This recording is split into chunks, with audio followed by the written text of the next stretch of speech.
Hello, testing 1, 2, 3. I think this mic is working. I got a new microphone. Hello, hello. Shalom, chatters. Shalom. Hello, chatters. We got a draft.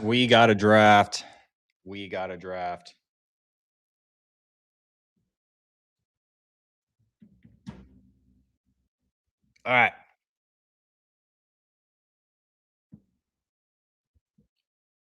What is going on? Lots of chaos going on in the NHL world.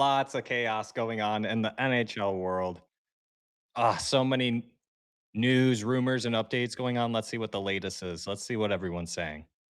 Let me get there. Zach Werenski telling the Columbus Blue Jackets that he's not going to re-sign with them in the future. Could be on the move. Bring him home. That would be pretty cool. Bring him home.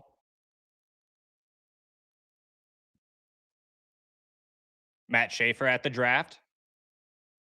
Looking dapper as ever with his purple suit on.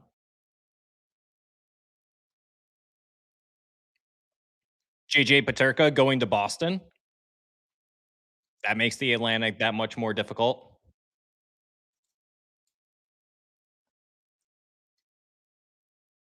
Wonder what they're going to give up for him. Saravalli says Utah Mammoth engaged with Peterka in Boston. Multiple first-round picks. Is Utah going to take a stab at Werenski or Dylan Larkin? It's got to be one of the two.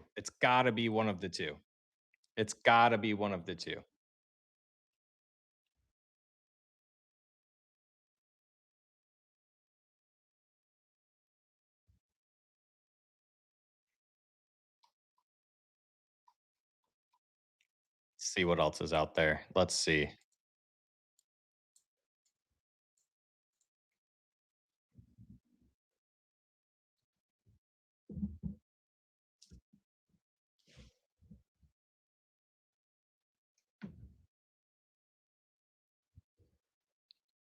What on earth is Elliot Friedman wearing? What is he wearing? Oh, he's talking about Connor Hellebuck. Jason Robertson.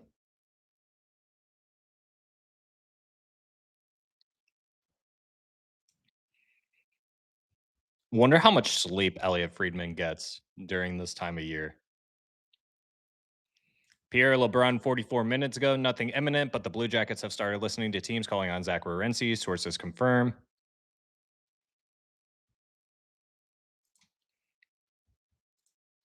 Might as well share that screen. Nothing imminent, but the Blue Jackets have started listening to teams calling on Zach Werenski. Sources confirmed. The Columbus Blue Jackets are aware that the Norris Trophy winner is unlikely to extend past his deal. No guarantee he's dealt this summer, but Jackets' best deal could be now versus waiting a year. We'll see how it develops. Yeah, no kidding. Elliot Freeman here in Boston and Utah working on a JJ Peterka deal. We will see how it develops. We shall see how that develops. Matt Schaefer. Let's go Red Wings draft board. Stenberg, number 1. McKenna, 2. York, 3. Carroll's 4. Verhoff, 5. Malhotra, 6. Reed at 7. I'm kind of surprised at that, but we'll see how that goes. Chesterfield native, Michigan native. Might go earlier than that, but you'll never know. Are the Red Wings somehow going to make it in the first round? Can they get a first round pick somehow, some way? Somehow, some way, can they get a first round pick after trading it for Justin Falk?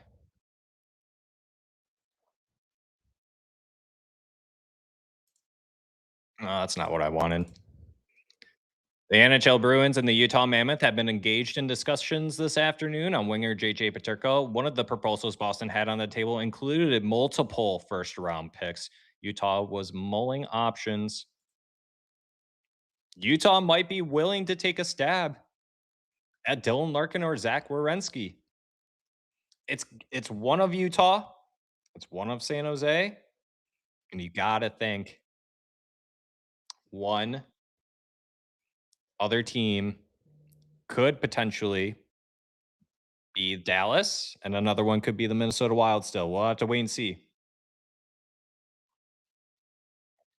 Bring Zach Werenski home to Detroit, though. Bring him home. I'm all for it.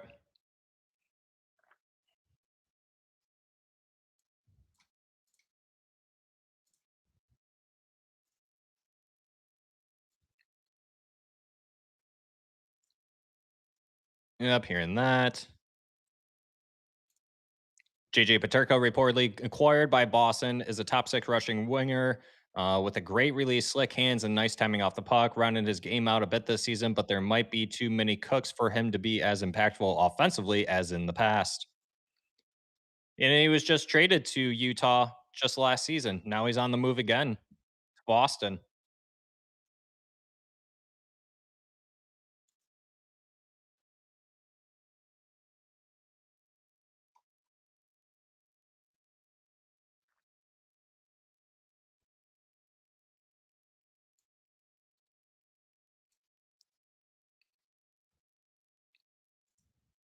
Will they somehow?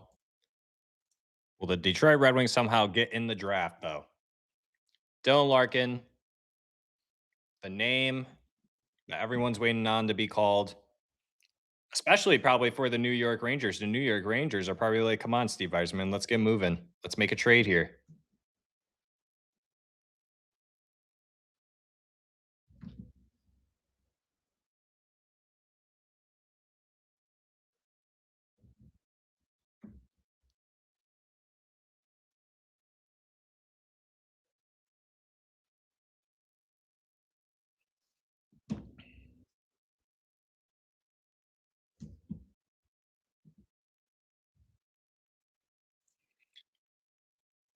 George Malik reporting, David Pagnotta discusses Dylan Larkin's situation at 150 mark, saying that Minnesota remains the likeliest destination, but other teams are poking around, and general manager Steve Yzerman does not want to rush this, so he wants to make a hockey trade instead of trade for future assets.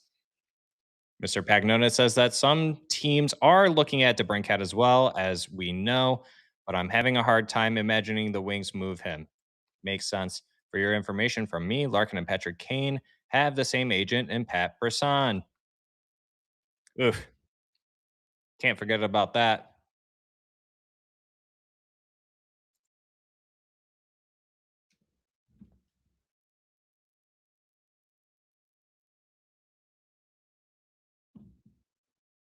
Yo, what up, Five Stone? What up, Five Stone? How you been doing, big dog? Let's go Red Wings. Let's go Red Wings. Where's Larkin going? Where is Larkin going?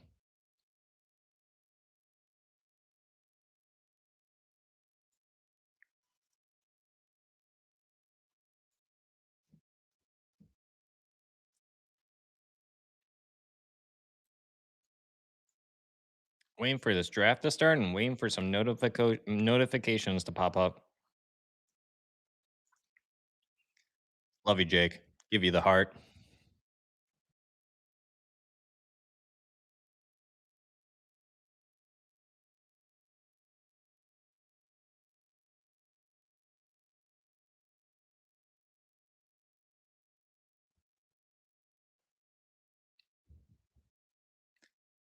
105 degrees in New Mexico. That's crazy. That's crazy hot. No, thank you. It's like 72 degrees here.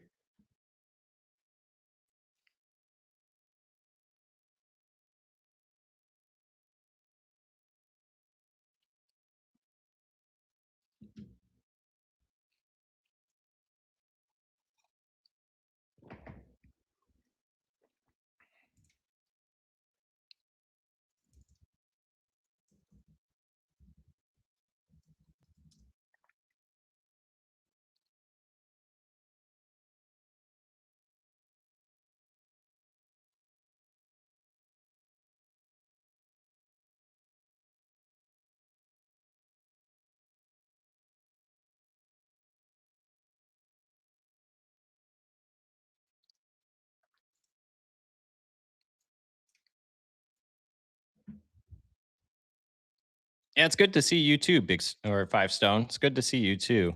Waiting for these notifications to start rolling through. Nothing imminent, but the Blue Jackets have started listening to teams calling on Zach Werenski's. Sources confirm Red Wing. Make him a Red Wing. Come on, Steve.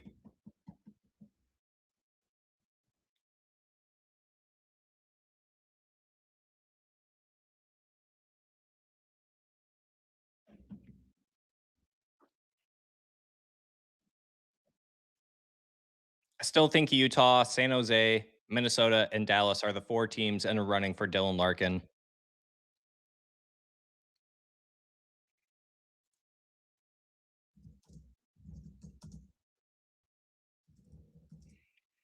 I'll pull up a draft board real quick. Let's see. NHL Draft board.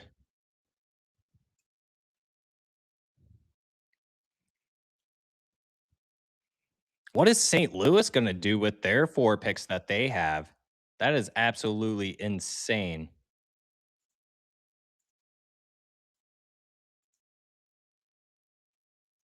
Toronto with the first pick, San Jose with the second, Vancouver with the third, Buffalo with the fourth. What is Buffalo going to do with that? I can't imagine Buffalo is going to make that pick.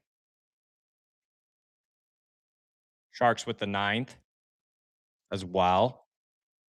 Who knows if they want to make that pick? But if San Jose wanted Larkin, give a second, nine, Misa. That would be nice. That might be too much. Who knows? What are the Mammoth going to do? And the Sharks also have the 27th pick. There's a lot that some of these teams could do. There is a lot that some of these teams could do.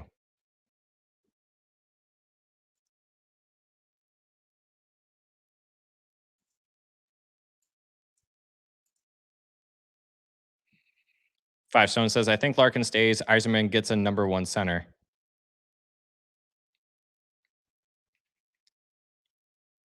Part of me wants to think that maybe Steve does something on defense because you look at the defense on the left side. Like the defense is all right, but it's still not the greatest. It's still not the greatest. It's Edvinson. It's Sherrod. It's Aljo. Like, what are you doing on that left side? That's not going to help anyone. That's not going to help anything.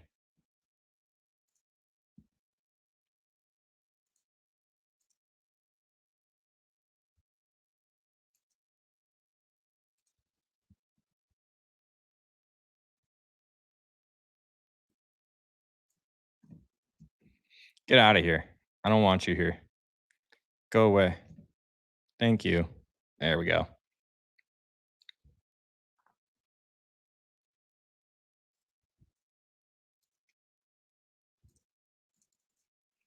This draft should be kicking off anytime soon. Let's see. That ended. I might be able to put on the draft now.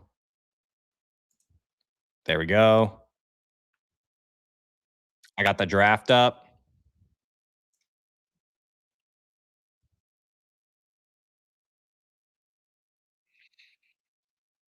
They got Chase Reed, number 3, on the best available. Michigan native, Chesterfield native. Let's freaking go. Way to represent.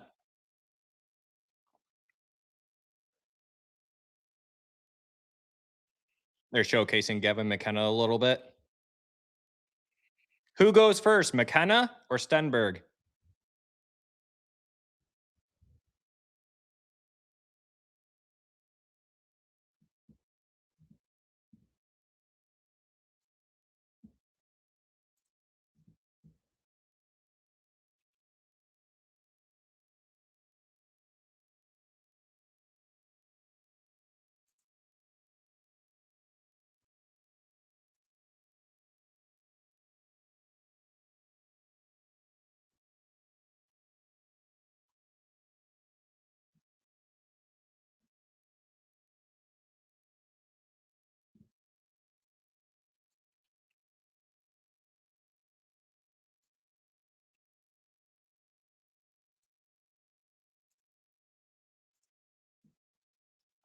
Gavin goes first.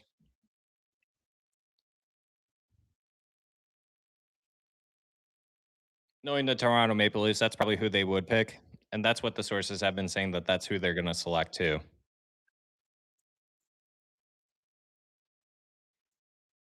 I feel like whoever gets Stenberg though is gonna be really happy. Whoever gets Stenberg is gonna be really happy.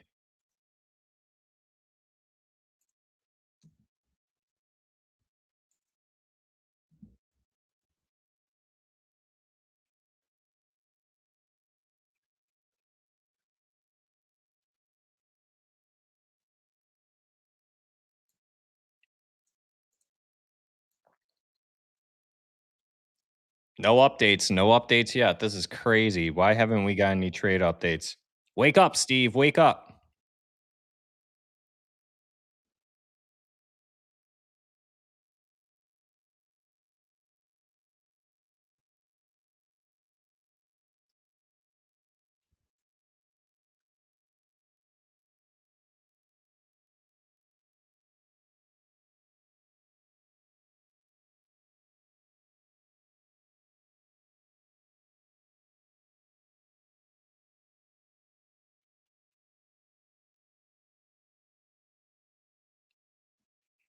Everyone is super silent right now.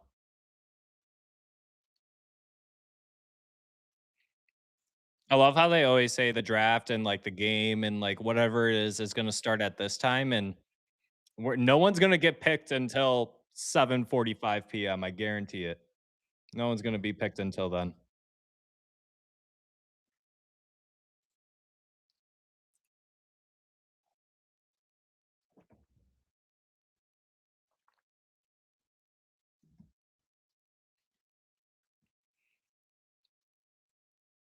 Cam Robinson says the order for the first 6 picks is going to be McKenna, Stenberg, Reed, Malhotra, Smits, and Carroll's. I could definitely see that going that way. Kings have announced an extension for Brant Clark, 5-year extension carrying a AAV of $7.4 million. David Pagnotta first on it. Pag Daddy Pagnotta first on the scene.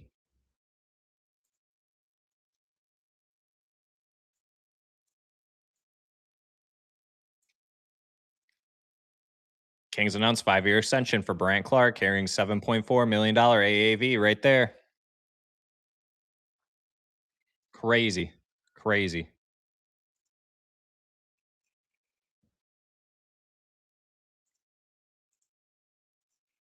Give us all the updates, though. Give us some more updates. Come on. Come on, insiders. Aren't you guys like all at the draft? Shouldn't you guys be talking to these GMs?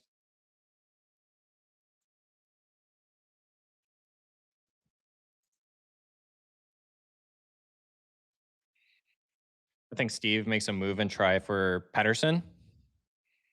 Haven't really seen any links to that. That's the thing. Like, not one single NHL media person has come out said the Red Wings are linked to Pedersen. I have not seen that at all. And I think Wings fans are just so, and myself included, I think we like to think that just because he's Sweden, because we have all these Swedes on our team.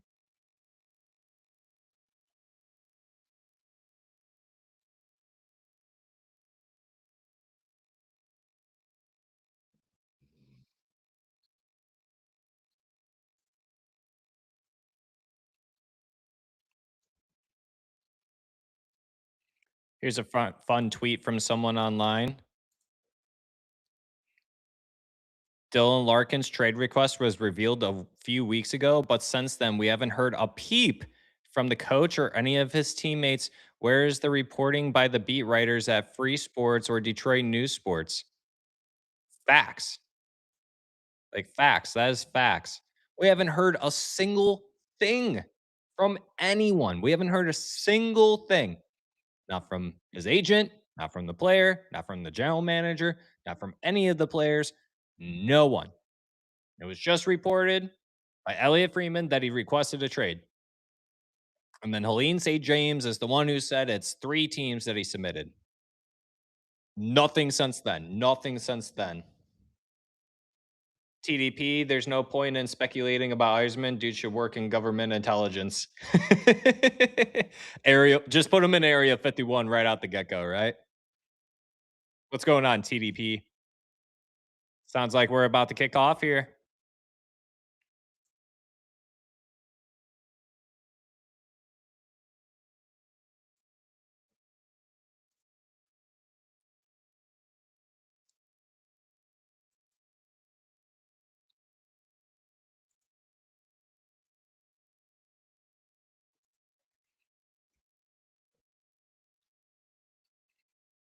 They got a Buffalo Bills player up there on stage. He's got a cowboy hat on and everything. That's crazy. Ooh, and Josh Jones is up there too. Look at that. That's pretty cool.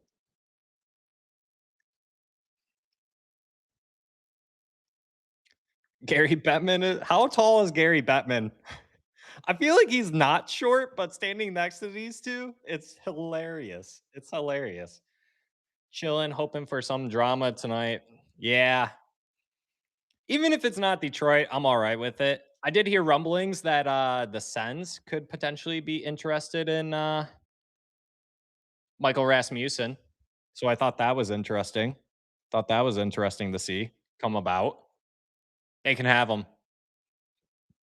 Give us a gift card to Olive Garden or something for the team. Take them. Take them and go.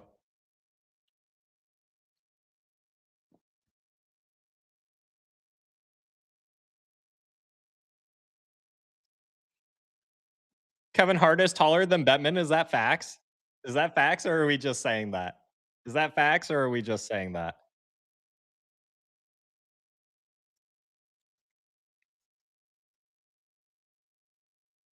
I hope that's actual facts. I hope that's actual facts, Five Stone. I hope that's actual facts. I'm about to look that up now. Gary Bettman height. 5'7". Okay. Dang, he's shorter than I thought. Okay. Kevin Hart. Oh, I forgot to type in height. Height.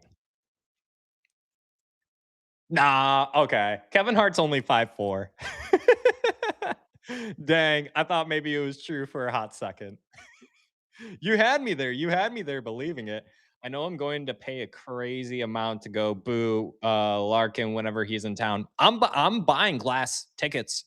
I'm getting lower bowl tickets. I'm gonna try and get glass. And as soon as Cider or Larkin or DeBrincat, whoever it is, runs on him, oh yeah. Oh yeah, it's going down. What are the odds? It was all charade. Or maybe not a charade. Strange feeling, and it's a low percent, but strange feeling that Dylan Larkin will start the season as a Detroit Red Wing. I just have that strange feeling. It's like a low percentage. Dylan the villain. I like it. Make that the sign. Make that the sign. Let's go. Make that the sign. Let's go. Make that the sign. Dylan the villain.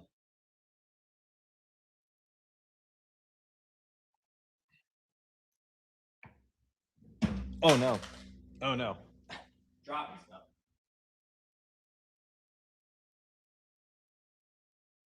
All right, there we go. All right. Looks like Paterka just got traded. It's been announced. Oh, pair of first round picks. Here we go. Here we go.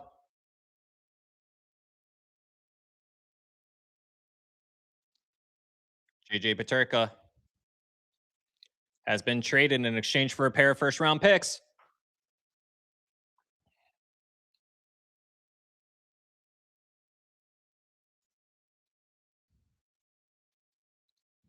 Utah preparing something big here. It's either Wierenski or it's Larkin. It's one of the two. Facts. Dylan the villain. Facts. Make that a t-shirt.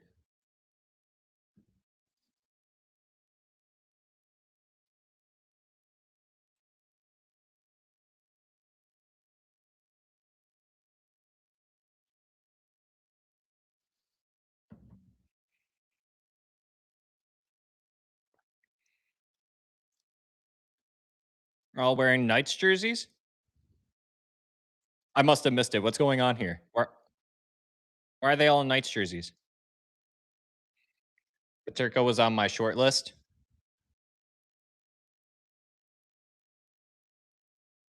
Toronto's on the clock. Let's go. Let's go. Come on. Toronto's up on the clock.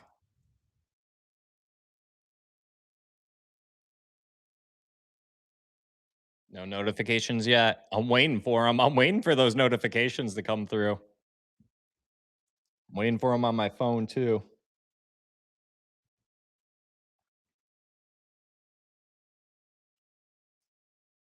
McKenna can't even hear anything. He's on his phone with his head down. He can't even hear anything, and they're just showing his hair.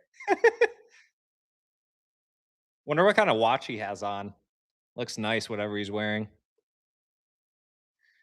Paterka would have been nice for the Red Wings to trade for last year, where it only costed what I think Utah got him for 2 second-round picks from Boston, or not Boston, but Buffalo, and now Boston's giving up multiple first-round picks for him.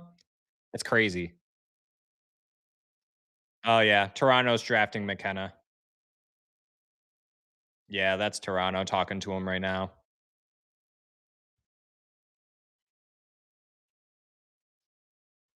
These Leafs fans are crazy, man. These Leafs fans are crazy.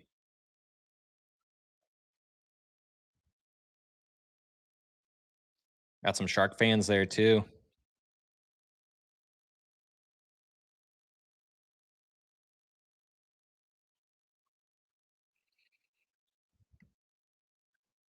I do think Yzerman hates not having a pick.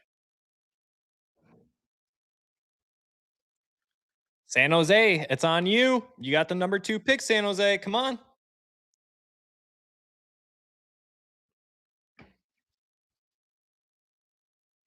Let's see what happens, though. Let's see what happens.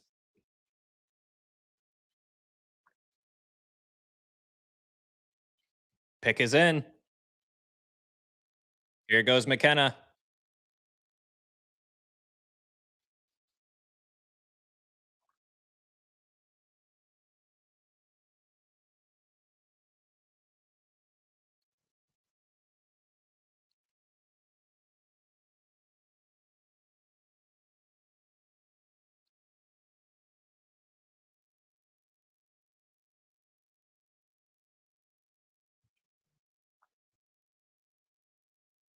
Justin Bieber is making the pick. Are you serious? Justin Bieber is making the pick?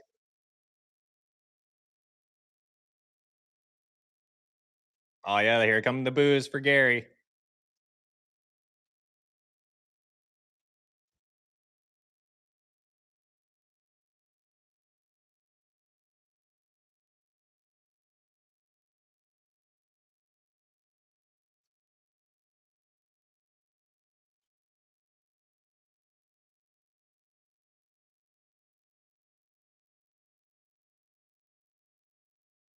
Say the name. Don't hesitate. Gary Bettman loves creating dramatic effect. Say the name. No, he just isn't going to say the name. Justin Bieber just comes out with his own microphone introducing himself. That's crazy. How crazy is this?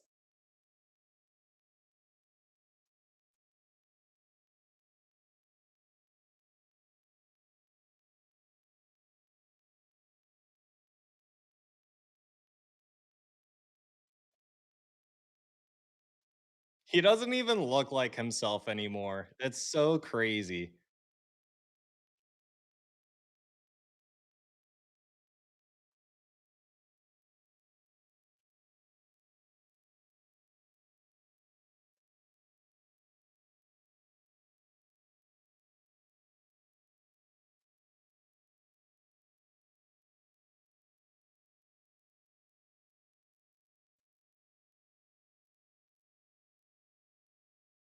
What is he wearing? What is Justin Bieber wearing, dude? What is he wearing? The red zip up with the green pants. It looks like he's got slippers on. He's looking like he's trying to be David Beckham. He looks like he is trying to be David Beckham. Bieber, what is this look you got, dog? What is this look that you got, dog? What is this look you got, dog? This is crazy. This is crazy. And they select Gavin McKenna. All right, no surprise. All right, come on. Let's hear some trades. Come on, San Jose. Trade this pick, please. San Jose, trade this pick, please. Say Detroit's on the clock.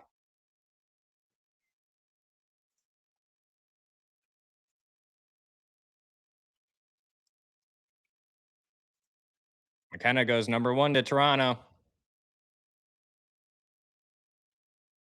Look at that photo of him. All joy from him.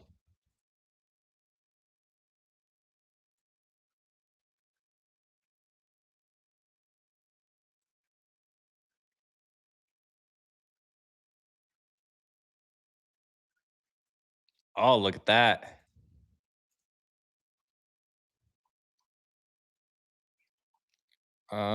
It didn't refresh yet. Refresh. There we go. Picks going to Utah from Boston, 2026 first, and the 2028 Florida first. That is top 10 protected. Utah, we know you want Larkin, buddy. Come on.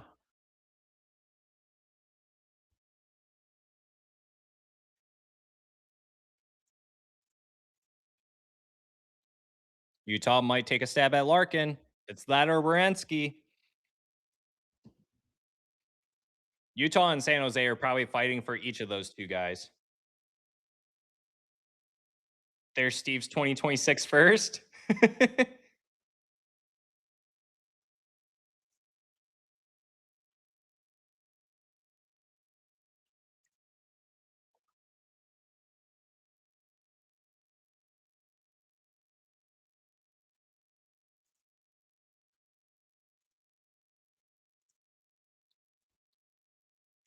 Austin Matthews. Of course it is.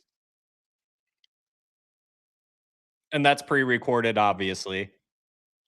Crazy. He's like, "Oh yeah, sorry I couldn't be there for you guys tonight." Like, dude, you definitely could have been there. You did he could have been there. He chose not to be there. That's so funny. That's so funny. And watch, he's going to get traded. Watch. Maybe not, but yeah. Utah return would actually be exciting. I agree. They got to give players though cuz that's what Steve wants to stay competitive. And I don't know. I mean, looking at Utah, I mean, Utah's got to look at it from the perspective of can they be a top contending team with Nick Schmaltz and Logan Cooley as their 1-2 punch? If you add Dylan Larkin, you're that much more lethal. I looked at their defense and I'm like, their defense is fine, but if they added Zach Werenski, that's fine too. But they moved on from Paterka. I'm about to look at their roster again.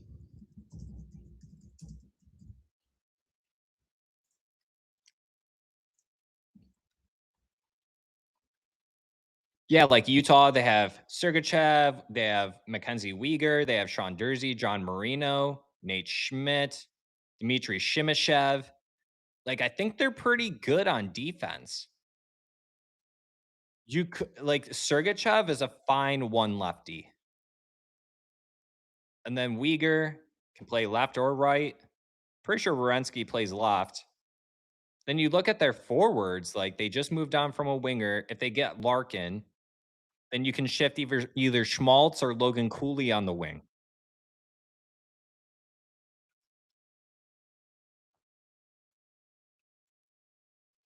Because they also have Clayton Keller, they have Dylan Gunther.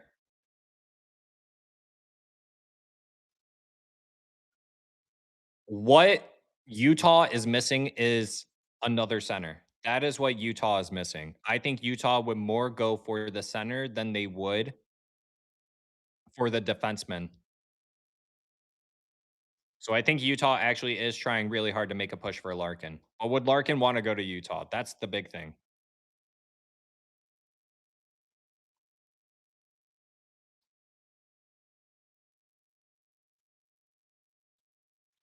These couches look very uncomfortable. Look at the cushion and how it's lifting and everything when Justin Bieber is sitting on the edge of it. That's crazy.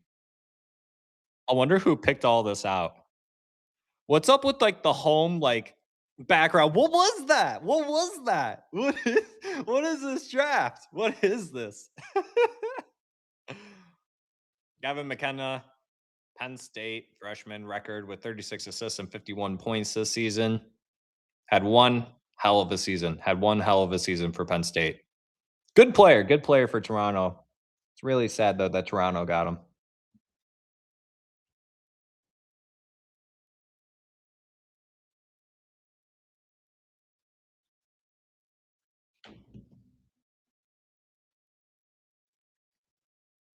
Matt Schaefer is now interviewing McKenna. This is crazy.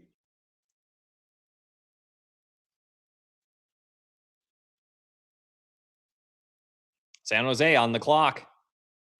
What's San Jose going to do? Are they going to keep the pick or what? San Jose keeping the pick or what?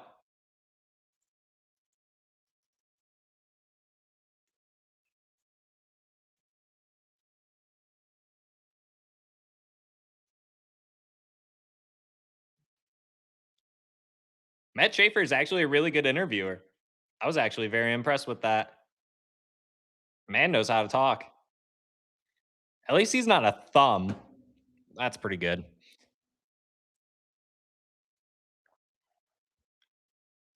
Wow, wow, wow. Look who it is. A Drew has arrived. What up, Drew? What up, big dog?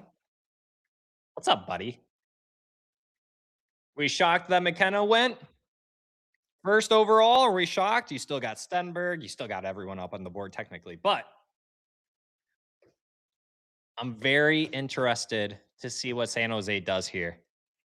If they make the pick, it's defenseman. If they do they trade it? Oh my gosh.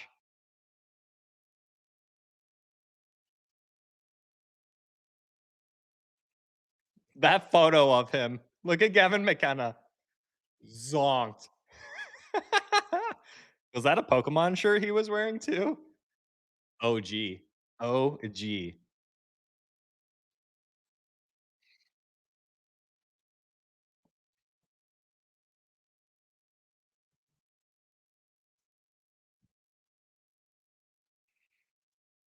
Staying close to my phone to catch these rumors.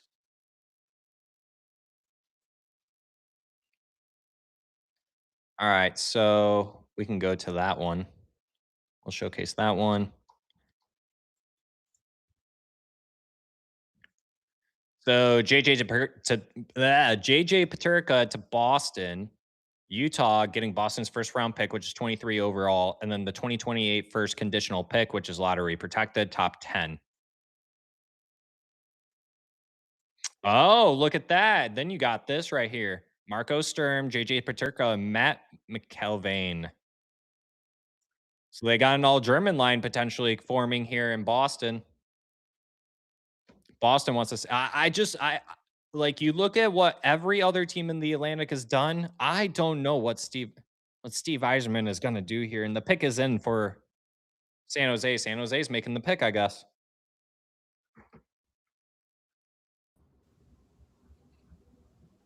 San Jose making the pick. All right, what do you think? Stenberg's got to be the pick, right? Whoa! Look who it is. I think it's got to be Stenberg. Can you hear me? Okay. Yeah, I can hear you all right. What's going on? Oh, I'm just shocked they picked McKenna. Are you actually? No. No. Why would you? Like Toronto, it seems like nobody's happy for Toronto though. Is Toronto happy for Toronto? Their fans seem to be happy. They have Really? a whole lot of them there. I don't know. It's a weird one. Toronto's a weird market. I feel like this could, they're the type of people that turn on Mitch Marner. Like this guy is a Mitch Marner clone. Like I know his favorite player is Kucherov, but you just got a replacement for Mitch Marner. Like you got a horseshoe for no reason. So what are we thinking? Are we calling Stenberg on the next one? I think that's got to be the pick because they've got the 9th overall pick as well, right? So then they could take a defenseman with the 9th pick. Yeah, and look at where they got Sam Dickinson, and Sam Dickinson they put right in the NHL. So you could conceivably get a Keaton Verhove or a Carson Carrolls or a, maybe Albert Smith's falls. I think Smith's is the most NHL ready. He's the safest, but he doesn't necessarily have the upside that some of the other guys have. You could get Daxon Rudolph and be patient, or maybe they push him and they just put him in. But I don't know why you would do that. Just like get him at 9 and who cares? Stenberg is going to step into the NHL right away. Like if you watch him with Frundell, what's the difference between these two players? I mean, Frundell's an elite goal Right. scorer, but you're like this. The difference is like these guys are so close. This is okay. The PWHL. Let's see who they announce.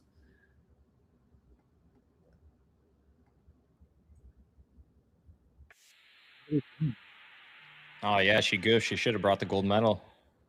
Oh, really? She didn't. That's what Bettman said to her. Oh, whatever. I think USA is. Yep, Stenberg. Yeah, this is the right pick. If you watched Yeah. him at the World Juniors, I was like, "Holy crap! Is he better than McKenna?"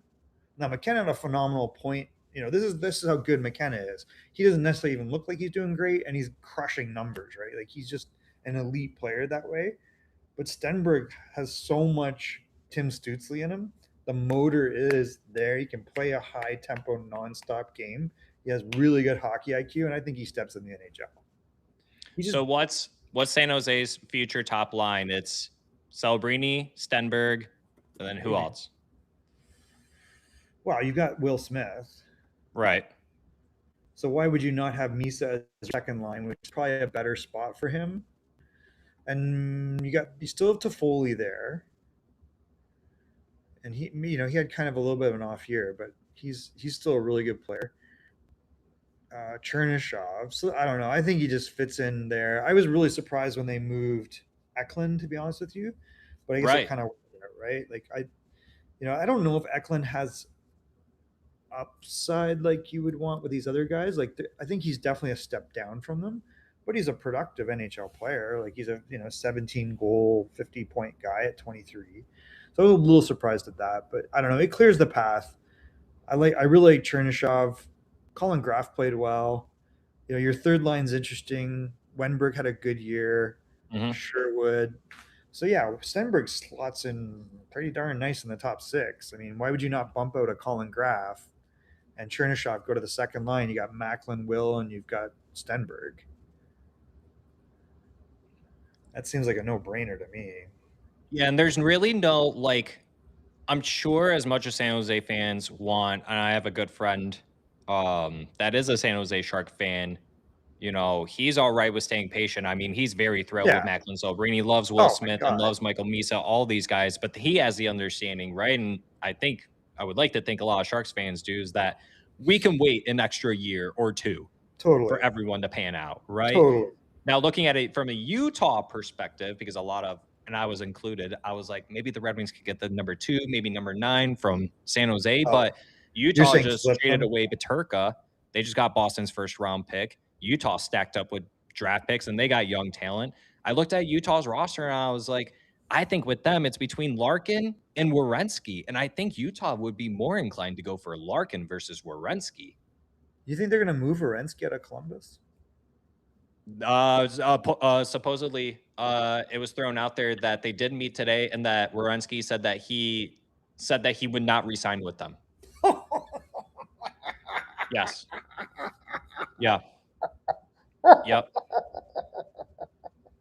And then Drew is right in the chat here. Drew says, rumors saying Yzerman's been looking to add and not sell, but with how the division is continuously adding this kind of talent, we need to just start over at this point, unfortunately. What would you say to that, Michael? Because I look at it too. We put out that graphic, what all these other teams have done. It's like, Steve, like, how can you actually, without, like, if you keep Larkin, maybe you stay competitive. Today would have been the day.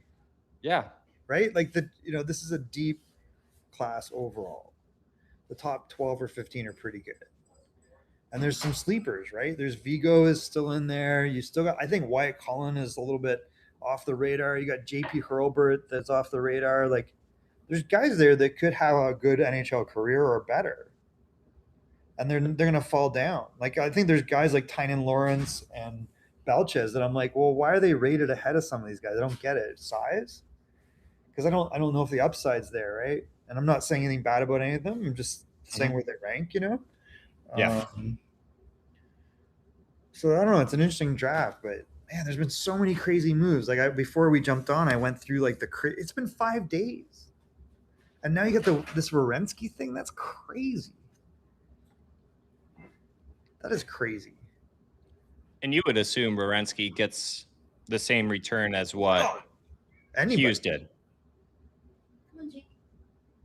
Or yeah, really anyone. Oh yeah. Why would you not get what Quinn Hughes gets? Right. Like they got, a really good young defenseman in Zeev Buium. They got Marco Rossi, and what else did they get? They got not Ostlund, the other young forward, Liam Ogren. Yes, Ogren. Yes. So and he wasn't really panning out there, but maybe he's gonna work out in Vancouver. I don't know. But yeah, they got a lot, and then they get a pick on top of it or two. Utah? Yeah, no, Vancouver. Oh, Vancouver. No. They might have gotten another pick, but it wasn't a first round pick, I don't think. It might have been a first round pick. I don't remember off the top of my head. I'm blank. I thought the Hughes trade. It was what? What about the Simon Nemec thing? Is weird. Even that was crazy. I was crazy to see what Bowen Byram fetched for Buffalo, and then even what Peterka got for Utah, considering Utah traded 2 second-round picks for him. Okay, so looking at the Vancouver trade for Quinn Hughes, Rossi, Ogren, Zeev, and then 2026 first-round picks. So 4 first-round picks. Yeah.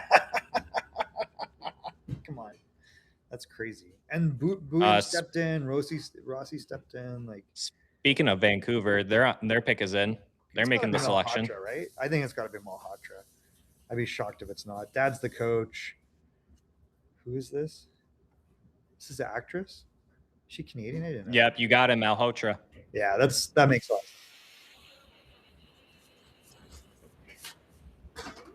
Caleb Malhotra. Wait, so Vancouver's coach is his dad? Yeah, Manny Malhotra. Really? Wow. Yeah, that's why it's like a no-brainer. That's why I was like, are you going to not pick Caleb? Like, who, at this point, who is a better forward prospect? There's nobody. He's a big guy. He's a little like... Oh, Vegas just made a trade, supposedly. Vegas made a trade? For what? Now what? Oh, yeah, the New York Rangers are finalizing a deal to acquire Pavel Dorofeyev. I can't say his name, from Vegas Golden Knights. Yep. Why Vegas trying to go after Larkin. What? Why would you trade Dorofeyev? He led your team with 37 goals. There's got to be a bigger deal coming. Who did they get from the Rangers? That has not been. What? That has not been inclined yet. How does that make any sense? What is going on? Are they going to get Hellebuck?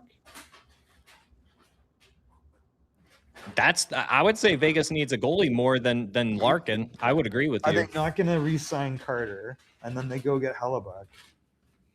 I don't know. Or do they get Larkin? Do they get Larkin and DeBrincat? Imagine that. But there's not enough there. I mean, you just gave up Dorofeyev. Why would you not get Dorofeyev back for Larkin? Dorofeyev just had 37 goals. You see Brant Clark signed 5 years, $30 million. That is a steal, I think. He is such a good defenseman. And that's only 5 years, though. That's weird. That makes him a UFA. So Pavel was an RFA. He's 6'1", 194 pounds. 37 goals. Put up 64 points, 37 goals, 27 assists. What did they give up for him? Or get that hasn't been released yet. Is it the 5th overall pick? Still waiting to hear news on that. No one's tweeted anything about it yet. Only Emmeline Kaplan's the one who's reported it so far. Huh. What? Okay, hold on. That is wild. Why would you move Dorofeyev? There must be a bigger deal. I agree. Where's the beef? I agree. Rocket for sure. I agree. Rangers just helped Vegas unload Dorofeyev? Yeah, I haven't seen anything else yet about it. What is going on? That's a Waiting weird. to hear return, but New York's number 5 pick is not involved, Emily says. What? Wow. Wow. Wow. So what's interesting is that Peterka went to Boston. Yes. So what would they get? What did they get back? A pick? They got the 2026 pick and then the Florida Panthers 2028 pick. Is Peterka just like a cancer? Yeah, you got that's the second time he's traded in 2 years. Okay, so we have it on the screen, Michael. Fayev for the 2026 first, which was Dallas's, 2026 third, and then the 2028 top 10 protected first. There's got to be something else going on. And then do they take that and they Wait, the Rangers gave that all to Vegas? That's crazy. But That's crazy. But wait, so who cares? What? So I think Vegas goes for Hellebuck with this, right? I don't think they go for Larkin. I think they go for Hellebuck. Do they even have the cap after moving him? Probably not, right? What the? No, they've got to. Why would they go Hellebuck if they just gave up 37 goals? I mean, he didn't have a great playoff. Is that why? Well, why would they go for Larkin? I'm very confused why everyone keeps on saying Larkin. They have Eichel, they have Carlson, unless they're going to give us Carlson. No, he's better than Carlson. Carlson's not in the same realm. Oh, for sure. I mean, even Hurdle's there, but they got plenty. I'm just saying, like in general, of like who they have as a center. So unless we're getting William Karlsson back, are we going to get William Karlsson back? But why would you want him? He's too old. Well, exactly. Like that's why I'm saying, like, if you're Steve Yzerman, like, how do you say yes to a trade to Vegas? Like, what else does Vegas have? They have like really one prospect right now, and then they've got that's like crazy. And a lot of their players have no move clauses or team protected clauses. Like it's. I don't see how Vegas is in the running. Oh, Manny Malhotra was a 7th overall pick from New York. Interesting. Yeah, I mean, Caleb has a lot more offensive upside. He's a pretty intelligent player. He's got like high skill. He's a really good skater. He is a little raw for me.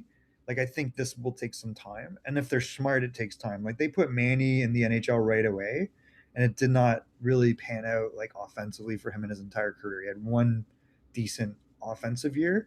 I think Caleb projects to be legitimately a 2C in the NHL. Outside chance he's a 1C, but he's a big kid. He's got skill. He's a really good playmaker. He's the right pick there. Even if you don't have Manny as the coach, he's the right pick there, unless you want a defenseman. But I think if you got Peterson as your 1 and you got him as your 2 in a year or two, then that's not bad. And maybe they move Elias for something at some point. That's interesting. Wow, Peterka is blowing my mind. Like Buffalo won that deal getting Josh Doan, and then they are Kesserling, and then they just moved Kesserling to San Jose, right? Yes. Huh. Interesting. Yeah, they really won that deal. I mean, Josh Doan was excellent.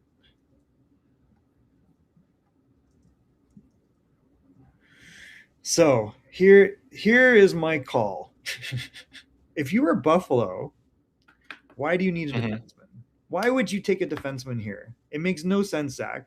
You've got Dahlin, you've got Power, you've just acquired Olin Zellweger, you've got Samuelson, you've got Crevier. Why are you taking a defenseman here? Why would you not take Vigo Bjork? Vigo Bjork is not a big guy, but Vigo Bjork is as good as anybody here.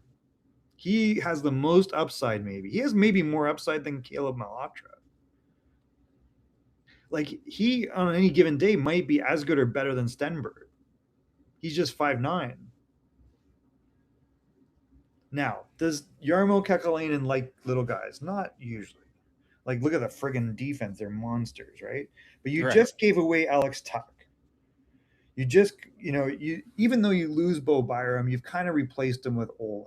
Like I think Olin projects to have more offense than people give credit for. If he's paired on the left side and Owen Power's on the right, that's a great second pairing. He can run a power play. He's an elite skater. He can play 20 plus minutes a game. He's shown that. Now he was the seventh defenseman in Anaheim. Oh my goodness, they went defenseman. I don't know what I'm talking about. Daxon Rudolph. Daxon had a phenomenal year. Right shot defenseman. Wow. So good. But I'm shocked. Wow. Yeah. But, like really, if you project him, this is where games are played, right? This is like gamesmanship. It's like, nah, he's a 9th or 10th pick and then boom, 4th. Really, if you look at Keaton Verhoff, Daxon Rudolph, Albert Smits, Carson Carrolls, Chase Reed, you're Buffalo. You get a Western Hockey League defenseman. He's big. He can shoot the puck. He can run a power play. Maybe he takes a few years. You don't care. If you're Buffalo, you don't care. My thinking on Vigo was he could probably step in a year. He might surprise you. He might be Zach Benson and step in at 18, 19. You think Steve Eiserman's on the phone right now? No. I think it probably would have happened by now if he was. I think nothing's going to happen.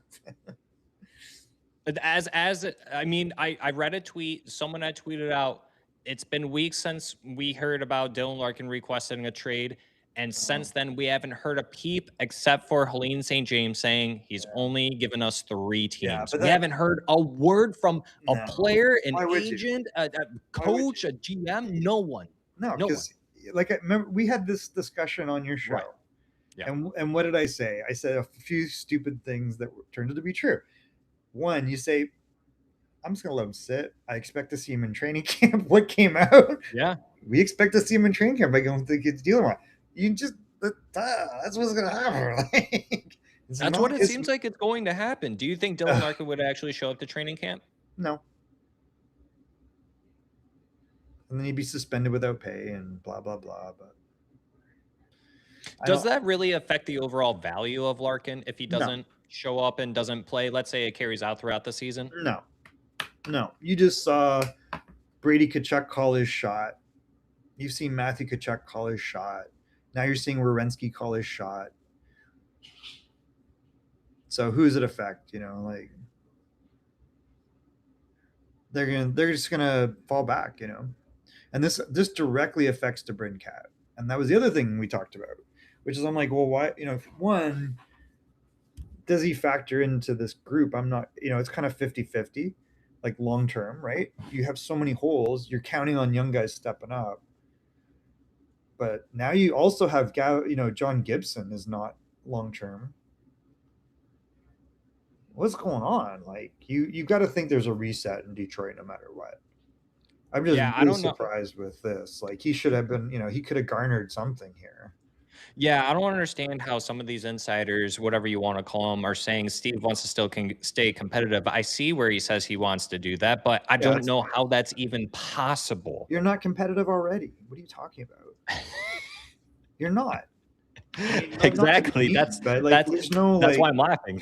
It's I'm not trying to be devil. Just like, let's be honest. No, I it's like a 3-year bubble team, and we're all questioning like nostalgia versus reality. Like, what are we talking about here?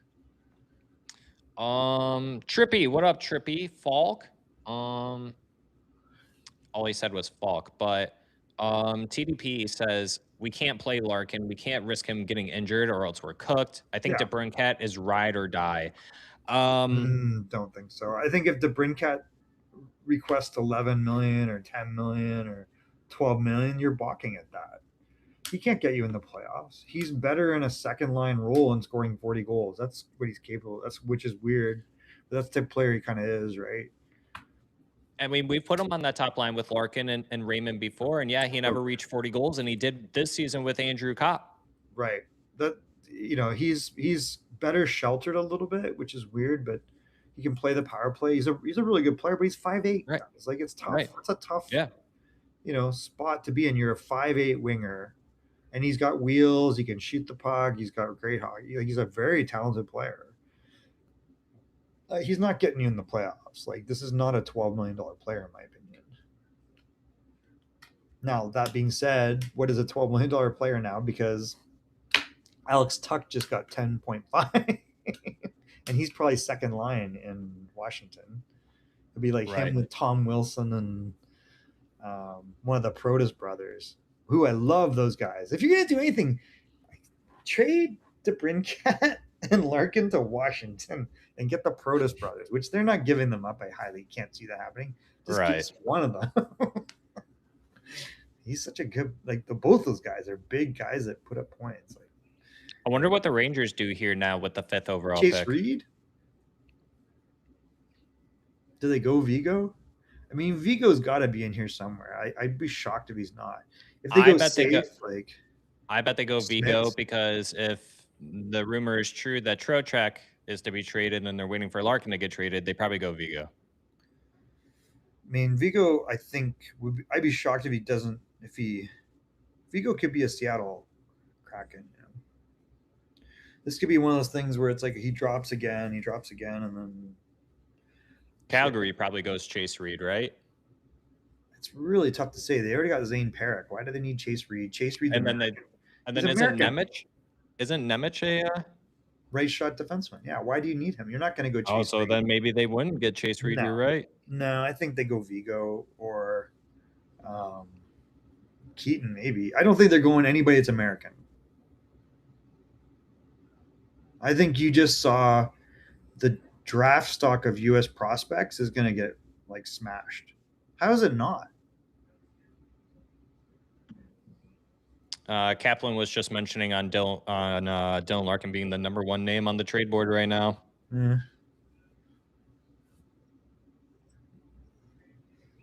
TDB thinks Alex DeBrincat gets paid and stays and sends a message. To what? That you can't make the playoffs with him again? Just like Chicago?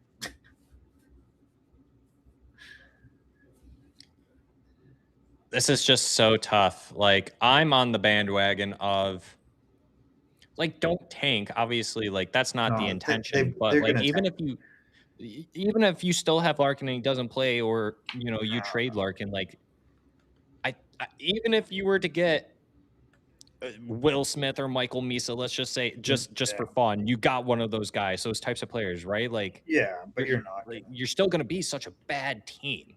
They're going to be bad. I mean, they're going to drop. I don't see how, unless Albert Smith. This is like such a safe pick, and maybe he ends up being Mo Seider. He kind of looks like Mo Seider. Wow, that's crazy. Oh, let's look. Hold on. A little bit.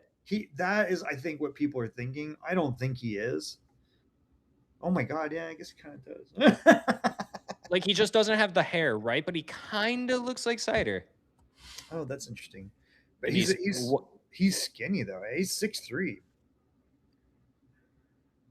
He looks like Mo Seider, but he's not Mo Seider. I don't think. Maybe that would be crazy. Is he Finnish? No, he's German. That's why he looks like Seider. Yeah, I know. That's what I'm saying. Like, but look at his body. Yeah, he is a little skinny guy. How is that 210 pounds? Yeah, he looks like he had some pretty small arms with that jersey on. I don't know if he's got like the upside here.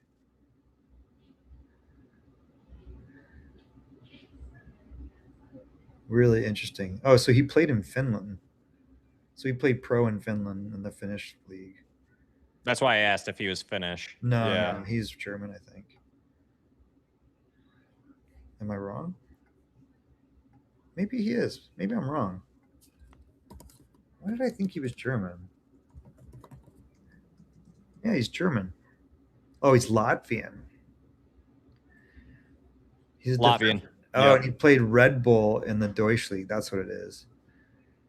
He's Latvian. Interesting. See, he's an 07.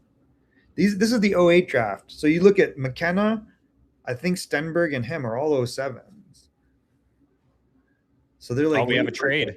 Okay, good. What is it? Let's see.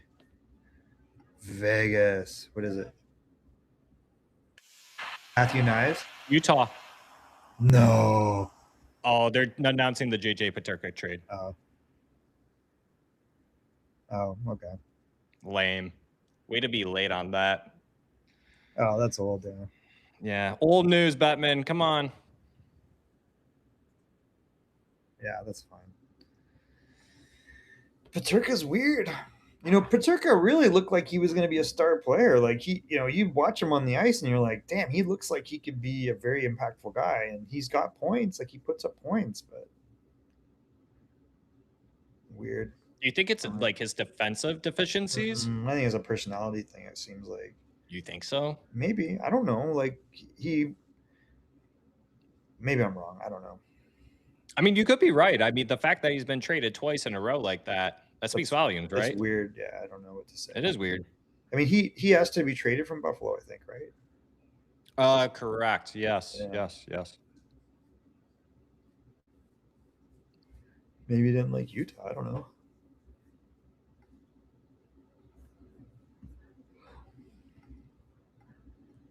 All right, come on, Batman.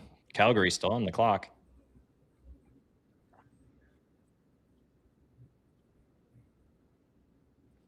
Maybe just not a personality fit, you know. So that's really interesting about Boston. Well, JJ Peterka would play with Pasternak and Geeky.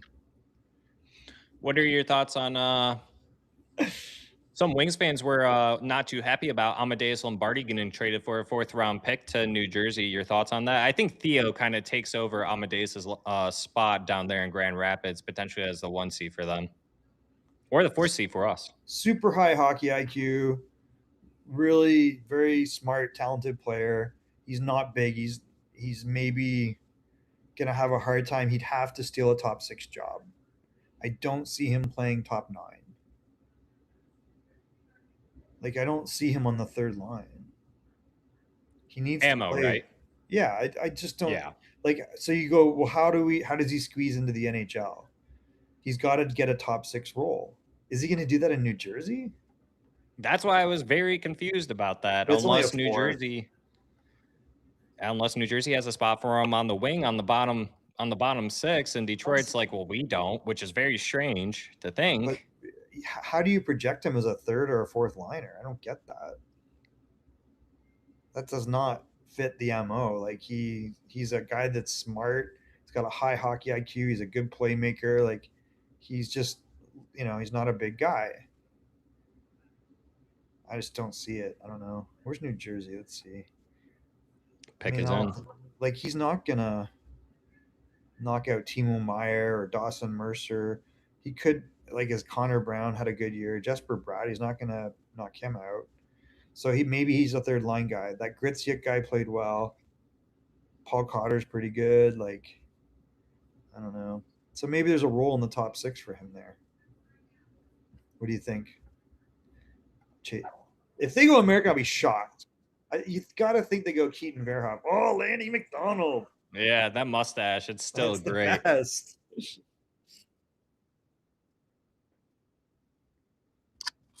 What do you think? Oh, the voice. TDP says they got what they paid for him, which is a 4th-round pick for ammo. I think he'll have a better chance there in New Jersey. Yes, he has to play and find out. I just don't know if he's going to make the NHL. I mean, he's just one of those guys. It's kind of like Berggren, Right. Yeah. Keaton Verhoff. Yep. Verhoff. Or Vigo. Maybe it's Vigo. Nope. Carson. Oh, Carson Carroll's. He's really good too. I mean, do you think if Chase Reed keeps falling, then Detroit tries to trade in? No. Chesterfield native, Michigan native? No. Yeah, they already got ASP. Why do you care? Like Chase Reed was like the canary. What would he call it? He's like the red herring. Is that what they call it? Everybody's gonna pick Chase Reed 2nd overall. That's what. Yeah, a lot of people were saying that. But look at what you're talking about. I saw him at World Championship. I was impressed. But in the Mm-hmm. suit, it's not like he put up like insane numbers. And a year before that, he got cut from the USHL. Like he played in the Really? North. Yeah, he played in the North American Hockey League. Which nothing against that, but like, what's the track record in the resume? I don't know. It's weird. So maybe is it a 1 year flash in the pan? He's got tremendous skill. Like I love his skating. He's got good size. I mean, I was excited to watch him. I thought he had great. No, he had really great production at the World Juniors. But he had 45 or 48 points in 40 or 42 games or something. Right? So if we go through the whole entire first round, and when was the? I don't even know if you can answer this, Michael. There probably has been an instance of this. When was the last time we saw a team draft a player in the first round and then trade them after they were drafted? Has that ever happened in the NHL? No, I don't think so. I don't know. This is a whole new world, man. Right. Dude, Because I'm still trying to it's not I gonna know I happen. It's not gonna happen. because I'm not trying to like what I just really want to know what Who do Steve you care Eiserman's about? thinking and what Listen, these this phone is calls just sound like like this is what's just going on with the this is Larkin what thing and everything. I just want to know. I just want that to be done it's and not gonna be over done. it, It so doesn't that make way any we have something. sense. It should have been done.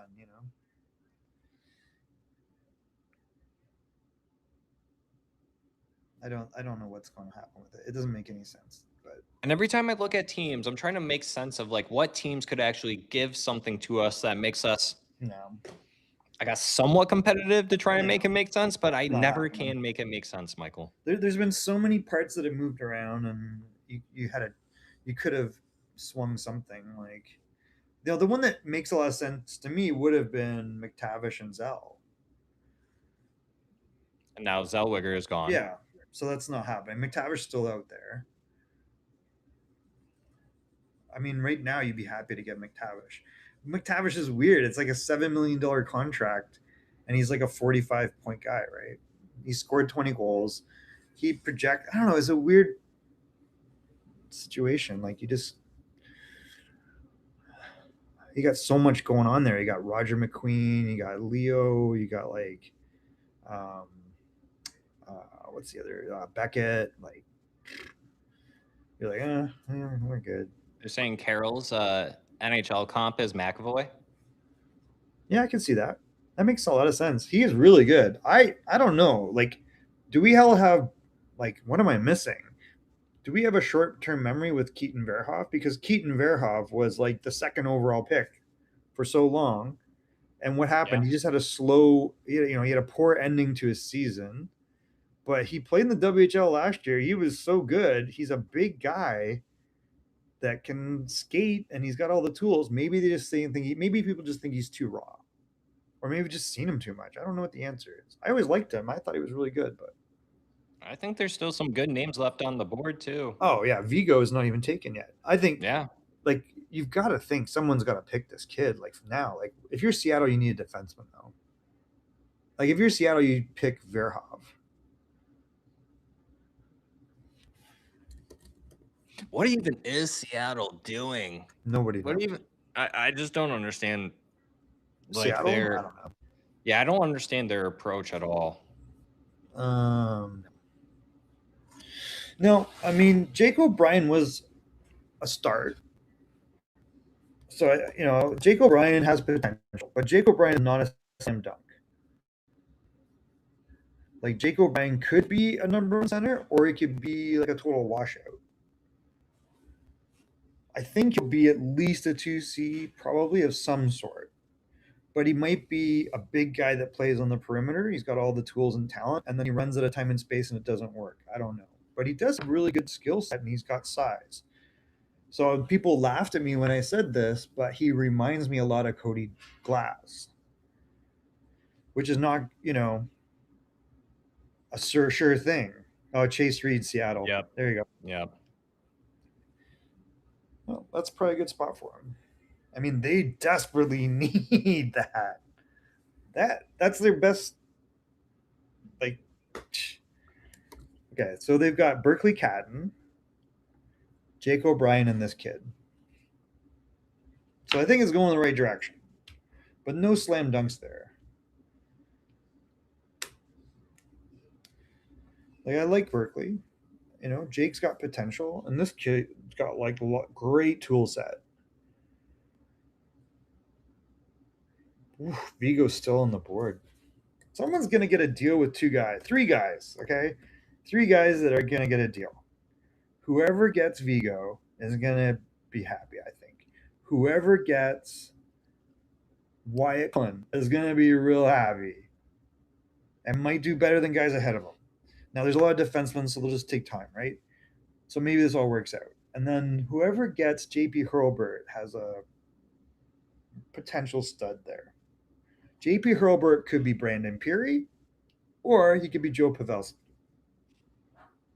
That's where you don't know, because he's not like his hockey sense is like crazy.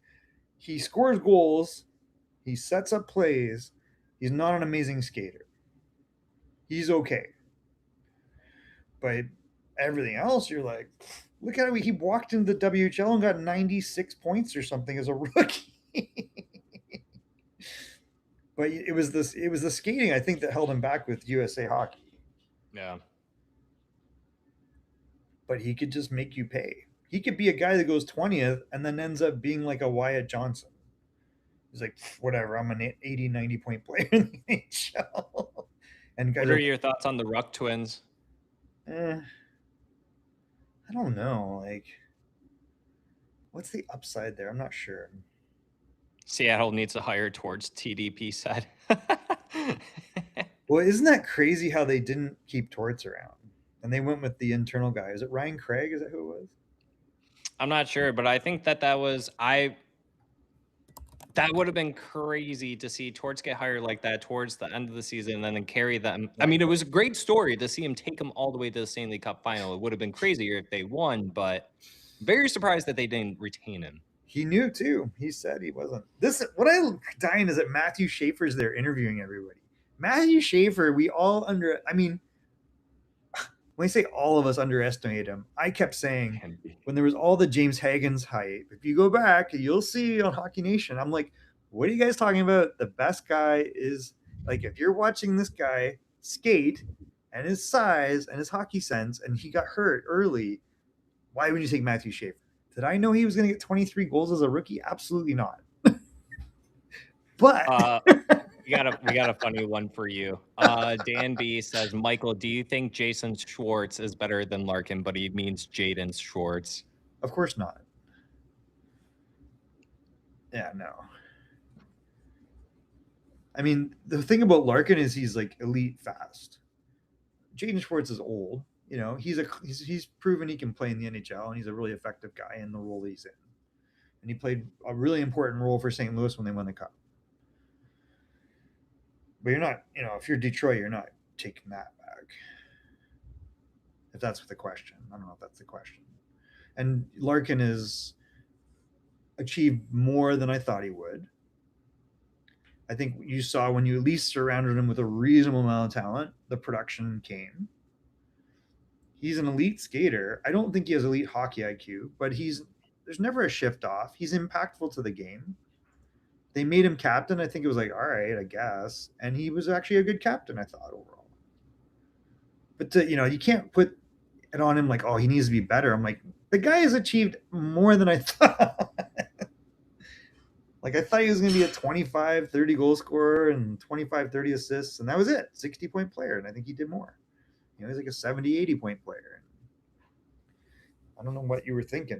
He's not going to, actually, the guy that I'm shocked at that was my comparable was Nick Suzuki.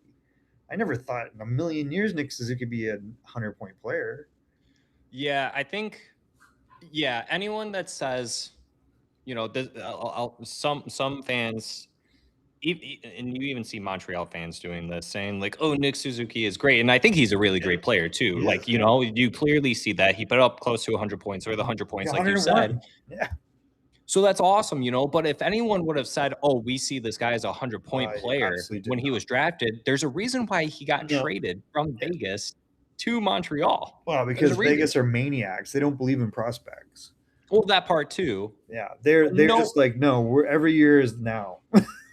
but I also don't think Montreal thought it was gonna go out that well with Nick Suzuki. Maybe they did, but I don't Maybe. think really too many people thought that that was a guy who potentially could be a 100-point guy. No, that's why I honestly thought like he's like a low end 1C, 2C, really, really, really good 2C. But man, how was I wrong? That's not. If you look at his stats, every year went up. Look at Larkin, that's not the case. And he's younger, right? He's like, I think he's 4 or 5 years younger than Larkin. Yeah, much younger, much younger. Yeah. Yeah, that Montreal team's really well run. Michael, since there's no one in free agency, and if they don't trade Larkin, There's nobody. what? Yeah, who would you say is the number one center for Detroit? What? What? That's the crazy question, right? And I'm gonna be right back. I'll let you answer that. I'm gonna fill up my water bottle real quick. I'll be right back. Hold on. So whoever they get for Larkin. This is the problem, right? So the exact question was, in the absence of Larkin, who's the number one center? You saw it last year. There is nobody. You can't play Comfort in that role. Kopp is not even suited to the 2C in this scenario. Like, they kind of like bit their tongue when they're like, well, Kopp was our 2C, I guess. So your hope is you go right to the kids. The only hope for this team is Marco Casper and Nate Danielson at this point. Like, you're hoping Nate is healthy. Yeah. That Marco bounces back from, like, that he looks like the guy that we saw the year before, where you're like, this guy's the 2C, he solves everything. And he had a sophomore slump, and that happens. And the question will be, can he break out of that? And he's going to get you would think he's going to get every chance to make that happen. I don't know. This is Larkin's problem, right? He's like, well, you're not solving this problem. It's 3 years in a row. You still have not addressed this. So then you see what happens. They lose him for 8 games and the team falls apart. As good as Lucas Raymond is, he needs guys to play with. He's not a centerman. He's going to help and impact the game, but he's not. He's like, I don't know. Is he as good as a Hank Zetterberg? I don't know. Do you think it's crazy that a good chunk of Red Wings fans are writing off Nate Danielson? It's realistic because of the age, and you just don't know what you got. Like, you see in the minors his numbers are good, but it's a limited sample size, right? He's not a flashy player. The risk of that is it Joe Veleno? Right. And that's the risk. The upside is the guy's got great leadership qualities. He's a much better skater than the people understand. But he's not, and he's got skill, and he's a good playmaker, and he doesn't shoot enough. You're a big Danielson truther, Michael. You are. Or were. I'm just telling you what I see in him, what I like about him. Yeah, for sure. It may not work. And he's at that age where it may not work. That's the problem, right? If he's healthy, I believe you could put him in at a 2C, 3C, and he'd be fine. And then you see what happens, right? Someone's in the comments said, I'd let Danielson watch my dog. Yeah. You would. He is a leader. Yeah. But that does not necessarily mean that he is an offensively impactful guy at the NHL level. He does seem like someone who can score, but won't put up more than maybe 20 goals in a season, but has the high skill to pass you the puck. Yeah. Which I think he protects the puck really well. Yes. He's a tricky player to go one-on-one against because you don't think he's that fast. And then all of a sudden, like, Jets come on, you're like, oh, actually, well, this guy's fast. Like, he's a shockingly much better skater than people realize. Oh, so Vigo to Winnipeg gets their star that nobody wants. So, there goes that. it blows my mind how far Keaton Verhoff has fallen. But maybe. Is this Jeff Chikrin? Or Jacob Chikrin? Sorry, I get Jeff and Jacob, the dad and the son mixed up. But like, look at where Jacob Chikrin went, and then Jacob Chikrin's like a 20-something goal guy, and he's, but he can't get any respect. He can't make Team Canada. Like he's got guys that are like 25 points beating him. Like you've got like Devin Taves beating Jacob Chikrin. Is that Keaton Verhoff? Reading some of the comments here, Slay Bomb, what's going on, big dog? Good to see you again, and everyone else that's in here. It's always good to see you guys. But Slay Bomb says, I'm not even watching the draft, but this is frustrating seeing Yzerman not make any moves. Dan B says, I wanted Yzerman to trade into the first round and draft Nope. Bjork so bad. I think a lot of Wings fans wanted to do that. Let's see. Yeah. Let's see. Dan B also said some fans are comparing Danielson to Rasmussen. No, okay. Let's put a not the same player, right? Like Michael Rasmussen scored around the net. Big 6 foot, never could skate. He's a much better skater than he used to be. Danielson really skate, right? Like Danielson he's a very above average skater. He's not elite, but he's above average skater, and he's a big guy. Then he protects the puck well, and But the risk is, he doesn't shoot the puck enough, and he's always unselfish, right? And he's going to play a 200-foot game. That's great, and he's got leadership qualities. You see what he is in the AHL. He's like, what do you have? 4 goals and like 17 points or something. That's a kind of wild ratio. But yeah. So I asked. But he could not pan out. Like he's at the point where he either pans out or it's over. Sharks took Keaton Verhoff, by the way. See, makes sense. Yeah, Sharks are going to be so freaking good in 4 years, dude. All right, so here's the question: Keaton Verhoff in the NHL next year. 6'4", 215 pounds. Crazy. You look at him, he can skate, he's got a shot, maybe a little raw. A year ago, this guy was second overall. Is he better than Sam Dickinson? Now, Dickinson had insane numbers in London, but London does that, right? He had 90 points. Keaton Verhoff might have hurt himself going to the NCAA. He had 45 points in 63 games in the W. He had 20 points in 36 games. So maybe people are just rationalizing reality here, right? Like there's a lot of eyeballs, but he's an 08, right? So he's a 2008 defenseman. Let's look who's ahead of him. Vigo's an 08. Okay, so he's a forward. Chase Reed, 07, buddy. Chase Reed's an 07. He's born after September 15th. So he's December 30th, 07. So normally he's being drafted last year.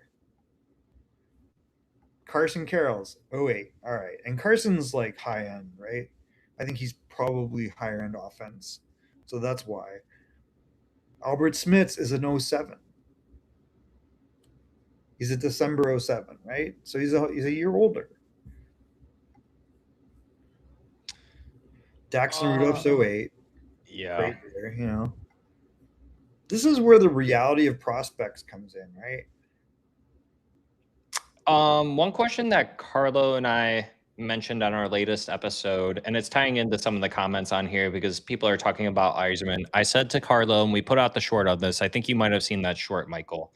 If Steve Yzerman doesn't do it right this off season, or this season, it might be time for him to step down as a general manager. Some people think he needs to be fired now. What are your thoughts on that? If he doesn't trade Larkin, maybe eventually he does, but if you don't do it right, Michael, he's probably got to step down, right? I don't know. If I own the Detroit Red Wings, I'm bringing in Brendan Shanahan immediately. That would probably be I mean, you probably know more who would be available than I would, and so off the top of my head, I'm like, who would you even replace Steve Yzerman with? It's It not probably would be Shanahan, right? well as some role. Like, why would you not make him president of hockey operations and pick a GM? Why would you not? Like, I'm sorry, the Maple Leafs have just done what for 10 years? You can complain all you want about them, but they're a friggin' like 100-point team. Yeah, they always killed it. I mean, when you can say the only reason why they didn't go far in the playoffs is because No it could have reason. been coaching or the players, which as a whole, they always had the high end talent, especially up front, but they never could get it past the second round. And they only got to the second round that one time. Well, we saw this with Dubas, right? Again, where he pieced together around two guys and three guys, and they made the playoffs last year. Yep. So he's a very good judge of talent. Like, he's picking guys late. So if you look at how Toronto built that team, Brendan Shanahan, Lou Lamoriello, Mm-hmm. Mark Hunter, Kyle Dubas. Eventual winner is Kyle Dubas, right? Lou moves on. He was the elder statesman. He built a legitimate organization. And not that they're not legitimate now, but if you're like, listen, we just can't deal with this glacial pace. You just not the right fit, whatever, right? If you bring him in, he's going to be egoless. He saved hockey, first of all, right? When there was that lockout and did the players summit or the owner summit to get rid of clutch and grab. That's Brendan Shanahan. So Brendan Shanahan is for the game. Why would you not bring in a guy that helped turn your team into a champion? That's what you want. Bring him in and let him pick the GM, and the coaching. And you start, and I'm not saying that's going to happen, but that's, Right. you could speculating, guessing, and we go fantasy world. If I had any power, which I had nothing, I'm Yeah. nobody. Like, I'm not, but as an outsider, you're like, we just need a change here, guys. Let's flip it. Why would you not bring him in? Mark Hunter. Why would you not bring Mark Hunter in? Mark Hunter is a phenomenal judge of talent. Nashville's pick is in. What do you think it belches? I They're think it bringing might be someone out Wyatt on Cullen. stage. Why would you not pick Wyatt Cullen here? I would pick Wyatt Cullen. I mean, what does Nashville even need? Probably everything, right? Nothing, everything. Like, they just got Ross Colton. Well, okay, look, they've got Ryan O'Reilly, Stamkos, Forsberg. Mm-hmm. They got Evangelista. They picked up Ross Colton. They picked up depth with Drury. They still have Marchessault. They moved Svechkov out, and I think Svechkov will do. He has a potential to be a steal for Colorado. He'll be inexpensive. He's defensively. Take a guess on what you think. Sorry, what do you think Fedorov scored, or Dorofev, or whatever his name is? Did I What do you call think this? What do you think Did I he call signed? it? What do you Dude, think he signed? Did I call this? $11 million per year for 7 years. Oh wow! Look who Nashville just picked. Wyatt Cullen. I like Wyatt Cullen. I like his brother Joey. Like, Joey Cullen in 2 years might be the first or second overall draft pick in the NHL. Really? Yes. Wow. Who's the only guy that would go ahead of him right now? You're gonna have Landon DuPont next year for the 09s. The 010s, and I don't know what 09s would carry over. It's gonna be Maddox Schultz, Liam Pugh, and I think Joey Cullen. And if you like Maddox Schultz, what don't you like about Joey Cullen? What's the difference between Joey and Wyatt? Not a hell of a lot, in my opinion.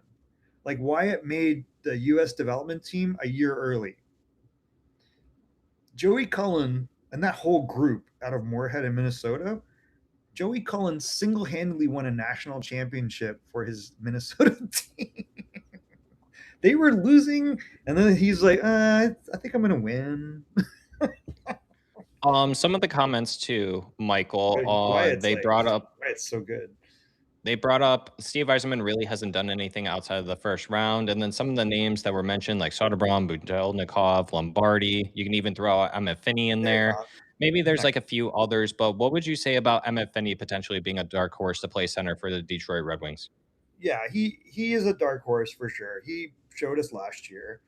Why next year would you not like just go all young and screw it? You re-sign David Perron, Mhm. man, and you play. Hey, Carter Bear, you're in the NHL. Do uh, you think that they would be able to sign Patrick MBN. Kane? Do you think that they would be able to sign Patrick Kane and Uh, then, well, without a trade clause and yeah, then flip him at the deadline? yeah. But I feel like if Kane you're would do Patrick something Kane, like that. you're Yeah. watching this really closely if you're him. Yeah. Well, him and Larkin Though. have the same agent, don't they? Are they both Pat? Yeah, probably. Yeah, Yep. Pat. Yeah, they're both Pat. Yeah, yeah. But I don't know. Um, I mean, on he's a top, great agent. I mean, yeah. On he's top gonna of do that, it. too, Slaybaum says Doug Armstrong has been with the Blues since 2010. Hopefully, Yzerman doesn't end up staying that long. Oh, it's tough to watch. I don't know who you watching next year. I'm watching the Because PWHL Detroit team. I'm That's not who I'm watching any. watching. I'm just like I don't know. Like I'm seriously like I called Anaheim in the off season. You've got to be excited about what's going on in Anaheim. You've got to be excited about San Jose is fun to watch, especially if you get like Stenberg in there right away. And maybe you get Keaton Verhoff in the NHL right away. That would not shock me. I honestly think Keaton Verhoff could play in the NHL next year. Is this a number one defenseman? I'm not sure. Maybe that's the issue because people are like, he could end up just a number four, and that's possible because what you haven't seen is massive offensive numbers from him, right? He's like big guy, he can skate well, he's got a big shot, but maybe he's like a Jay Bowmeister. That's I could see where that would be a risk, but he might be able to play in the NHL. Slaybaum says, my biggest gripe is Montreal, Buffalo, and Ottawa all passed us in our rebuilds, and Ottawa traded their captain. It's incredibly frustrating watching these teams leapfrog us. Yeah, that's obviously true. I mean, look at Montreal and Anaheim getting the playoffs from nothing, right? They build up from the bottom and then up, and they both go to the third round, like right? Montreal's third round, Uh, wasn't it? Not Anaheim, though. Montreal did. What? Anaheim lost to Vegas in 4 games to 2. Yeah, that was the second round. Was it second round? Yeah, that was second round. Third round was Still, Colorado and Vegas. yeah, you're right. You're right. But that's like, how many games did Colorado win? I think it was only one. Yeah. Yeah. So you're like, holy crap! Like, what a year for Anaheim, like to build on, and now they get Roger McQueen. So Um, Doro Fiev signed for 10 or 11 mil. 11 mil, 7 years. Yeah. Wow. I mean, he Uh, had 37 goals, like, so I guess they just couldn't keep him. Dan B says, I have a question. What do you think? We talked about these guys, but what do you think of Vancouver drafting Liam and his brother at the 24th overall and 33rd overall spot? I don't know. I'm not like that excited about it. I'm not sure that. I mean, past past Wyatt, who the only guy that I see that could be really impactful, maybe Ryan Lynn, and maybe JP Hurlbert. You got Belchez. I don't think he's Porter Martone. You got Tynan Lawrence. I don't know what he is. He might be a third line NHL center.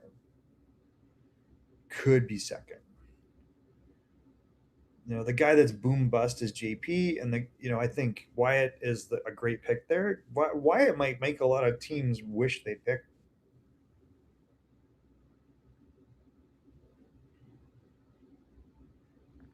Like, what are the Rucks going to do? I don't know.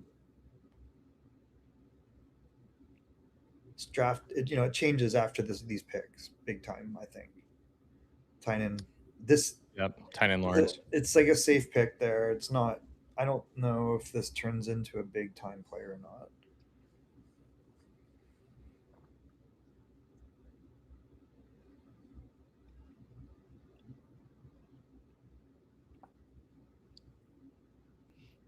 So this is where everybody gets enamored and they get like all giddy. They're like, "Oh my god, it's gonna be the greatest!" And you go, "Listen, this is like let's be realistic now.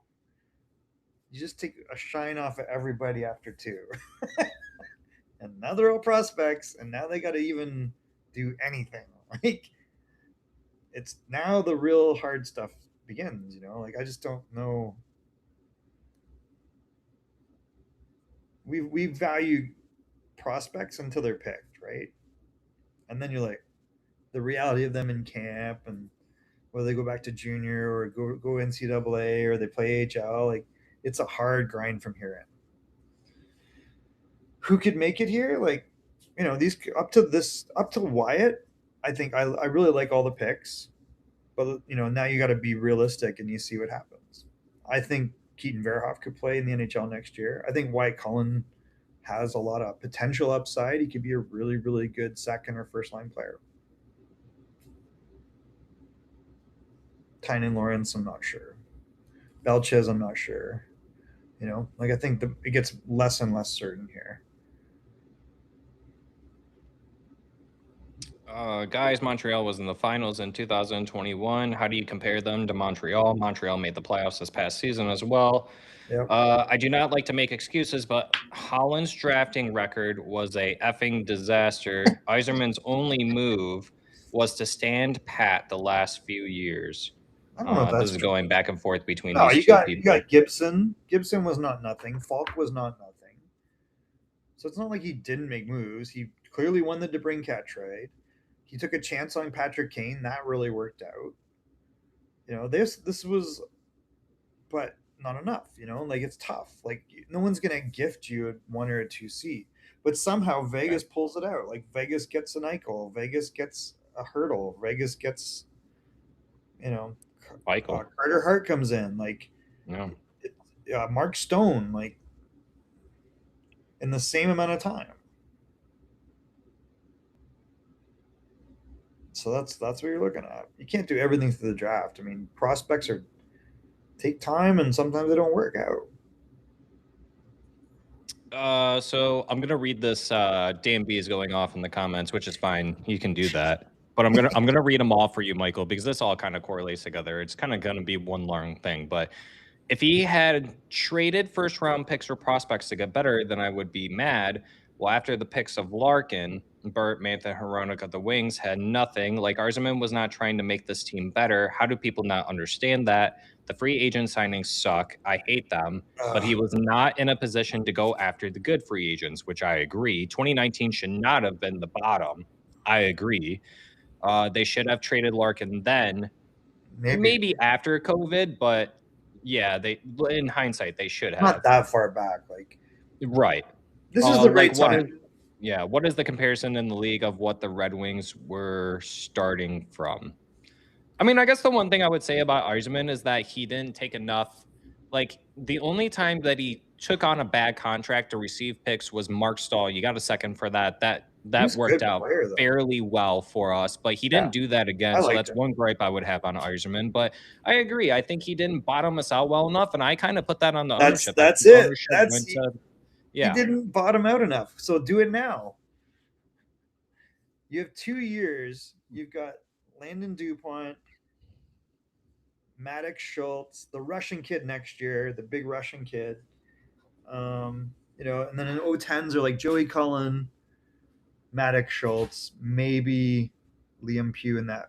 And then there's guys like Henry Buttweiler. And there's a lot of guys, right? That's what you're banking on. How do you Well, get and you're Adrian? Just Well, and I think the way that you look at the way that the Atlantic is shaping out to be with all these teams, I mean, I think the only team, not only just, I think in the Atlantic, we are the worst team now. I mean, if I think we're the worst team. And then you look at the East, we're definitely a bottom three team in the East. I well, definitely can't see that happening. how much worse is Ottawa today? I think Not as much. So they've got, yeah, they still have Cousins. He worked out really well last year. You lose Brady, that's a big deal. They get Eklund, so well that helps. But that's a drop off from Stützle. I mean, Danby makes a good point, and that's something that I said too. That I think that the league, personally, to me, Michael, I think if the Red Wings wanted to tank again, quote unquote, say like that the league would actually do them a favor this time around, quote unquote. no, I'm not gonna do shit. That's not I how like that to pretend think that. Like, this is like nonsense. That doesn't make sense. Like, it's just like whatever. It's whatever. Well, I think a lot of, like, obviously the Red Wings haven't moved up ever since Steve Yzerman came in, or even with Holland. And then you look at teams like San Jose, who continuously get these top 3 picks, and some of these other teams like Toronto getting the first overall pick with Matthews, and now with Gavin McKenna. You're looking at some of these other teams and these big market name teams that are getting, these really good, lucky picks in the draft, and the Red Wings just keep on getting shafted in it. So a lot of Red Wings fans are hesitant to want to rebuild, quote unquote, tank again. But I would still do it. I would still do it, and you take that risk. I don't know. But I don't everyone's know still what nervous choice about you have at this Seider point. and Raymond. I just don't think that Seider and Raymond. I could probably see Raymond doing it. I don't think Seider would do it. That eventually they would follow the path that Larkin is going, requesting a trade out. If you were to tank for the next 2 years. No, they're young enough. But you don't know. I mean, the guys that are requesting trades are all American. Right.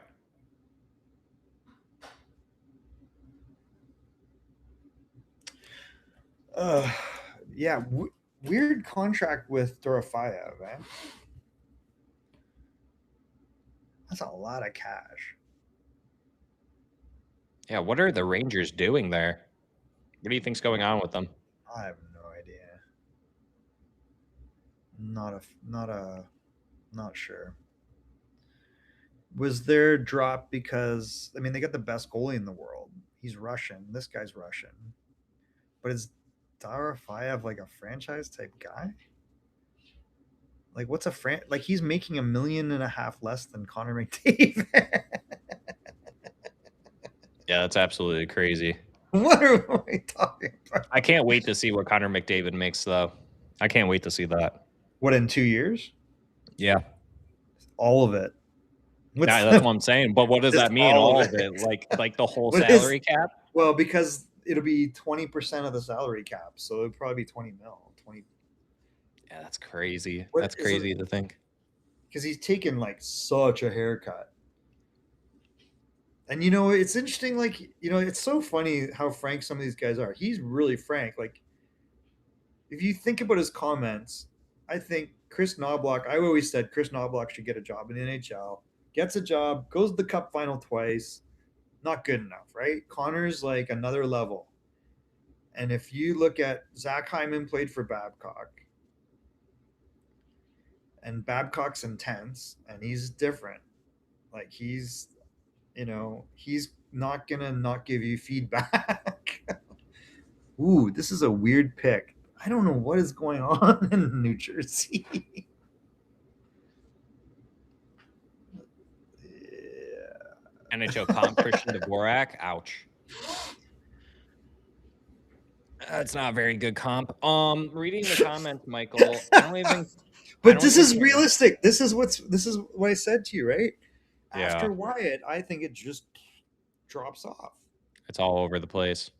Yeah. Yeah, I don't think that there's anything here that you're like, oh my god, I'm so excited. Like, well, what is the percentage that first round picks that are selected play in at least 200 career NHL games? What is the percentage of that? I honestly don't know, but the way I look at the first round, it's in tiers always. The first tier for this is the top 2 guys in this year's draft, right? The guys between even Malhotra is, he could, I don't want to say it, but he could at least, he maybe caps out as a second line guy. The defensemen here, I think, will end up being the best players. And then you go guys that are boom bust, like I don't think Wyatt's going to be boom bust. I think Wyatt will either be really impactful offensively, and if he's not, he's going to have really good hockey sense, and he'll be like his dad, who was like a 15-year NHL player. Like, how do you have a better coach? He's got his uncle and his dad that were like their coaches. Yeah. And he was like super reliable, won how many cups? You win 2 cups? Or did he win 3? Great. He won with the Carolina Hurricanes, Pittsburgh Penguins, and Pittsburgh Penguins. 3 Stanley Cups in 21 years in the NHL. Reading some of the comments, Michael, I don't even care about tanking next year. If you keep Alex DeBrincat, trade for Pedersen as a big discount, and I think they would make playoffs. If you replace Larkin with Pedersen next year, I bet you they make the playoffs. Getting rid of his loser, or this loser, I think is what he meant to say. I don't want to be here. Attitude and making Sider captain, and they are a playoff team. That sentence I couldn't comprehend. But if they got pure futures for Larkin and replace him with a guy who has the same production and have Sider captain, they are a playoff team. I don't know. That's what has he done in Vancouver? He got paid and he tanked, right? He got a serious contract before anybody else got one. Before that, he was like a 100-point player. He was like a 30-something goal guy, but there was always these weird rumblings out of the room. And when he got paid, it was like he's not fitting in. And then he had the big thing with TJ Miller, right? Or JT Miller. And JT Miller's had a great year that one year. Like, he was like a 100-point player. So together they were better, but this just didn't work. And JT's old now, and he's tarnished. I mean, he's a 55-point player. Not just 1 year. Like, Pedersen would be the most likely route. I think that the Red Wings would be able to get a center that's anywhere close to Larkin back, but I don't. I would just do it. I don't think you're not going to get Larkin into Vancouver. Correct. So that's three-way trade. That's reality. What's the word? Reality. What the hell? Why is that so? Matt Schaefer making the pick. I might be having a stroke, Zach. I can't make sense of the word. Who is the second leading scorer in Vancouver, by the way? The second leading scorer? Was it Quinn Hughes? It was Ronak. Oh, that makes sense. I always forget he's on there. That's what's crazy. Like, so okay, we complain, but we had Wallman, Ghost, and Ronak. Mm-hmm. Yes, you like ASP, but you're hoping ASP ends up being what Ronak is. And frankly, Ronak's actually bigger and stronger, which is the knock against them. He's not big and strong. They took Malte Gustafsson. Whatever. Who did? Redhead. New York Islanders? Islanders coming out of the Swedish league. Yeah, big defenseman. Yeah, he's pretty tall. He's tall, yeah. It's a beanpole, right? Oh my god, yeah, he's a beanpole. Yeah, the only thing about Pedersen, Michael, is that I have not seen one insider, not one single outlet say the Red Wings are linked to Pedersen. I've not seen that. How are you going to get him? Whoa, what was that? Jesus. What was that? What happened? I don't know. Some random noise. It's kind of scared me, though. Where? Here? No, it came from my computer. I don't know why, but yeah, that was strange. I don't know if anyone else heard that, but that was strange. Anyways, well, I thought I destroyed my computer because I spilled like water on my brand MacBook Pro, and I was like, and the sound was gone. It's like, what's going on? I was so distraught. No, my computer just made a strange noise. I don't know if anyone heard that, but anyways, yeah, I just haven't seen anyone link Pedersen to the Red Wings. Since 2019. What's the contract? Is it 11 or 12 million? It's like 11 points something strange, yeah. All right. Well, that's Alex Tuck money now. And you don't have Larkin. So whatever. They retained $2 million, we got a deal. 11.6. Yeah. So how much do they dislike him in Vancouver?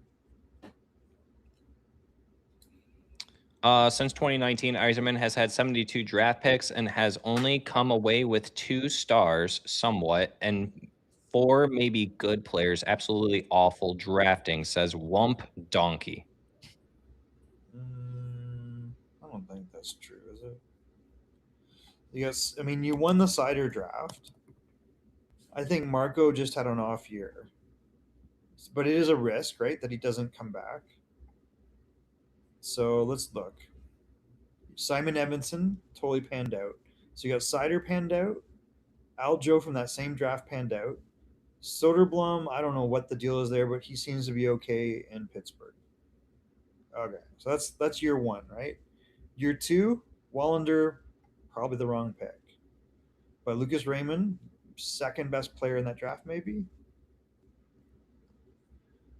even though he's fourth. All right. So the next year, this is where I have problems. You pick Kosa instead of Wallstead. Never even Yep, give him a sniff. Edvinson totally is, in my opinion, like what's the difference between Simon Evanson and Owen Power at first? not very much. Not very much. So I think they did fine there. Yep. Next year they got Casper. I think Casper had an off year. Who's picked after him? Savoy, Minchikov, Geeky, Matejchuk, Nazer. Like nobody's blowing your mind yet, right? There's still time to see. Yeah. Urov was picked further down. Kulik I really like. Like I think you should go after a Kulik. If he's healthy, you might have a good player there. But it's not like any of these guys like what's the right pick there?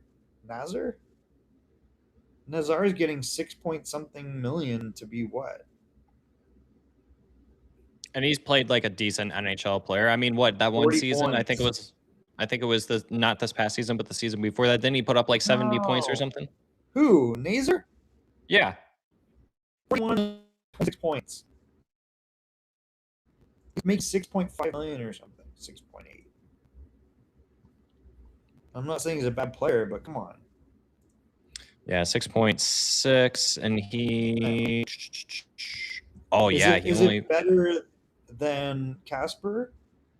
Right did now, he. maybe not like dramatically. Casper had 19 goals the prior year, so Casper could still end up being that guy. The I guy don't that know was why I after that was thought. divorced.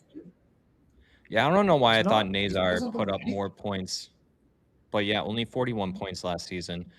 Philip, thanks for the And dono. 15. Appreciate you, bud. But Philip has to say Larkin, DeBrincat, Kosa for Denoye and Aginla / Kerfoot. Is that something you would do, Michael? Not interested in Kerfoot. That is JT Comfort. Uh, That's would GT take it. Comfort. Yeah, that's no different. But I'm taking Tej and I'm taking Denoye. Denoye doesn't blow my mind, but Kind of just Tej seems like could another Nate really. Danielson, right? That's the risk. Yeah, Quebec is not producing guys that blow my mind. Like Quebec's done damage to the way they've put the rules in place and development. Quebec's a bit of a mess right now, in my opinion. Okay. Denoye, I mean, I you hit on the head. It could be Nate Danielson. Um, TJ Ginla could be a 40 goal scorer in the NHL. Yeah, So he like looks I real think good. if you go Larkin and DeBrincat, you need something. The guy I thought was Paterka because of the German connection, but he's gone. Now Kirill Marchenko and his camp are coming out saying that he's unlikely to re-sign with the Blue Jackets. Blue Jackets are in what is shambles right now. going on? Blue Jackets are in shambles right now. Reading some of the other chats, Michael. It's going Uh, on. if you take the fact the Wings Oh have my all suites, god. Pedersen could play with Raymond, him leaving Vancouver and the crazy media, change of scenery, why not take the risk? People saying Eiserman doesn't take risks. Pedersen, high reward potential, and they have nothing to lose. They have insane salary cap. I can't Yeah, speak but for how do you whatever get up? reason. What are you getting? Like, what are you giving up to get that guy? I don't think Pedersen's going to be as cheap as people think it is, That's or else Pedersen would have been moved by now. or they just want too much retention.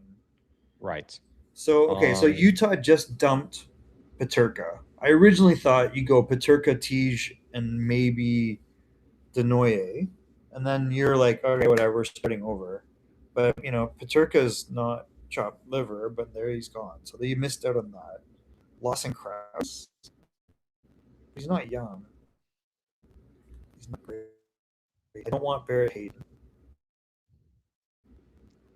Kerfoot had 13 points in 34 games. Like, why would you want him? He's 31. That makes no sense. The guy you want is Simashev, maybe. I just don't know if he's got the offensive tools you'd want. He's just big and he can skate. But he did play really well in the AHL. He had points in the AHL. But I don't know if the offense translates. I mean, Philip it's a says tough the one. U.S. Olympic team Really. killed the NHL. Michael, do you agree or They disagree killed with the that? NHL. 100%. 100%. They'll cancel they'll never send players to the Olympics again. Do you think it's Why that would you bad that send- they would cancel the Olympics? The NHL had parity. Like the NHL, unlike every other league, had parity. It had every night, every game, every team's competitive for the most part, and the young teams even were pretty competitive. Like there's not too many totally embarrassing teams. Like who's embarrassing? San Jose's fun to watch. Like Chicago's got players on the up. Like it's not like a disaster. Right. Vancouver. Vancouver was an implosion. But no, whatever. I mean, for the most part, every team's competitive. Now what you're seeing is like LeBron James isms, right? Where guys are Yep. calling their shots. So they're gonna all load into this. They're gonna all load in the same teams. It really does not help. Like teams like Ottawa. I mean, Columbus is. How long until Adam Fantilli says I'm not? I want out. Like Adam Fantilli is like. That's another Pat player. I think he's CA. Yeah. I was gonna say Slaybomb makes a good point because I said this too. What a mess. Alex Brinkat forced his way here. Why would he leave 3 years later? He's from here as well. Even if Larkin and Kane leave, I see Cat signing an extension. No, he would leave. Why is he not? Why he came here because he thought it was going to turn around.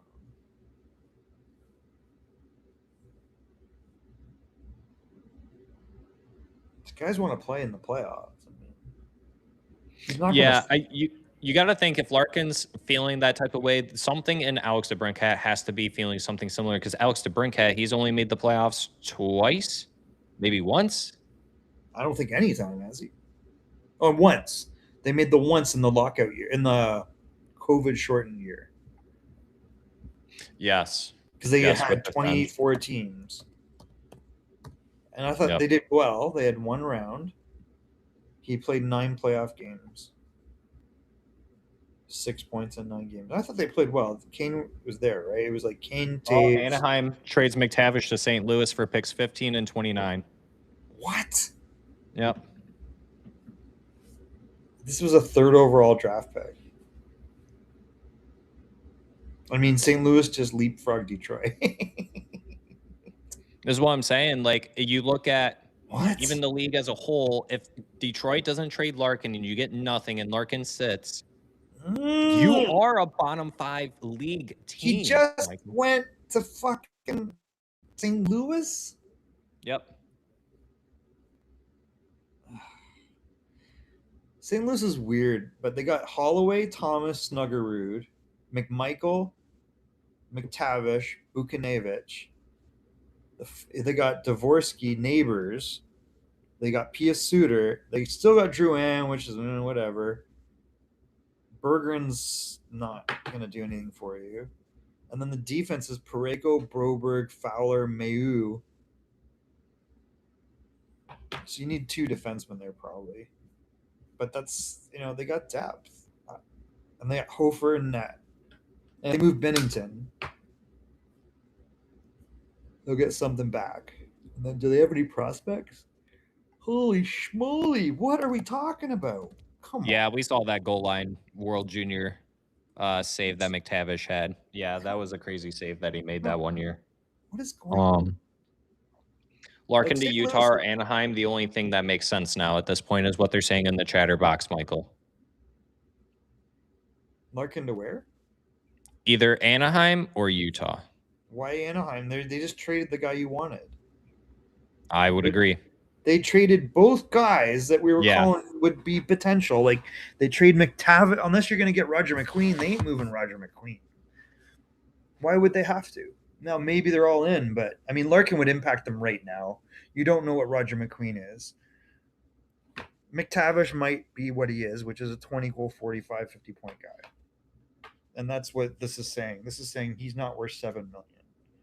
And St. Louis is saying who Sorry, cares? Michael. Yeah. Sorry, Michael. So Fuck. the Ducks get Detroit's pick What? and Colorado's pick What? from St. Louis. What? What is going on? What? If that's what McTavish gets you, Well, look at what Brady got. what does Larkin get you, Michael? This is not even that great of a draft. What does Larkin get you if this is what a player like McTavish gets you? And I agree with you. I don't think that 15 and 29th equates to what you got via McTavish when you drafted him. But what does Larkin realistically, Michael, what does Larkin get you? Is it 4 first-round picks? Yeah, maybe. I don't know. This is nuts. Well, this is what's going to happen. Teams are going to get desperate real fast because these moves. Not everybody's got these moves, right? Like there's a lot of teams on the outs. Like Minnesota does not have a number one centerman, but Minnesota also has no draft capital. Yep. So how do they make this happen? What do they have? They got Gustafson. They got Urov.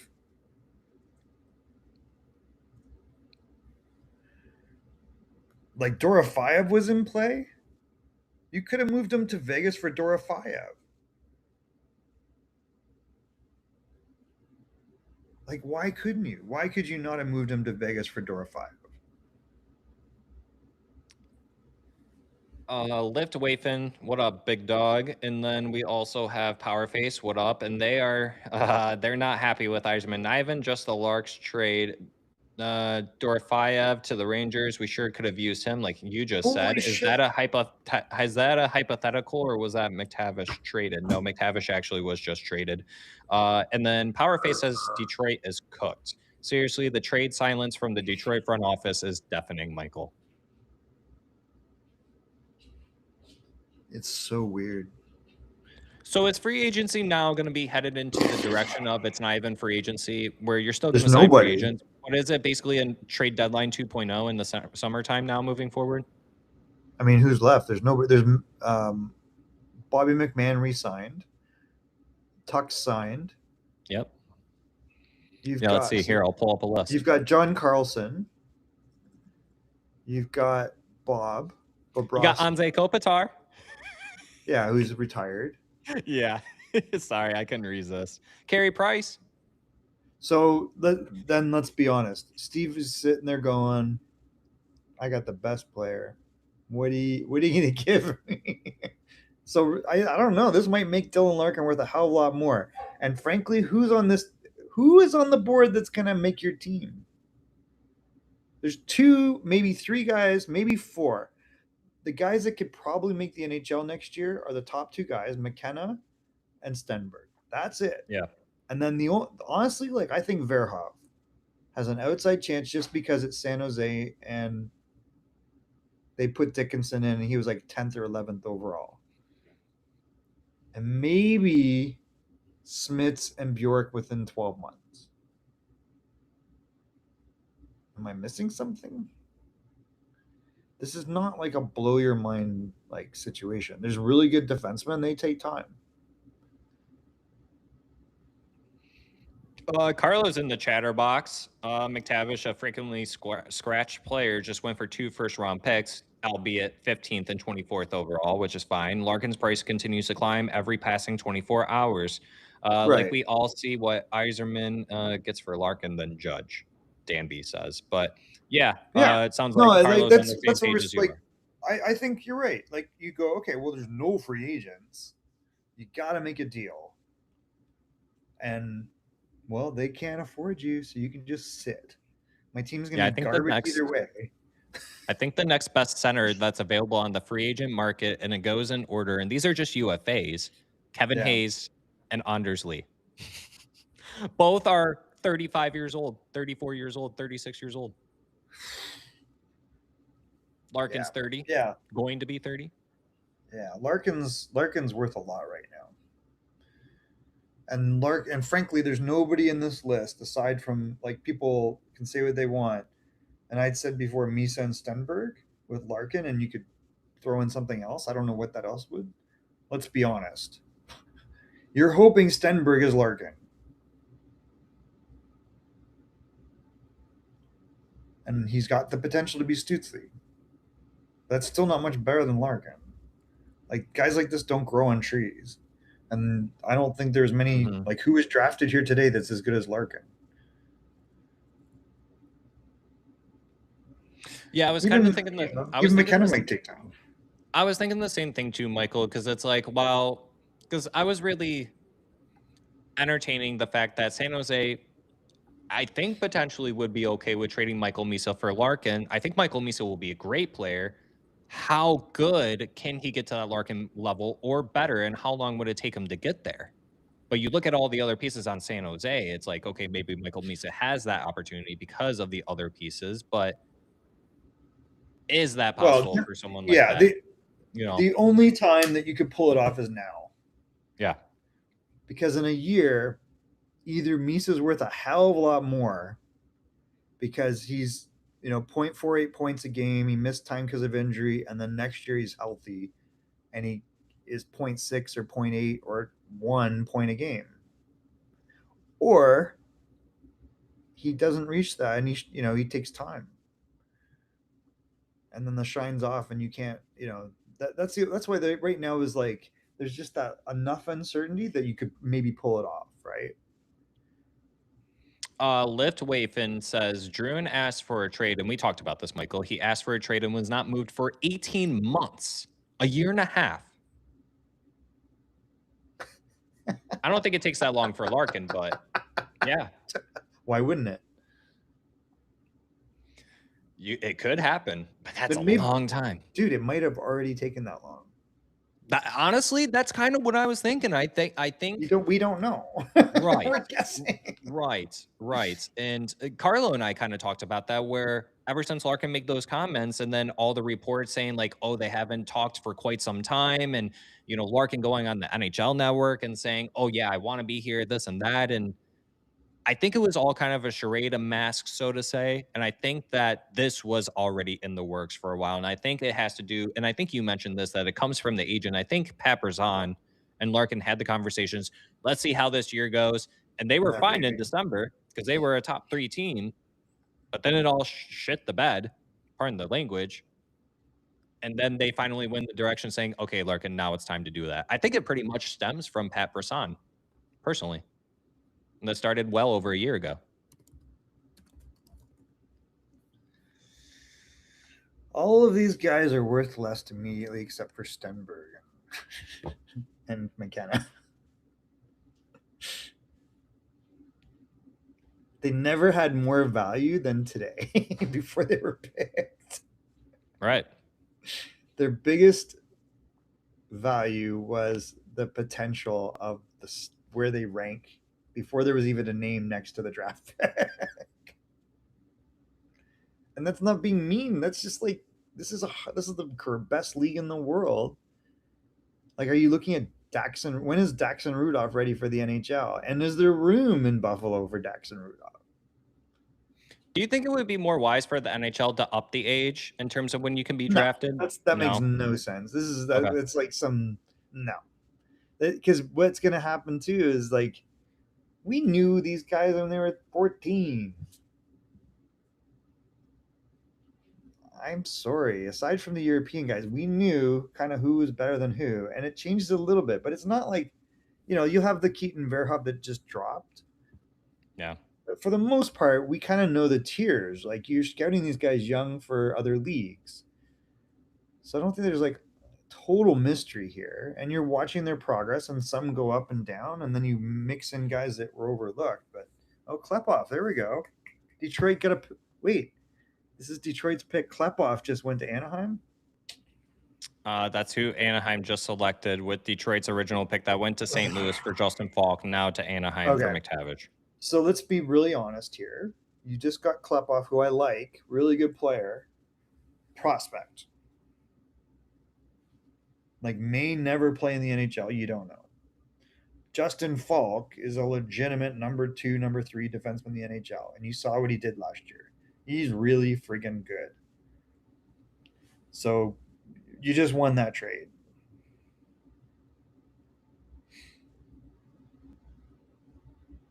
Oh, man, the home run would be getting TJ again. I agree. And I think that you just hope and pray Casper or Danielson works out, or if not, then you try to somehow get one in the draft. Yeah.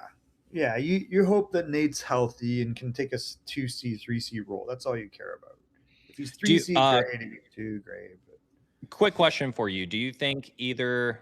I don't think it's Cobb, but do you think maybe Rasmussen? You could toss him in there, but do you think that there's an opportunity for JT Compher to get moved? Who wants him? I don't know. Or buyout? I mean, buyout. Or not playing? I think they like down JT through waivers.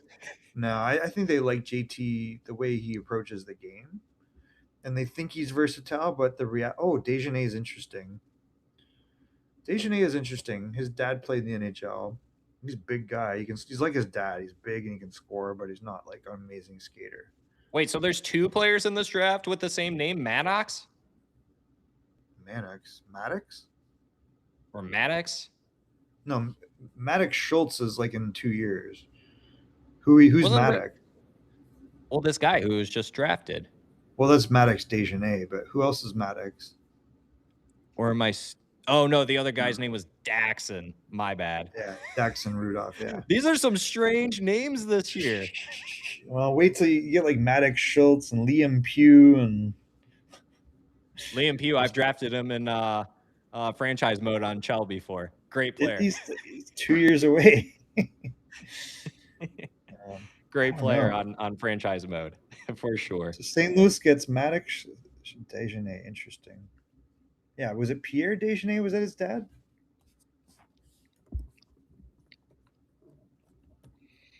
So backtracking to Pierre, yeah. the pick that Anaheim just made. Yeah, who cares? So looking at it from Steve Yzerman's perspective, Steve Yzerman probably saw this coming where if the off chance that we don't make the playoffs, and this is outside of the top 16 or the 16 to 32, are we really going to be hurt by the fact that we're losing out on this pick? Because I agree with you. I mean, you look at this and these players, like there's like fat chance this guy could even make the NHL, and that could take 3 to 4 years if he ever gets to sniff it. I will say again, I really like Nikita. Let's be realistic. You just won the Justin Falk trade. If the guy that's not picked yet, Ryan Lynn, I'm not sure I project him that high. Part of the Hockey, Canada program, really talented skater, but he could be ASP. Maddox Dejanay could be a big goal scorer, or he could be nothing. It almost kind of, and I don't know if maybe it's this draft class, but you look at the last 2 picks in the first round that the Detroit Red Wings had, and it was NBN, who I think was 14th, and then Carter Bear, who also went 15th. Did they get lucky with those 2 picks, do you think? No, Carter wasn't 15th, was he? Yeah. I thought he was a lot sooner than that. It was either 15th or 14th. Maybe 13th? I thought he was 11th or something. No, we weren't that low. Wow, is it that late? 13th. 13th. Okay. Still, Carter, I thought compared very favorably to Kindle, who was picked 2 spots before. He's better than Nesbitt. I like him better than Murda. Jake O'Brien, I would have picked him before Jake O'Brien. So I mean, conceivably, he's a 7 or an 8 pick, in my opinion, normally without the Achilles injury. And look what Kindle did. I mean, Kindle like had a great rookie year, like as an 18-year-old, crazy. And I don't think Brady Martin's better than Carter Bear. The guy that people are gonna kick themselves is Porter Martone. Yeah, like Porter Martone should have gone 4th or 3rd. Yeah, he should have went way sooner. Like Porter Martone is gonna make a lot of people like hate themselves. Like if you pick Caleb Denoye over Porter Martone or Brady Martin, like that's insane. Porter Martone might end up being as good or better than Misa. I got a question for you here. Dan B in the comments says Finney could end up being Brad Marchand type. I think the potential. Finney? Oh, Your Alvin thought Finney is on not that? like he's not the same type of player, but he's a really smart player. He's a really smart player. He's got awesome hockey sense. He's in the right place at the right time, and he can play with better players, and you can play him lower in the lineup. Like he's just really, really good. And he might be a 60-point player. I don't think he's Marchand, but Marchand's like a pain in the ass. It's like, Yeah, Finney doesn't really strike me as that kind of guy. Finney strikes me more as like every time I see an interview with him or like one of those goofy, funny videos that the social media team puts out, he looks like someone who he's very serious, but someone who yeah, you can get along with type of for serious. sure. I think he's such a good that's a great story. I had no idea he was gonna be that good. But when Bill Guerin won GM. Oh no, they didn't announce it yet. They're doing GM award right now. Sorry, Michael. That's all right. Yeah, I mean, I bet Finney's a good news story, Oh, Bill Guerin did win. Oh, he did. Orange Strong. Oh, and this is where he announces that we just traded for Dylan Larkin. Who? Imagine. That would be hilarious. Yeah, I think the writing's on the wall here, man. It ain't happening.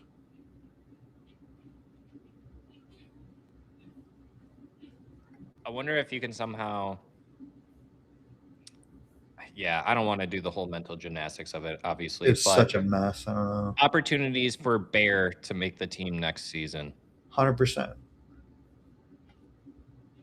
I think he can make the team. Why would you'd have Carter, MBN, and then Genborg maybe. Just go friggin' all in, but they're not going to do that. But maybe I see no reason why Carter can't make the team. He's not a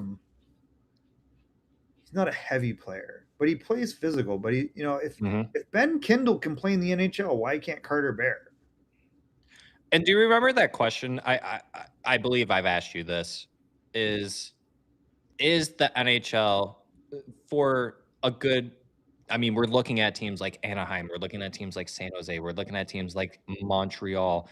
Is the league turning into an under 30 league now? Apparently not.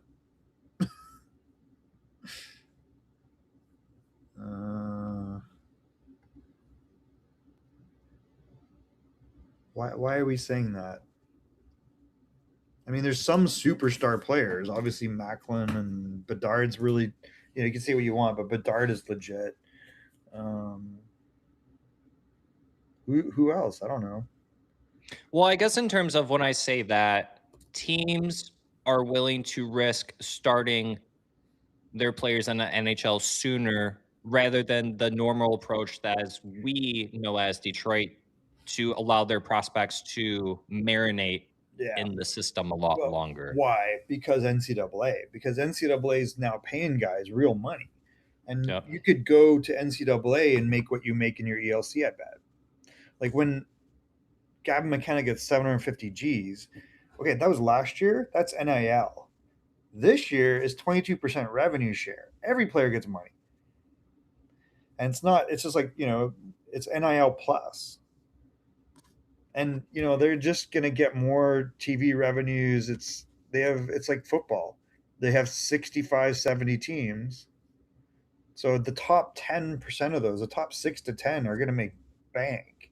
Like Michigan State, like those teams are like Denver. Those Hmm. teams are like no joke. Like they're Yeah. gonna. It's not the people in the stands. It's the alumni. That is a business. So why are people putting their guys in the NHL or the right away? Because do you really believe, and not everybody does, that playing in NCAA is better than CHL? One, the only way to stop that is to pay the guy. Two, like, are you going to think your player is going to develop playing 38 games versus 68 and every night being competitive? Because if you look at those schedules, first of all, the rosters aren't that great. I'm sorry. Like you're playing 10-21, so people are like, oh, they're men. Yeah, but they're men. They're like D grade, C grade for the most part. So the competitiveness is not what it is at the CHL because you've got the best 16, 17, 18 year olds. Now it's going to have to get younger. I think that's what's going to have to happen with CHL. So why are they pushing them? Because maybe they don't believe in NCAA. And NCAA is not like letting them run like in gun. They're not letting them. They're like Caden Lindstrom played third line, dude. That's a fourth overall draft pick in the NHL. He played third line on his team, Yep. and that did not help him. Yeah, and an MSU team too, Michigan State University. One name that I'm not Keaton seeing a lot Verhoff. of. Keaton Verhoff just Go dropped ahead. from second overall to Yep. friggin' where? Yep. Right? Ninth. One name that I haven't seen people bring up in the chatterbox over here, Michael, and speaking of like prospects, since we're talking about them and Red Wings picks that they have, I haven't seen anyone bring up Max Plants. And I know that he potentially could play center, but he's been playing on the wing. No, But yeah, this is a guy who's going back to he play in should go back. NCAA. I mean, now that with the Dylan thing, I mean, there's more opportunity there. I mean, the sky's the limit with a lot of these young guys. You got to think at least one of these young guys this summer is looking at this like, if I just bust my effing ass off, I Casper. could put myself in a really good position with this team.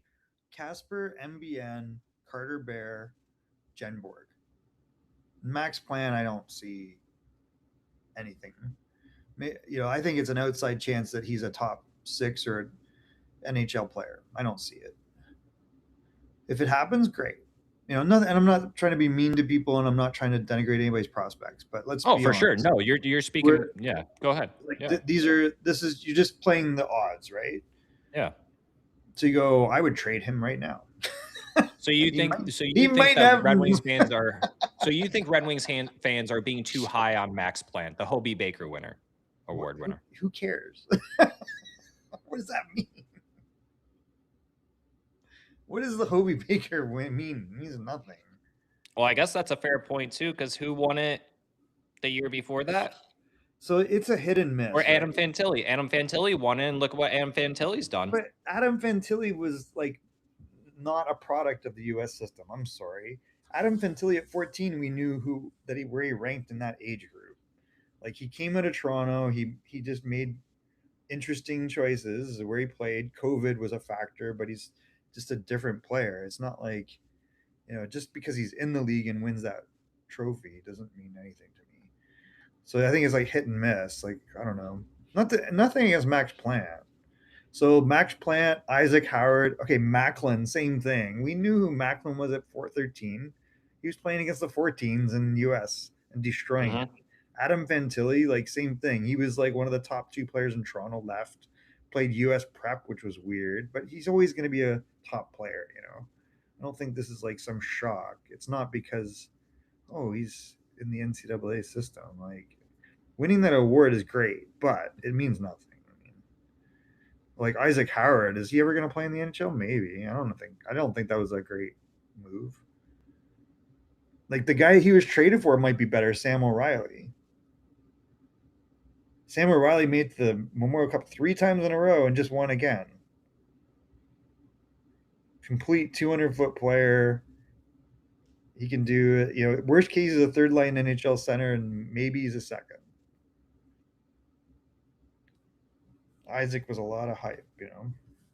I don't want to saddle Max Plant with, oh, he won that, he's going to be a top NHL player. So reading the comments on that, because we do have people replying to that, and it's not really anything bad. Max Planck's exciting, but we have a logjam at left wing. Instead of drafting these skill guys who will never have an impact in playoffs, Eiserman takes Bear, MBN, and the two best forecheckers in their draft, and they can both finish. How old is Plant Max looks good Plant? Plant looked good in the double IHF. Dude, Hobie he's Baker 20. kind of does mean nothing. Like, who cares? So yeah. Yeah, he hasn't played. He's 20 and he hasn't played a single professional game, and he's going back to school. He's the same age as Nygaard, drafted 2024. So I mean, let's not freak out about like nothing. I'm glad he won it. He's done really well. He's a prospect, and he's not young. By the time he's baked, he'll be 22, 23. Who has the better season in 26-27, Casper or Finney? The risk with Finney is the sophomore slump. Right. It's just weird. The risk with Casper is he never bounces back to the level we saw, because he looked really good. He looked like he was a breakthrough player. You were like, man, he could get 25 goals and 35 assists and be a 60-point player. Yeah. So I think the hope is he gets to that now. If he gets to that, then all's forgiven. You don't worry about it. And if you looked at last year in chunks, there were games where he was the best guy. He had a horrible start, and then he'd hit a game. And, he was really interesting the year before, because when he first came, he did not look good in camp. He did not look good in the AHL until the end of the year. And by the end of the year, you're like, oh, this guy is actually really good. And then you looked at him, he looked like he made the team at a camp. They sent him back, and he forced his way on the team and gets 19 goals. So he's an interesting guy where he'll suddenly like surprise you in spurts, and he's got a little bit of size. He's got really good skill. So your hope is bounce back, all the opportunity in the world, 25 goals, 60 points. That's what we want. Perfect. I don't care if that's 1C or 2C, whatever. And then you're hoping that Nate does something similar, or gets 35 points or something. I don't think he's going to get 50, 60 points. But, you want him to have kind of like the Emmett Finney season. If he gets like, 13 goals and 15, 20 assists, that'd be perfect. The risk with Emmett is that he hits sophomore slump. The guy I'm really curious about is MBN. Yeah. And he had one hell of a playoff run with Grand Rapids, man. He was an animal out there. He's an animal. I think that's a guy, if Kane doesn't come back, you put in the top 6. I think you just do it. Like, What are you doing? What are you doing? I thought this was interesting, Michael. Let's talk about the Jim Gregory General Manager of the Year award. Yeah. Bill Guerin did win it, and he won. It was 131 points. Chris McFarland was second in 123 votes. But get this, Bill Guerin only received 14 first overall votes, 19 second place, and that got him the win, because Chris McFarland got 20 first round or first vote ballots and 6 second round. Chris McFarland's where? Colorado. No, he's not. He's in Nashville, dude. Is this list wrong? He was the general manager last year in Colorado. He is now the general manager of the Nashville Predators. Oh, duh. Yeah, there you go. Thank you. Which is crazy. It's like, what just happened? It's just bizarre that happened. This guy's like in the running for general manager of the year, and it's like, well, he got more first place votes than Bill Guerin. But that's what I'm saying. Yeah, Bill Guerin came out winning somehow, some way. Yeah. So I think, first of all, that's crazy. Like, Nashville had a crazy offseason. Plus, think like Rob Blake. You can say what you want. Rob Blake going there with him. Rob Blake, if you look at his record in LA, was not garbage. Like, he gave those guys a legitimate chance. They were in the playoffs. They're a 100-point team. Like, whatever. Like Rob Blake is no dummy. He did a pretty good job there. That being said, it's amazing what Minnesota did without a first line centerman. Wow, Ethan Belkat's going to Utah finally at pick 17. Crazy. So Ethan is interesting. I think I shouldn't say underachieved. He is what he is. He is a big guy. He's not maybe the offensive player that you thought or they wanted him to be because he went first overall in the OHL draft. And when he went first overall, I think I was surprised because the guy that was projected, and then maybe the issue is he went NCAA, if I'm not mistaken. So let's see, Ethan, was it Valentini? No. Who was the? He's huge. He's 6'5", maybe taller, but he was point a game. But he's got a good package. I don't know. He could really not be a big offensive player, though. That's the issue, I think. So he probably went in the right spot. Like, I think this is a good spot for him to go. What is going on with the search here? It's already been 2.5 hours and they're only at pick 17. This is crazy. Well, yeah, I don't know. So, yeah, congratulations to Ethan. He's going to play Michigan State next year, by the way. Oh, okay, yeah. Your boy Landon, though, to U of M. That's pretty cool. Yeah, interesting. Gonna get paid. They are getting a phenomenal player. Yeah. And what he was able to accomplish in a really short time, like winning a championship that Everett never won, like phenomenal. I mean, he is so good. He is a really, really good kid, but he is like superb talent. Yeah, so Belkes, I don't know. It'll be interesting to me. I don't project him as necessarily having the offense you maybe would hope of a first overall pick. Let's see. So it's in the OHL, like he was really highly touted. He won with that Oakville team. I think it was Oakville Rangers. Mm-hmm. And they won um, like the provincial championship. Yeah, Oakville Rangers. Let's see. Where was he drafted? Number 1 by Windsor, 2024, and now he's gone. So interesting. Okay, so listen, this is the draft, all right, that year. Tell me if you recognize any names because you probably don't. Ethan Belkes, number 1. Number 2, Alessandro Diorio. Who? Colin Fitzgerald. Anything? Brady Wesleyan, Parker Vaughn, Cole Zarowski, Pierce Mabui. Okay, now you're going to recognize this name. You ready for it? Caleb Malhotra, 8. Oh, yeah. So you just basically, all these guys are all the same age, all draft eligible probably, unless they're an overager, right? Like their late birthday.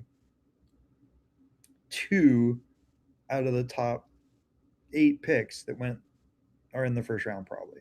And it's not over yet, but I mean, Zarowski might slip into the first, but I would be shocked. I think he's like rated way down. Yeah, he's rated way down. He's going to by the way, he's going to University of Notre Dame next year. So like these guys basically 2 years and out of the CHL. That is like unheard of. Boy, oh boy. The Diorio has played a grand total of he played 45 games last year and 58 games year before.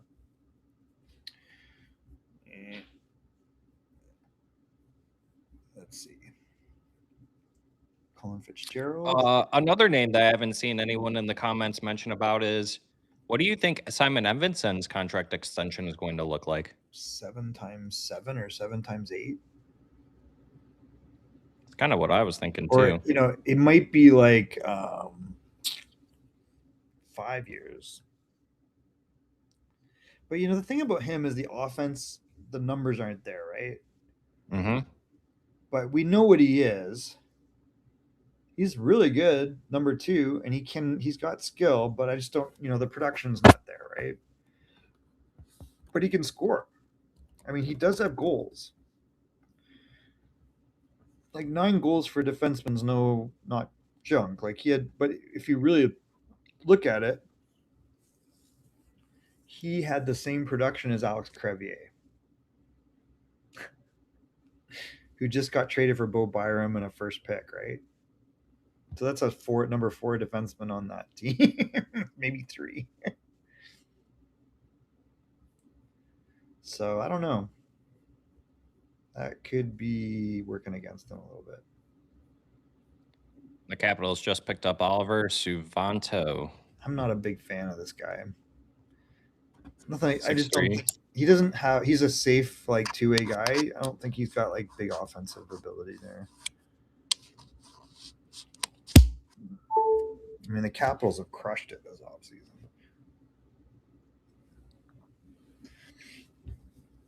I mean, they gave up a lot to get Kyrou, but I think it's a good bet. I mean,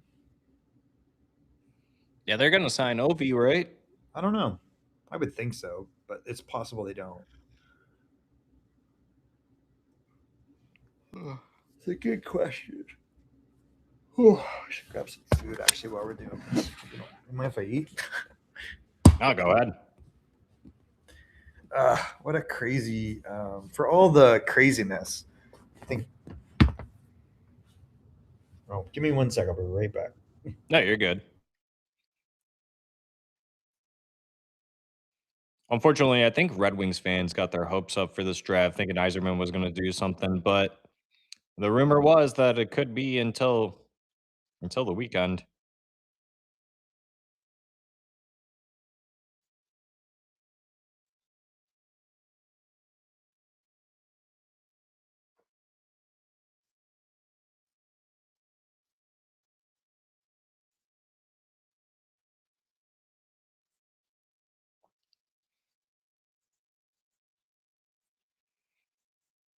Would Red Wings fans be interested in Kirill Marchenko?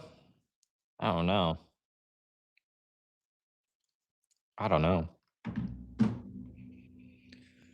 Yeah, JJ Paterka went to Boston too.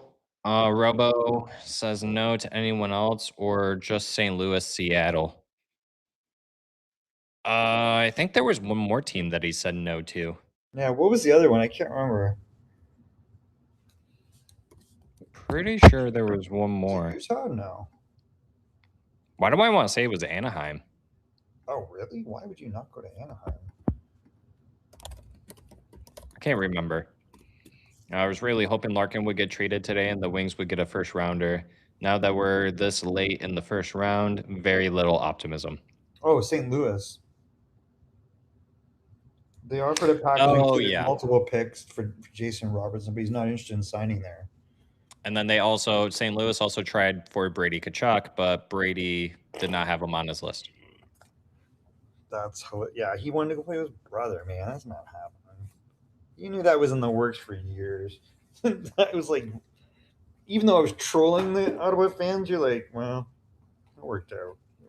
Isn't it kind of funny how karma just kind of came back and bit them a little bit on that? They're kind of a nasty fan base.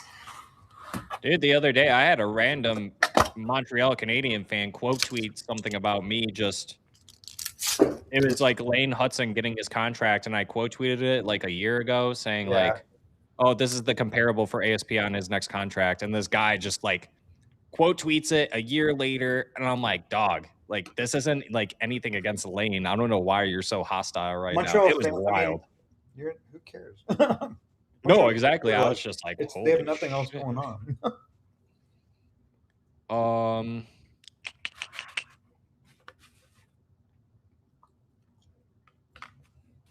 There was something I was going to say, but I kind of lost my track there. It's too bad Montreal Canadiens are in Montreal. Do you think what was your question? Sorry. It's too bad the Montreal Canadiens roster is in Montreal. Right. I agree. Do you think the return that Ottawa got for Brady was good? No. Absolutely not. What did they get? 3 first-round picks. Yeah, who were they? And then they ended up getting JJ Paterka. No, they didn't. They got Eklund. Or Eklund, sorry. Yeah. Yes. Thank So you. big deal. Like you just, I don't know. You got somebody, but look now. This is why I say the picks were more valuable before they were picked. So who did they get? Was it ninth? No. I don't think they've made a pick But yet. no, they flipped ninth to get Eklund. Mm-hmm. They got Eklund, and they got like the 20th. So who's going to go there? Is it 20th or 26th? 25th. 25th. And they have the 32nd that they can't trade. So who's left? That's fair. Yeah, that's fair. They just, that's why I said I'm shocked how little it took to get him. What's his contract? It's not a lot. Is it 8 million? He only had 2 more years left on it. I think that was part of it, but we all know he's going to re-sign there. Yeah. Yeah. Unless they go somewhere else together. $8.2 million. Oh my god, it's so cheap. Yeah, in today's market, absolutely. And he just got a raise. He got a $1.5 million raise, I guarantee you. He did because of the taxes. Tax. Yes. They've been to Ottawa. It's just government employees. That's it. Who wants to live there? Who do you think their next? And the arena's in the wrong spot. The arena's in a terrible location. Who do you think's their next captain? Probably Stützle, right? I mean, yeah, obviously. Like they have nobody else. Who are they going to do? Who's on D in that team? You got Sanderson. Yeah, maybe Sanderson, but I think it'll probably Stützle. I was going to say, I mean, if all these Americans are doing this, then I can see Jake Sanderson 100% leaving at some point. He's a weird one, but yeah, probably. Just because I don't think it's a non-factor,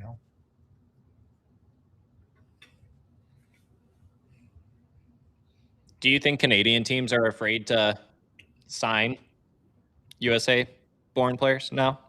100%. I think they should be. Oh my God! Listen, the whole CHL. Look at just what happened. I just read off all these names of guys that played 2 years and they're gone. Yeah, about 2 years and the CHL gone. They're not used to that. So what are NHL GMs thinking? Okay, go watch NCAA hockey. It is not like an adventurous game. The guys are not developing in 68 games where they're allowed to play a skill game.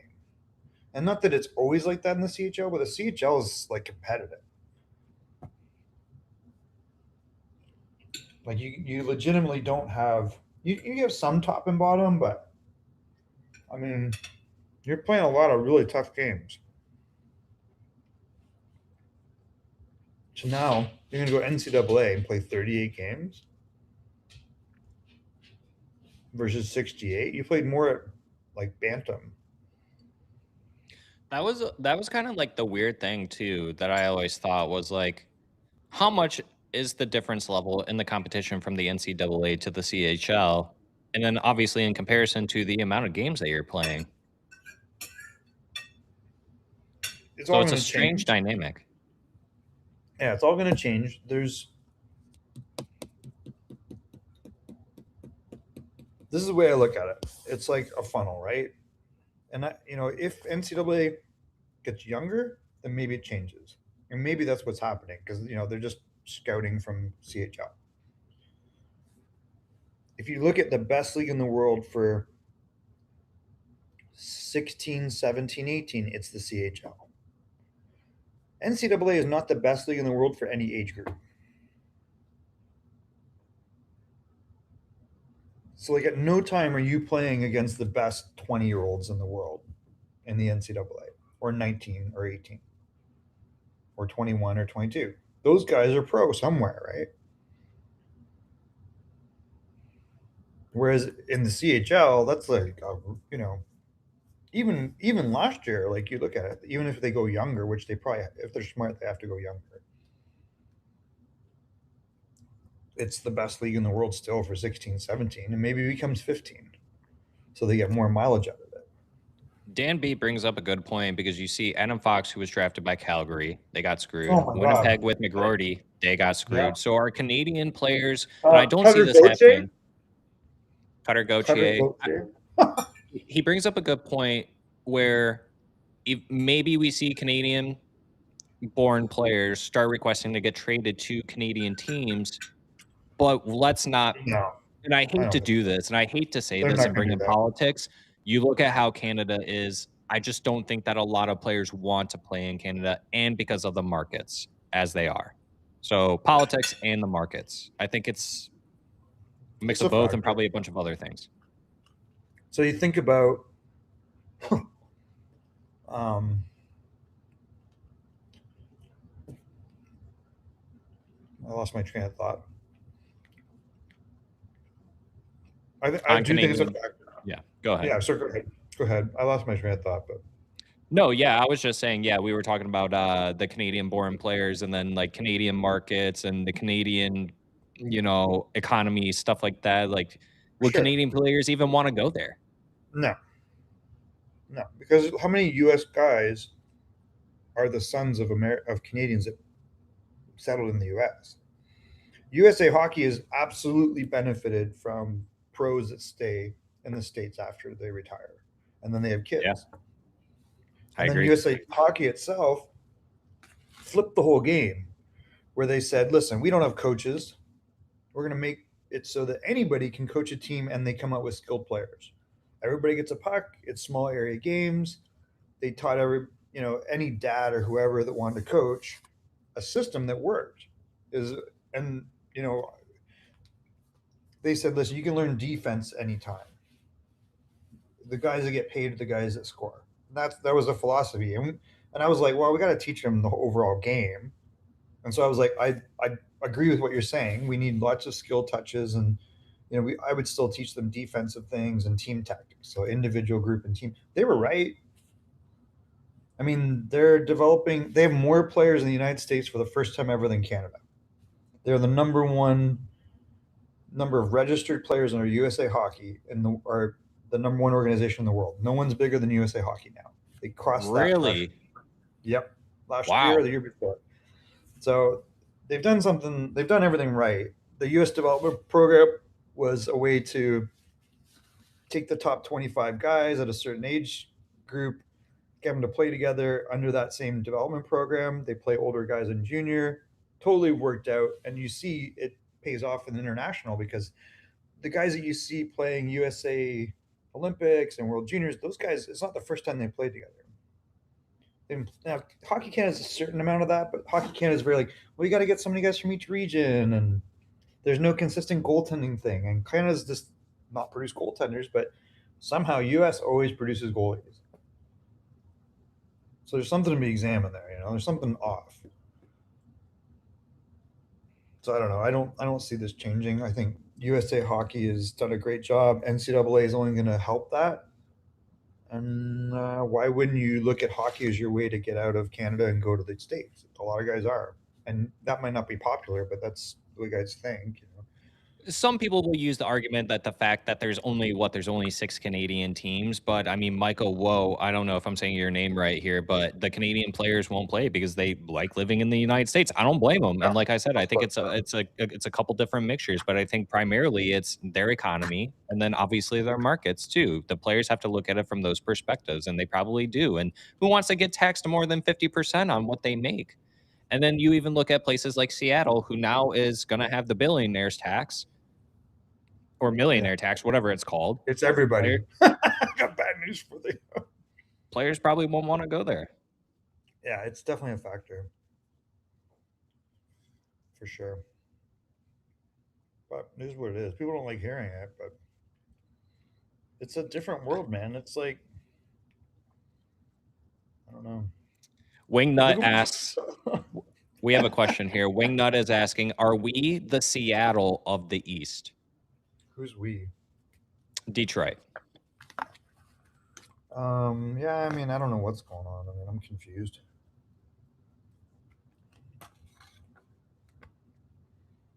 It's a tough spot right now. The road is uncertain. Yeah. Yeah, no real rumblings right now, Wingnut, unfortunately. I don't there hasn't. Yeah, that's the other thing. I mean, the only other thing is, like, Emily Kaplan mentioned be on the lookout for something to happen this weekend.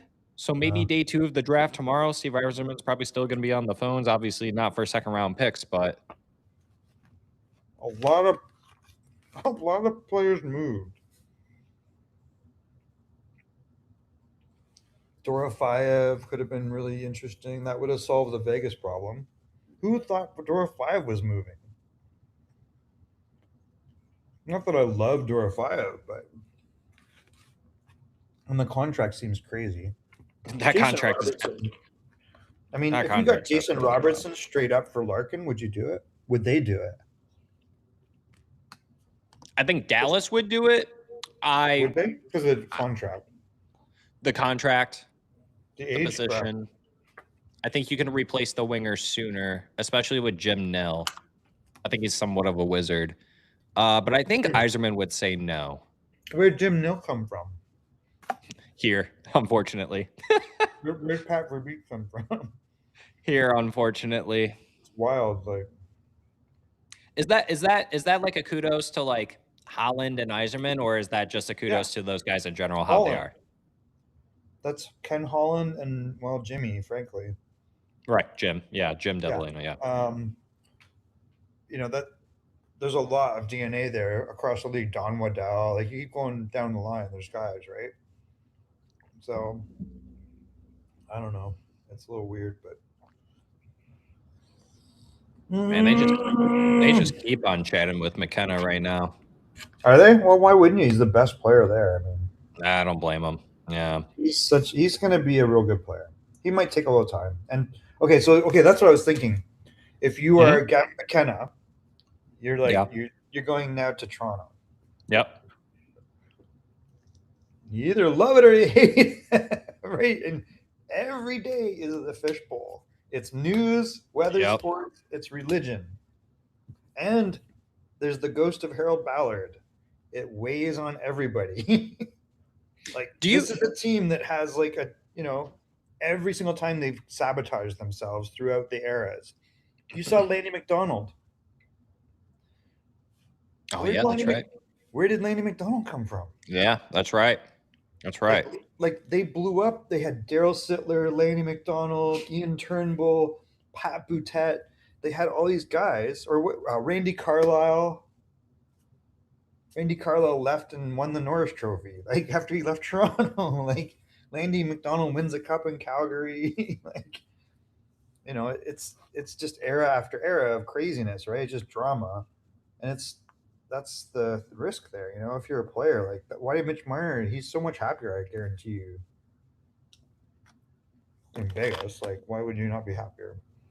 You're not from under that looking much. at it from, talking about that too, Michael, just kind of piggyback off of what you said, because I agree with you. Like, you look at McKenna now, and I see where, trying to put in his shoes, he's like, I don't really care right now who I'm being drafted by. Like, I'm being drafted. I just went first overall. This feels amazing, right? Of course. Eventually, right? And I do think maybe partially this is in the back of his mind, and his parents probably have talked to him about it. Yeah. Like, hey, have you seen what's going on in Toronto? And then everything that's gone on in the past with them, like, you got to be ready for this. So do you think maybe I don't want to say he's unprepared for the fishbowl effect, like you said, like that is their religion. Like, they live and breathe this, right? This is their life. He knows. But so do you think like players like this go into these big name markets are truly prepared for it? It's hard. I don't know how you could be, but he's been in the CHL. He's had guys in the arena, since he's like 14, 13. So it's not like, but this is definitely another level, because then all of a sudden, and so was Mitch Marner. Mitch Marner grew up in Toronto, played for the Vaughan Kings. He was a little guy, moved his way up, crushed in the OHL, and he played with the Hunters in London. So he knew, okay, so, and then all of a sudden they're like, he's soft, he's a choker. Anybody could have got those 109 points. Yeah, Wingnut brings up a good point. Bro is setting up Austin Matthews. He's going to be good, but so did Mitch Marner, and look what happened with that.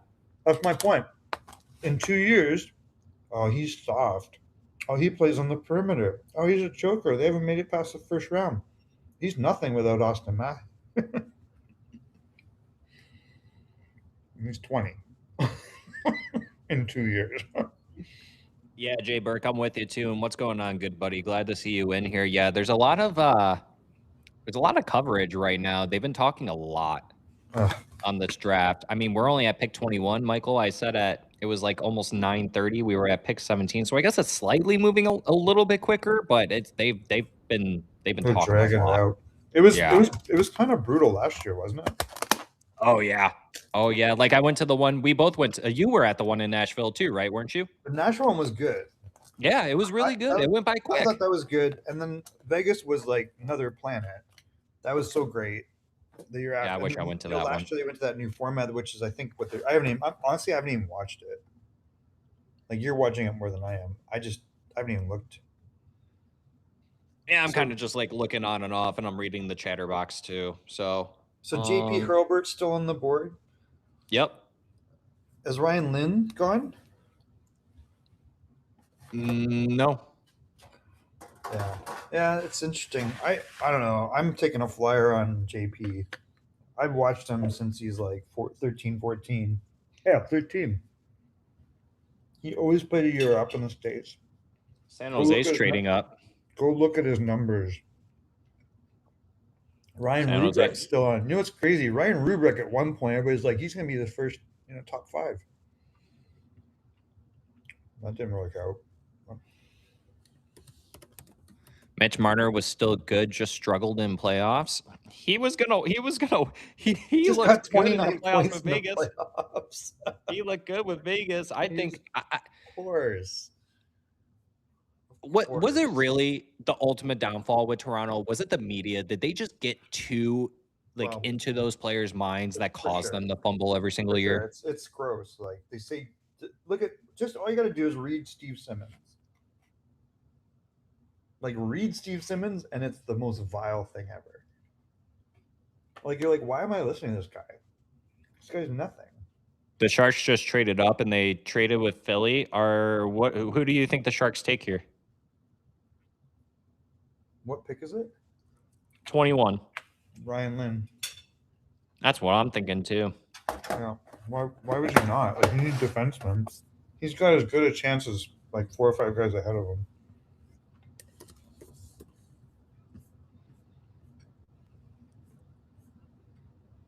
Is Novotny gone? Who? Novotny's gone, right?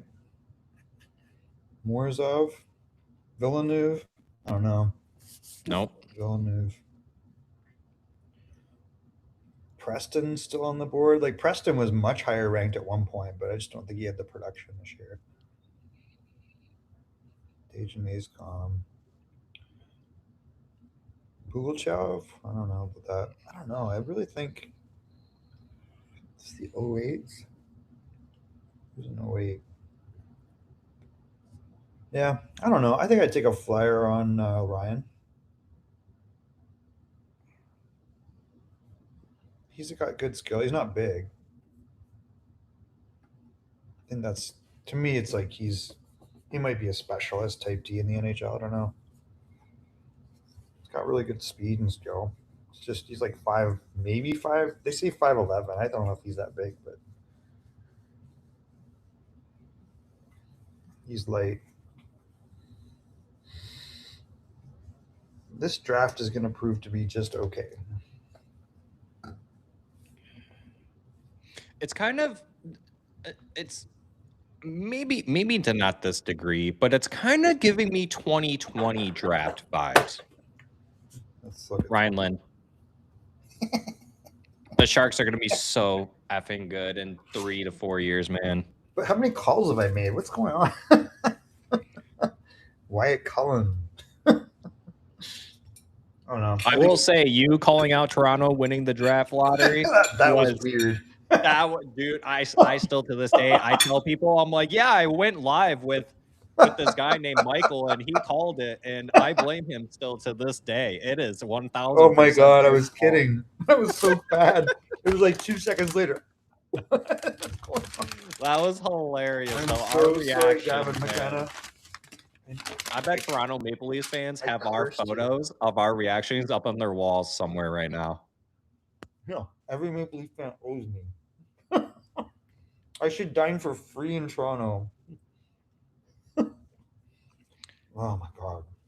I mean, speaking of San Jose too, now that they just made the pick, you look at is Macklin Celebrini outside of Macklin Celebrini? He's going to get paid. He's going to get paid. I don't know what. Is it going to be close to McDavid numbers? Who knows? But Oh then you yeah. look at Will Smith, Michael Misa, and all these other names. Like, I know the cap continuously goes up, but are they realistically going to be able to afford all these guys?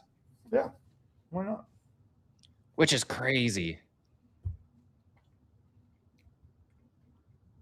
Which is crazy. It's Is there ever going to be a point where the NHL doesn't keep increasing the salary cap? it boils Obviously, you down to exclude money. like weird situations, right? It's revenue.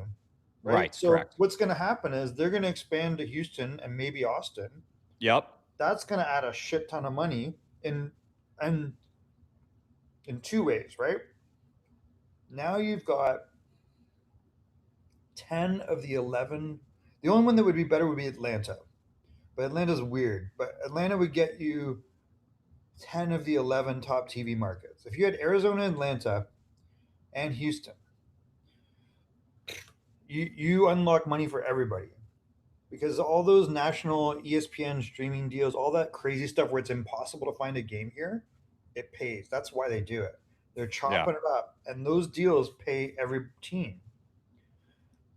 So the more teams there are, the more money everybody's getting. This is like the gates. One thing, gates your maybe your break even. Where the gravy is on the TV streaming deals, and that's what's going on with them because the appetite is big for live content. It's like bottomless pit right now, right? Like wait till Amazon got the streaming deal in Canada, right? The dumbest one is CBC. They're more like Hockey Canada, Hockey Night in Canada is no more. How do you feel about that, by the way? Couldn't have happened to a nicer organization. Like just fold it. Like what do you do? What do you do here? Like what's your purpose? Aside from being propaganda, like you The do only nothing. reason why I asked is because my dad, he loves to tell me about the stories how that's like when he was a kid, he would hang out with like his grandfather or whoever, and they would listen to the radio. Nostalgia. Yeah. I used to watch the Red Wings and they won cups. It's a new era. I don't know. It's over, man. They, the writing was on the wall when they're like, "Oh, we're gonna get rid of Don Cherry." It was the number one show in Canada. What are you talking about? And then they let the Hockey Night in Canada song elapse. They didn't want to pay for the Hockey Night in Canada song. What? Well, we don't want to pay for that. Oh, are you serious? Yes.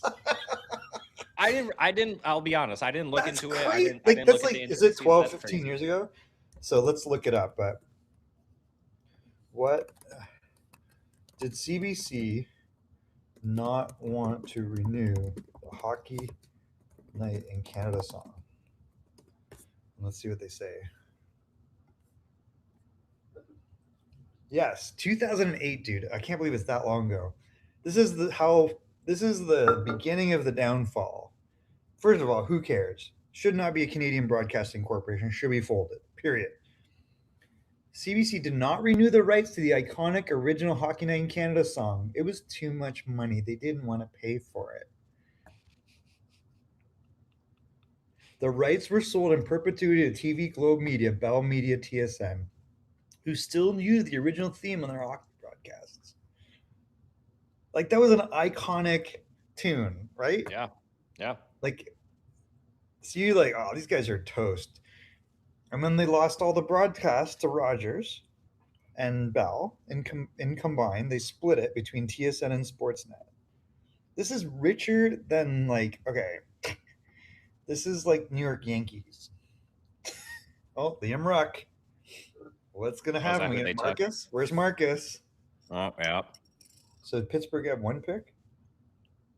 I don't know why. Maybe I'm overlooking these guys, but I wasn't that excited about them.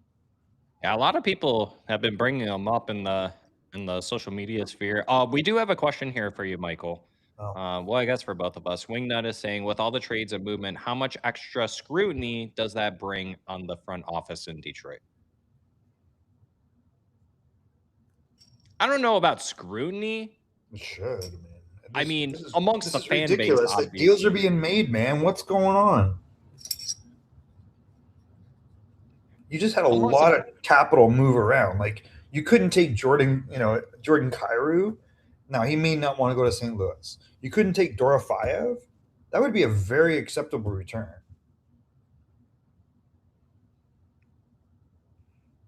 I mean, Ottawa got nothing for Brady. I really am curious to know what like Chris Ilitch I don't would know. have to say about all of this. I have no idea. I just, you look at Vegas. Look at Vegas, who's been the Cup 3 times or 4 times. They've been 3 times in 9 years, 3 times, 9 years. and they've won once, right?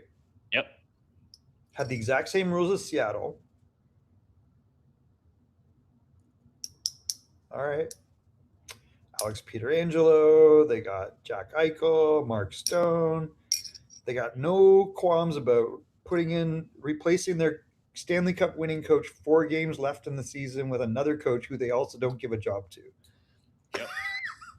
like, Bobbin and Weep. Sorry, Husky. Husky's like, what? I'm like, they're not screwing around. They don't give a crap about prospects. Name one, like, what prospect do they have on their team that came from internal? Dorofayev. They traded him. Yeah, I think that was it, actually. That was it. That was it. Like, what? But they're winners. But then you also look at Florida, too. Florida hasn't made Who's a their pick? first-round pick. Barkov and Ekblad. I think their last I saw it. Their last first-round Lundell. pick that they selected was the guy that they just traded, Semiskevich. He was the last first-round Yeah, pick in, like, Mackey, the yeah. last 9 years. But really, it's like the core is like Barkov, Ekblad, Lundell's in there. Yeah. But I think everybody else, they just, it's wheeling and dealing.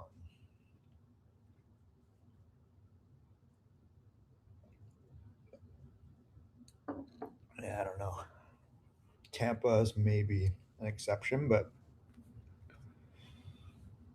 Tampa was gutsy enough to let Stamkos go. Let Stamkos go and sign Gensel. You don't want to take $4 million? We don't think you're worth more than that? We'll pay Gensel 8.5 in the playoffs. Dan B kind of makes a good point here with the whole Vegas thing and John Tortorella. I know that we spoke on that a little bit, but kind of maybe going a little more in depth. How did they not extend them? Will well coached end up boycotting, or will coaches end up boycotting Vegas? Like, how many coaches they going to screw over until coaches are What? like, after that? Any good Screw GM over. would be doing something right now to juice the team. No. I think everybody the knows average Vegas. tenure in the NHL for a coach right now is 3 like years. 3 years, is it not? Yeah, 3 years. Like, there's not. It's very unusual.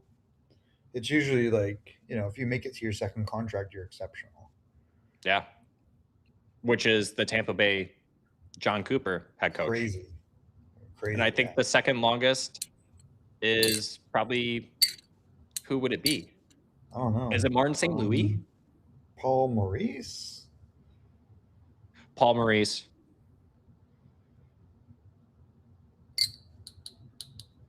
Maybe. Well, about the check, actually. But there's still, Bruce Cassidy's still looking for a job, right? Pete DeBoer keeps getting jobs. Oh, no, there's plenty of other names. Jared Bednar.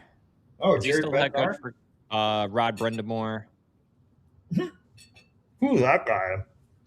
Yeah, who's that guy?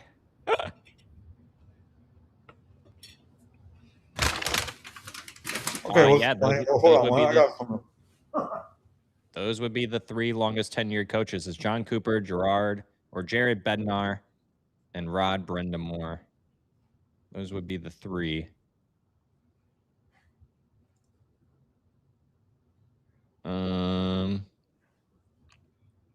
Martin St. Louis, Paul Maurice, Spencer Carberry. That's your top 6 right there. Oh, that's post Bruce Cassidy firing as well. So back on March 30th. Crazy. No. Wait, you know what's crazy for me is that Blashill is in Chicago. Like what? Apparently, this Alexander Command kid who was drafted by New Jersey has the player comp of Dylan Larkin. Who? Alexander Command. Oh. Maybe. I thought they'd drive Klepov.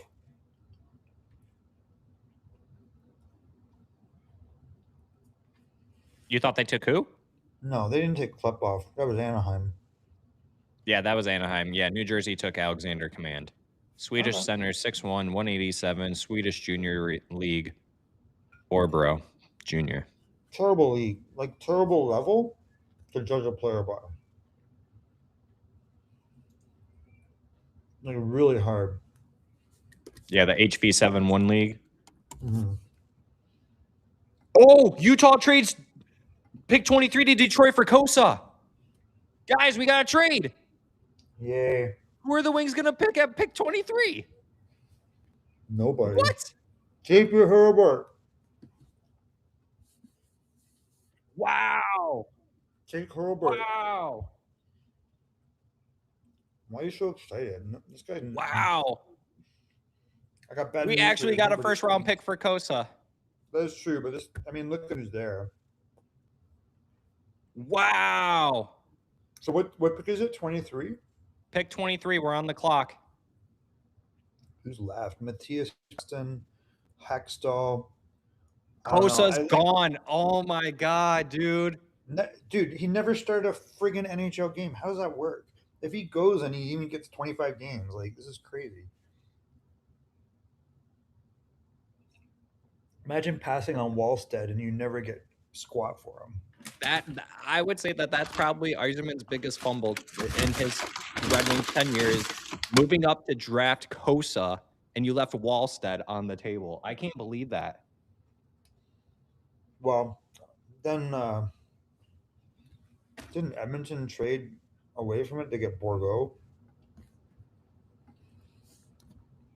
What's that? Or was that Askarov? Askarov was in the dude. Okay, Edmonton before. traded away. Huh? Edmonton traded away to draft Xavier Borgo instead of taking Wallstead at 20. Oh yeah, that's right. Yeah. Right, and then who was after Borgo? Wyatt Johnson. Yep. Yep. Who everybody missed, but yeah. Wyatt Johnson was Beckett Seneke.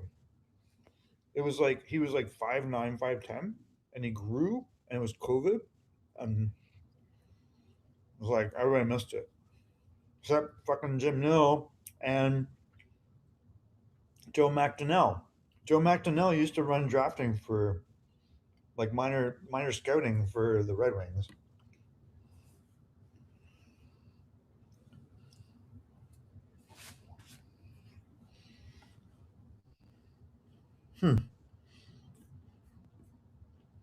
Yeah, so Command played 6 games in the Swedish Elite League and had 0 points.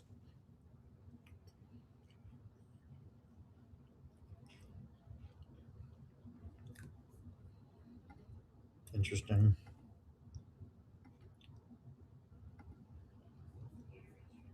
Wow. Right. Wow. So who'd they pick? pick? Is in. Is it going to be JP Herbert? I would definitely make it JP. He's not a great skater, but he can do a lot of other things.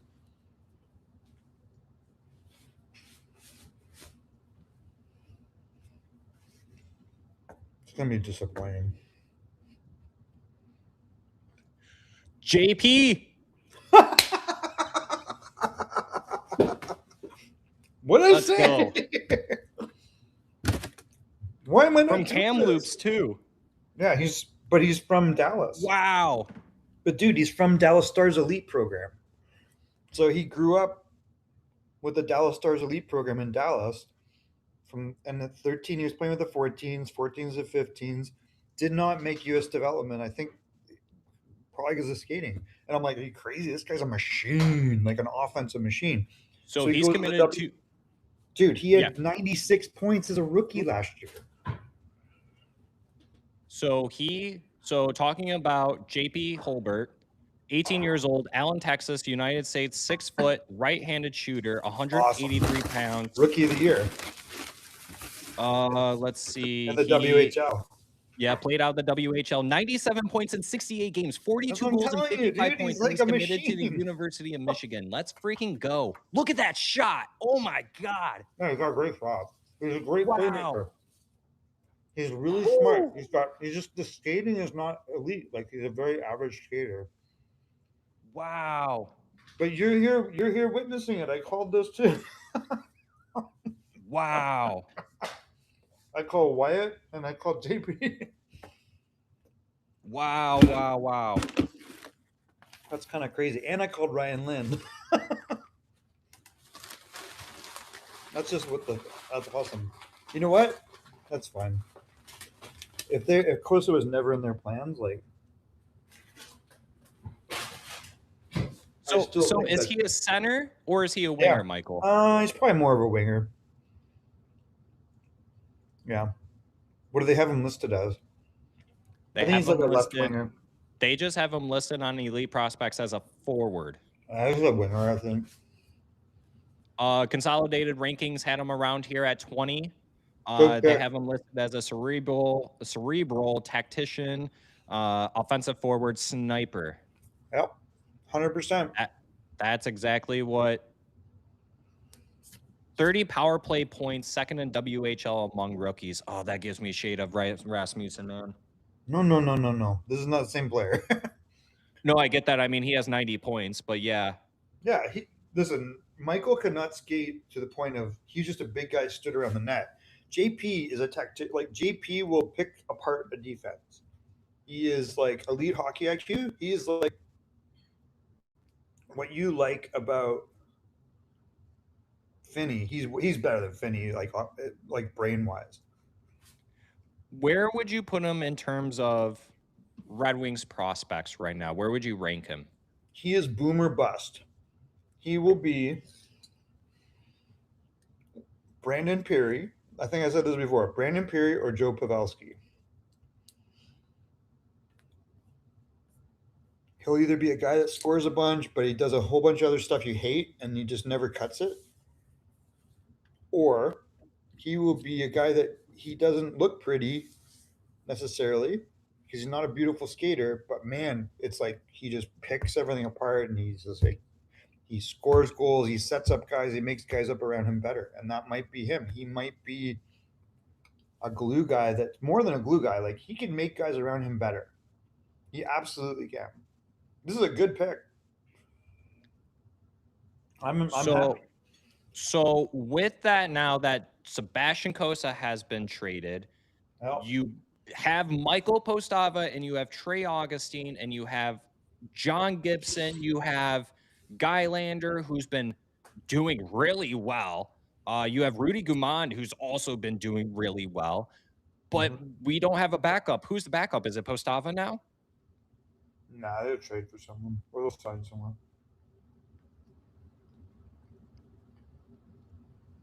Maybe. Postava did really well in the playoffs, right?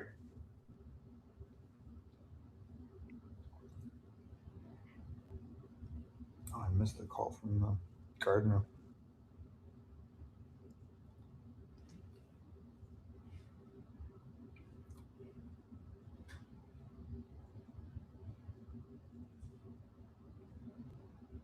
Going and playing with your boy Landon at University of Michigan, though. That's pretty cool. Oh, yeah. Those guys will feed off each other.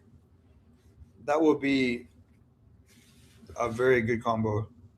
Both great hockey IQs. I mean, Landon's obviously he's a much better, like, athletically, like, skater and everything, but JP Hurlburt can play with anybody. That's a good pick. I mean, it's ridiculous how they handled Kosa like over time. It shocks me, but maybe they knew something we don't. I don't know. Maybe just never cut it because he was always very raw. I thought in Edmonton, like in the WHL, when they drafted him, I was like, man, he's got a lot of holes. He was not good with Team Canada, and he's had a lot of holes. He's big, he's just tall, but Wallstead was always the better prospect to me. But whatever. Now you got JP Hurlburt. I think that is a good pick. It's weird though. Gotta Like mix. two. Gotta mix. Go ahead. Go ahead. Sorry. Go You ahead. got two guys that have weird skaters. You got Carter, and then you got him. Yeah. But they're smart. Both smart. I mean, that's an MO pick for Yzerman right there. Yeah, I think it's good. We got a mixed reaction from the fan base from what I've seen online and what I'm seeing in the comments here. People are saying maybe we don't see this guy until the 2030s.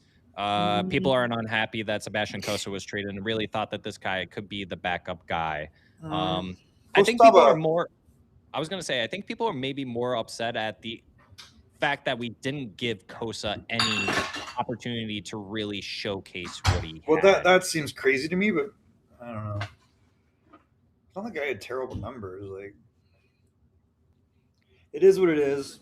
You got your golden boy Trey Augustine, which what was his save percentage in the AHL? Trey Augustine in the AHL? Yeah, what was it? Not that great. It was a 8.79 or something. Yeah, 3.39 goals against and an 8.78 save percentage. What? I thought it was just yeah, I don't know. So yeah, at this point it sounds like that Postava starts in Grand Rapids with Trey Augustine. Maybe, and they signed someone else. Yeah. I mean, I thought Cam Talbot did pretty good. It's that age. He's up there, man. I remember when he was like, right, like a kid. He was like in junior with the Toronto or the Hamilton Red Wings.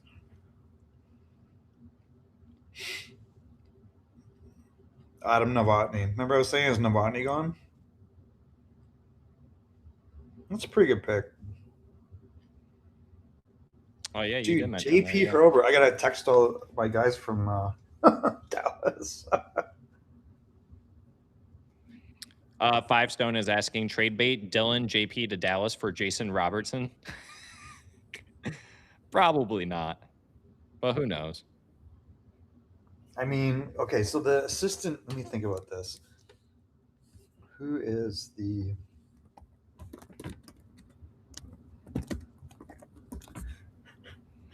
Dan B, I think that the path is to, and I think that they probably wanted to do this with Cossa, is that they expected the goaltending, and maybe Cam Talbot. They were just preparing for the worst, and Cam Talbot or one of the goalies gets injured, and that's probably what they're going to do with Postava, because you just never know. Yeah. Maybe they do re-sign Cam Talbot because they can get him for cheap. It's not like there's any good goaltenders out there on the market anyways. Carlo was saying Vanacek could be an option. No, you're going to want Cam Talbot over Vanacek, no? I mean, I think Vanacek was injured a decent amount last season, but yeah, Vanacek wasn't good for New Jersey. I mean, hopefully they just go Postava. They just play him. Who cares? Like, the guy's not young. We're going to waste his whole life in the AHL. Well, especially when you look at it from Trey Augustine, like, don't you want Trey Augustine? Like, if you now view Trey Augustine as your number one guy of the future, you have to give him starts in the AHL. Like, you have to let him be the number one guy. What a weird world, man. How devastated will it be if Cossa is a stud in Utah? I mean, so that's what I'm saying. I don't think he will be. And I kind of agree with you because he'll be okay. I talked to the Hockeytown West guys. I had him on. I had Brandon on. And I asked Brandon, Sebastian Cossa, he didn't have the greatest numbers towards the end of the year. Then Postava comes along.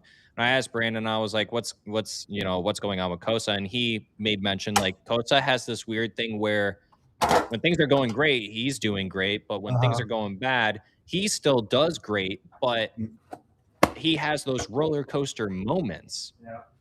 And that in my mind instantly told me this guy's going to get traded. Like he's not going to be a backup for us. No, I think, we, as much as we get upset, they're not stupid. Like, I think they see day to day what these guys are like. So if they Well, had Dan any Watson confidence, too. I think like, they have a lot of faith in Dan Watson down there, the head coach with Grand Rapids. yeah, yeah. I mean, if they didn't trust the guy to ever have a single NHL start, it's either a complete misread or they protected him and they end up getting JP Hurlbert and just like maximize. They're like, okay, we got JP. I don't know. I think that's a really good pick. I think that's not a slam dunk, but of all the guys I think I mentioned, it was like JP and Vigo Yep. have the most potential to surprise people. And then I think San Jose did I think getting Ryan Lynn is kind of similar, right? Like Ryan Lynn will either his game will translate just because he has skill or not. And he's smart. He's got a good shot. He's just a whippy shot.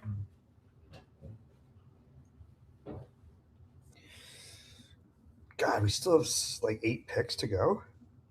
Still lots of time. Are there 8 Larkin players? Larkin can still be traded. Look at this pick is disgusting. Tampa, Seattle, Florida, Ottawa have all had the 24th pick. Really? Yeah. Here. Oh yeah, let me It's see. been traded 3 times. Oh yeah, look at that. Jesus. Oh my god. Well, and then the pick 26 too. Look at that. It's the same thing. 4 teams have owned that too. Yeah, that just tells you this is like Pick 29. This pick will never have more value than it does in those trades. Like even the pick that the Red Wings made, it went to Boston, Utah, and now Detroit. It was a Boston pick. That's wild. Thanks for. Oh my god, it's so crazy. Yeah, sorry about that. Well, sharing the tab on JP. Oh, where's Holbert my phone here? I gotta text everybody. Yeah, you're good. Yeah, JP Holbert, just backtracking a little bit, 18 years old, Allen, Texas, USA born player, 6 foot, 190 pounds, shoots right, cerebral, tactician, offensive forward, sniper, just drafted. Consolidated rankings had him at number 20. We got him at 23, so right around there. 97 points, 42 goals in 68 games. Not the greatest playoff, 3 points only in 4 games, and he was a -6. Mm-hmm. That's why I say like he could go either way. But he is going to play at the University of Michigan, and they should have a really. I mean, Michael. I mean, would you put University of Michigan as one of probably top 3 teams this year, as always, right? Yeah, for sure. They're buying all kinds of guys. Buying all kinds of guys, exactly. But how much does a player like a JP actually make going to the University of Michigan? I don't know. That would be a good question because they have that new rule, the revenue share thing.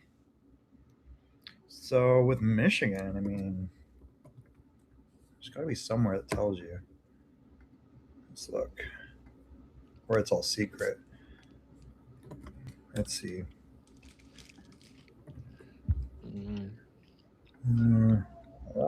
Dan B says, if you want to laugh real quick, Michael, Dan B says, I remember when they traded Calle Jarnkrok, and I was like, WTF are they doing? Yeah, right? I know.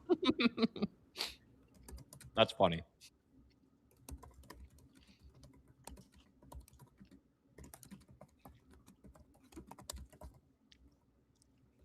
Imagine they end up trading Larkin to Wild and Wallstead. Now, that's something that I instantly thought about that I forgot to bring up, is that could be a potential now.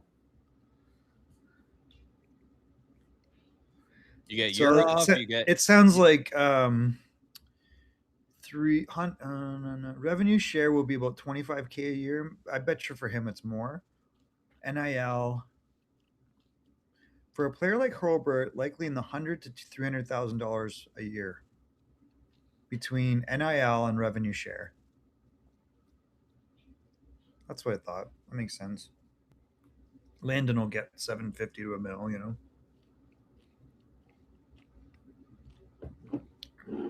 Michigan is a premier program. Family ties for Hobart. Oh, it is. Wait, who played there?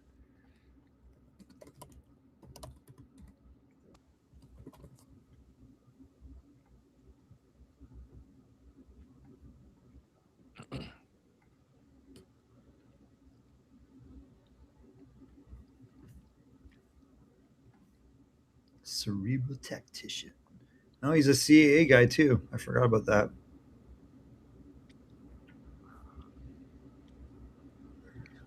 Well, Well, DMB, you called it though. You said Steve Eiserman was mad that he wasn't able to make a pick in the first round and had to make a trade to get in there. So worked out.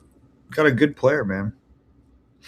I guess thinking about Michael, and I know that this is, I think I already know your answer. Who do you think at the end of their career has a better NHL career? From where? I guess as a whole, What do you without mean? thinking about the teams. In the I guess, draft? well, I guess comparing Kosa to JP, who do you think has a Oh, better oh NHL God, tenure? who knows? I don't know. Right. It's tough. I mean, like I said, I told you what I think about JP. Like he could be, Mhm. you look at Brandon Peary, like he just could never stick, but he had a nose for the net, and he made, he generated offense. Like he had 72 NHL goals in 270 NHL games, 121 points, and you're like, what? Every time he got called up, Vegas 12 goals, 31 games. Florida 22 goals in 49 games. Like what? What happened? Oh, he had 2 assists, but so I don't know. Maybe he's different than that, but that's what the worst case scenario is. I think he like plays some games, he puts up offense, but there's other things the coach maybe doesn't like about him. The flip side is he's like maybe he's a Joe Pavelski type guy, where it's like, okay, maybe he's not a perfect skater, but this guy is like, he's prolific, he's really cerebral and smart, and then you get like 1,000-point player. Could definitely happen. So I would say next year, this guy's going to go to Michigan, right? Mm-hmm. Who's in Michigan? What does Michigan look like next year? Is Lindstrom state? Oh, he's state. State. Yeah. Michigan NCAA. Let's see.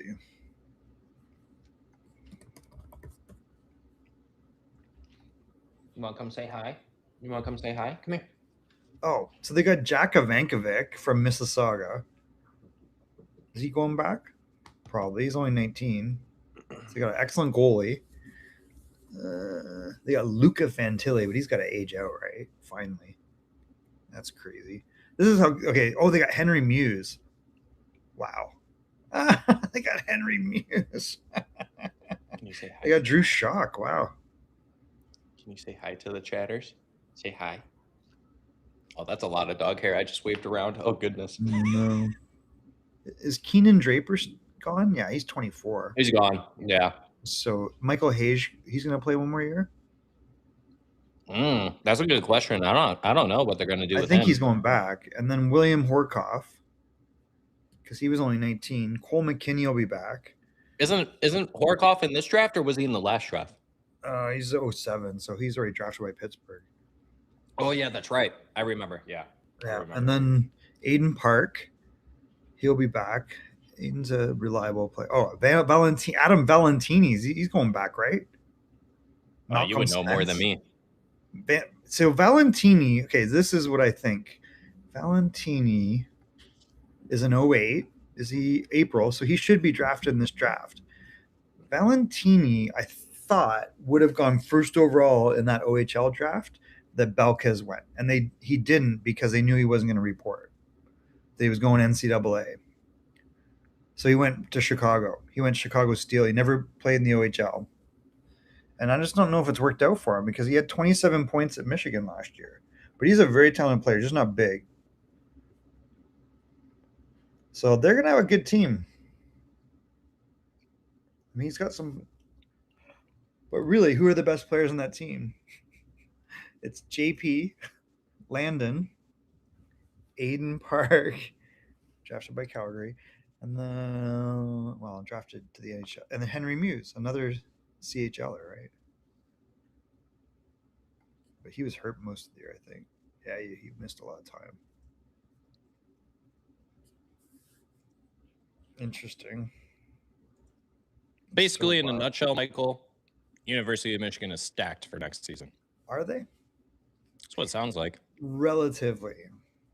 They're a good team. But again, this is why I say you go down those names, you're like, okay, you got Landon. He's 17. 17 years old. He played at 15 and 16 in the CHL. So yeah, he's pretty good. Henry Muse is okay, you know? Yeah. Horkoff's okay. Like, yeah, they got a lot of guys drafted. They should be good. It's going to be a stacked team. For NCAA, it's going to be stacked. They're pretty young. Like, relatively, like, compared to other teams. What's your knowledge on goalies that come out of the QMJHL? Because with Kosa gone now, I think the pecking order, I think it technically starts with Postava, obviously, until they figure out what Postava is. sure. Then Trey Augustine, but Trey Augustine's the future. I'm asking about Rudy Gamond, 21 years old, 50 games played, a 227 goals against, and a 922. His record was 47-3. He had a great year, actually. Yeah, but it's a weird league. Like, that could be good for that league. Yeah, I don't know. I haven't watched him. It's just I'm not really. He did make all second team of the CHL. He's big. Yeah, big guy. 21 playoff games, 910 save percentage, 242 goals against. Yeah, he had a crazy year. I mean, he had 21 playoff games, dude. That's crazy. And he's going to play at Harvard. So he's a smarty pants. Yeah, something. Wow, Alex Wong's going there? That's hilarious. That's awesome. You think it would be odd if they did start Trey Augustine as the backup next season? In the NHL? I think that would be much, but yeah, just a curiosity question. I don't know. Like, whenever you've seen Trey, this was always my, not to be negative, but I think realistically, whenever he's played at a higher level, it's not really worked out perfectly, right? Like, I think he's going to be a guy that needs time. I think next year is ground zero of his development, really. The people in the chatter box right now, Mike, are saying we have another acronym. We have JPH, ASP, NBN, JBD. Now we have JPH. Oh, fuck. Too many hyphens. Too many hyphenated names. Too many acronated names. Oh, my gosh. Wait, is that the correct word? Am I saying acronym? Is that the correct word I want to use here? Sure. I don't know. Words are hard. Yeah. No, it's acronym. Initials. 3. Yeah, initials. Plus, it's already 10:30 p.m. This is crazy. Oh my God. 3.5 How is this not done yet? That's what I'm saying, and we're on pick 27. That makes no sense. Too much dialogue. I'm dying. Slay Bomb says 195 points in the U14 league is crazy. For who? JP. No, that's what I'm saying. It's crazy. He was like a 13-year-old, I think. Yeah. It's so U14, like so he would have been 13. Yep. Like, we drafted. Let me think about this. Who did we draft at 07? Is that Cam? No, is he the? Let me look.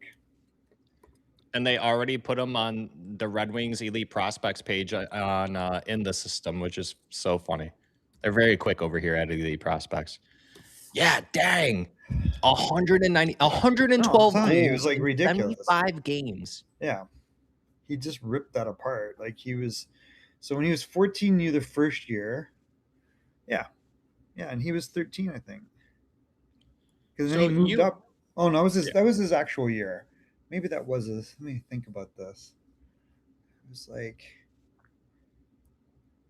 Yeah, because. So let me ask you this, Michael. It's ridiculous. 42 goals in the W. I mean, it's no joke, man. Let me ask you this, Michael, because this it looks like the season before that he bounced. He went from the Sharks to the Dallas Stars system, and he only No, put but up that's Minnesota. Oh, Minnesota. Sorry, Minnesota Sharks. But anyways, 15 points in however many games that was for whatever reason. They don't have the points for Minnesota. But what It's Minnesota. when you get into that age, how does he go from that many points to 195? But he was a year younger. So he was 13 playing with 14-year-olds. So then he moved. I can't remember if he like. Then he played 14 as a 14. So he destroyed everybody as a 14-year-old with other 14-year-olds. So I just clicked on that. That year, Michael, if you had to take a guess, how many points did the next closest player have? Well, that would be Landon, right? It's probably Landon Amerheim. So Landon had like 50 goals. So this is Which just for the which 22-23 season. He had 195 points. The next best player was Ethan Garden with Little Caesars with oh, this is 133 you're talking points. about the all tier one. Correct. Yes. Yeah. What is who I don't even know because they don't really play each other.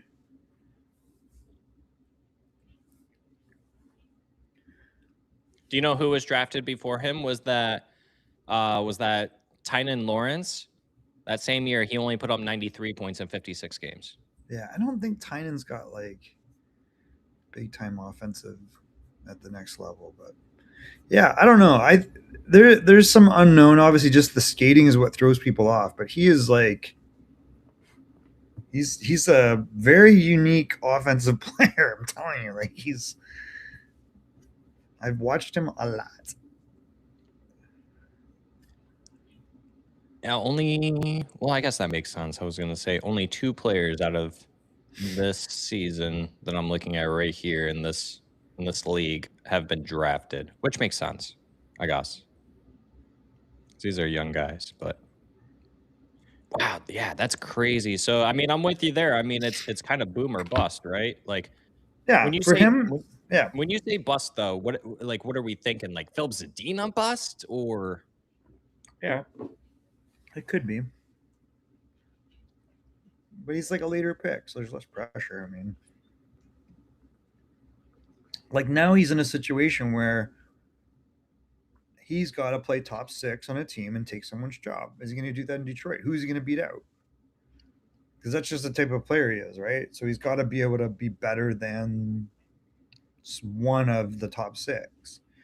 So now if he's a winger, which he will be, he won't be a center in the NHL. You know, he might be a really, really good AHL player, or he's lights out, and he's like so smart and makes everyone around him better that I don't know. Is he a better prospect than Carter Bear? So I was going to ask you. I'm happy Could that you be. brought that up. Do you think he has a better shot than Bear and or NBN?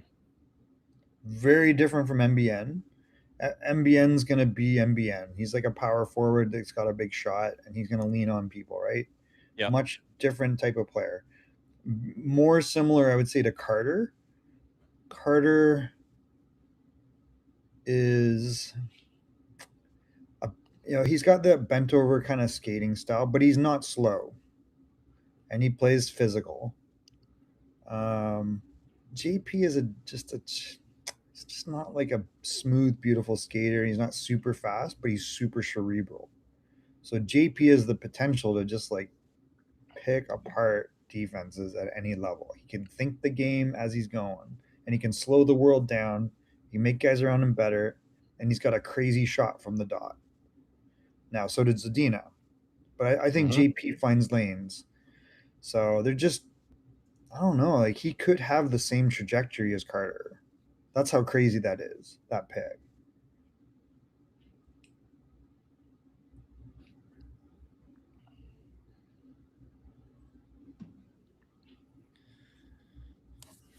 Crazy, isn't it? Yeah, that's a good pick.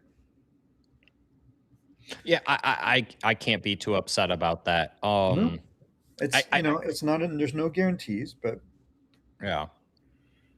I think looking from, I guess, shifting like stepping away from Larkin because Larkin is the main priority amongst the yeah, fan base for Red Wings fandom. But talking what a about nightmare.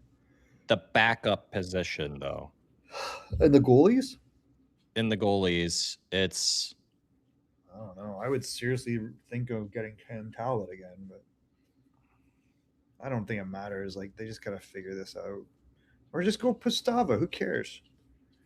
You're gonna be, just I think you just go all in on the young guy.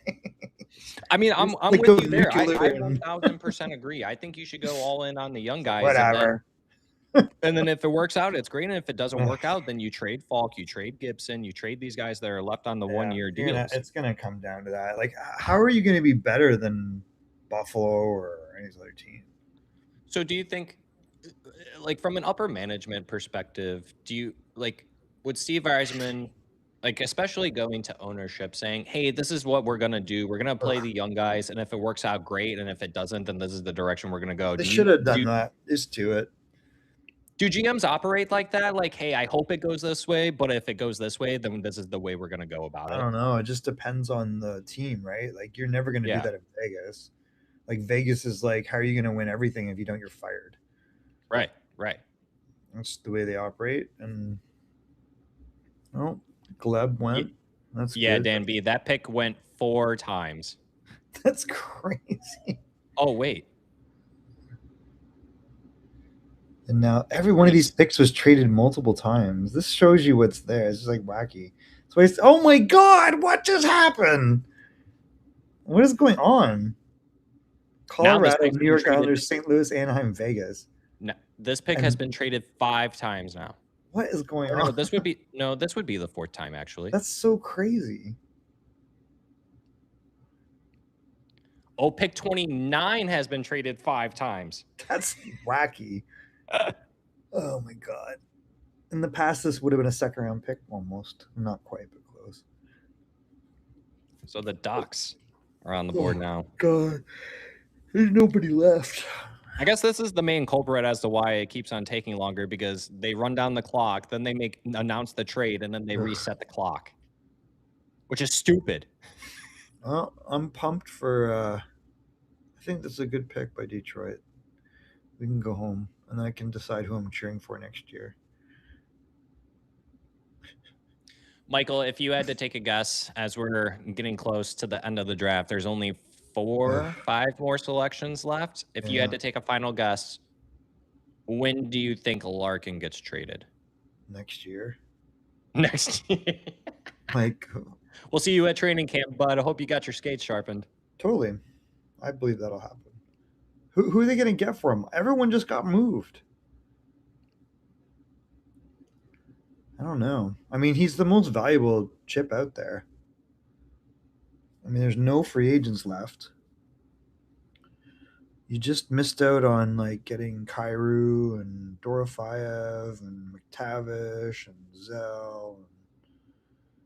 I don't know. What do you get? I mean, at this point, you don't care about prospects. Those are pointless unless they do some wacky deal. Like, how do they get parts they need? Well, I guess that's kind of like another reason why I asked you, like, is the league getting younger and teams want to start utilizing these young guys? Because if you look at Alex DeBrincat, what Yzerman wants in return Mhm. for trading these guys, wants to stay competitive. How does a team trade a young guy who is as good as Alex DeBrincat now, and that could be better than Alex DeBrincat? So how do you even get that to work out? It's Right? hard. Yeah. It's hard. Yeah. I don't know. I think people have.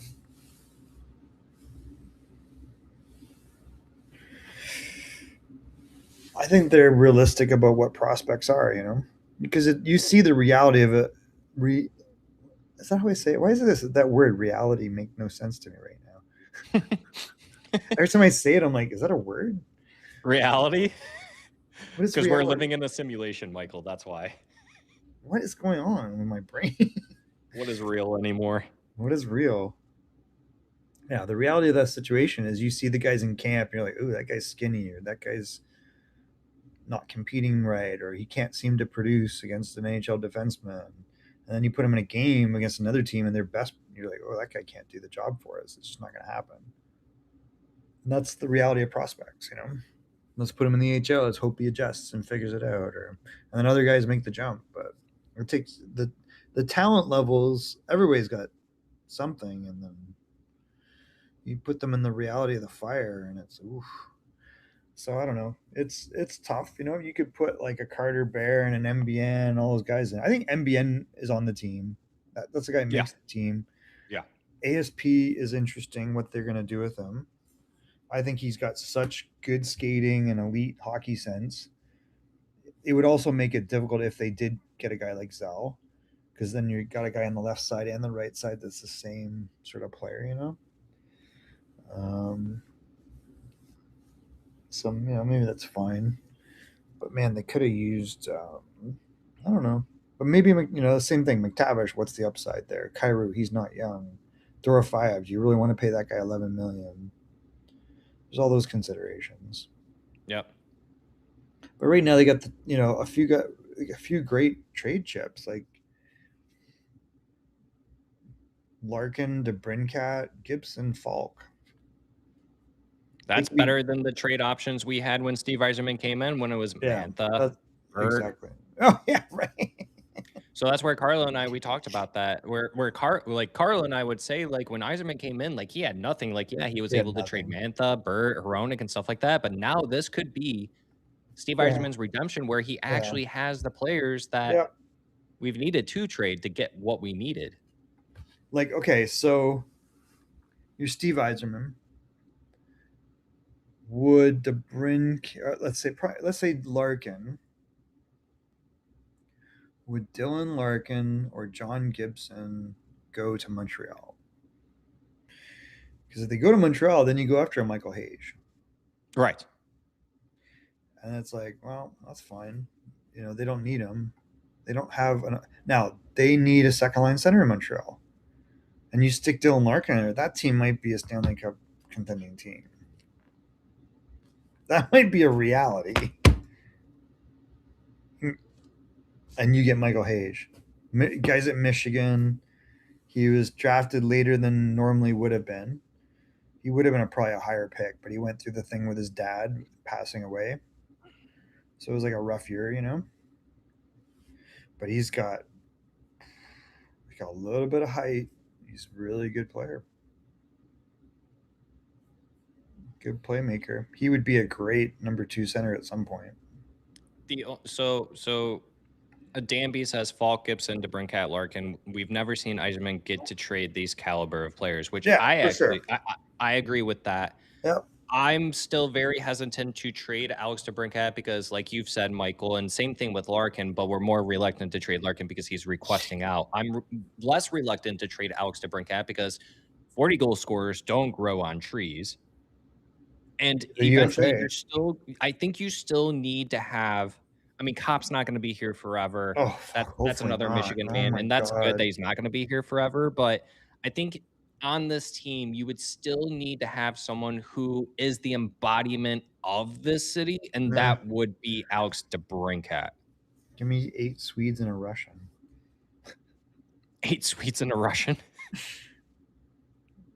I mean, come on. We won with the Russian 5. Where's all the Russian? Well, I guess that's why people were upset about Buchelnikov getting traded, right? Which, well, he's playing in Russia again this year. That's what I'm saying. Like, he's playing in Russia again. And whose job would he take in St. Louis even? Oh, that's a good question now that they moved on from Kyrou. Look at that lineup. The top 9 is really hard to break. Maybe the top 12. Like, they're no joke on paper. Like, they're... Here, let's see.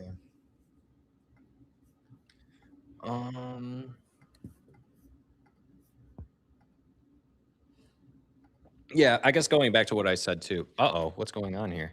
Oh. Whoa. Whoa. The hell? Yeah, what in the world? Hold on. Why is it doing that? I don't know what it's doing. Oops. try again. Whoa. I'll share a specific. Oh, are you trying to share something? There you go. There we go. But it's like it I won't was like, minimize. what is going It's so on? weird. It won't minimize this. Riverside's weird. So you look at St. Louis, like I don't think he's breaking into that team. Thomas, Snuggerud, Holloway, McMichael. Now you got what's his face there? They Who's the have other Druin on the team? Yeah, that's what I'm saying. Bukhelnikov, and they just got who did they just acquire? No one. No, they just got one more guy. Like in a trade, or are you talking about at the draft? No, they traded McTavish. Duh. Yeah. McTavish. So now you got you got Thomas, McTavish, Dvorsky, Pia Suter's in there somewhere. Jake Neighbors has had 25 goal season before. Drouin's whatever.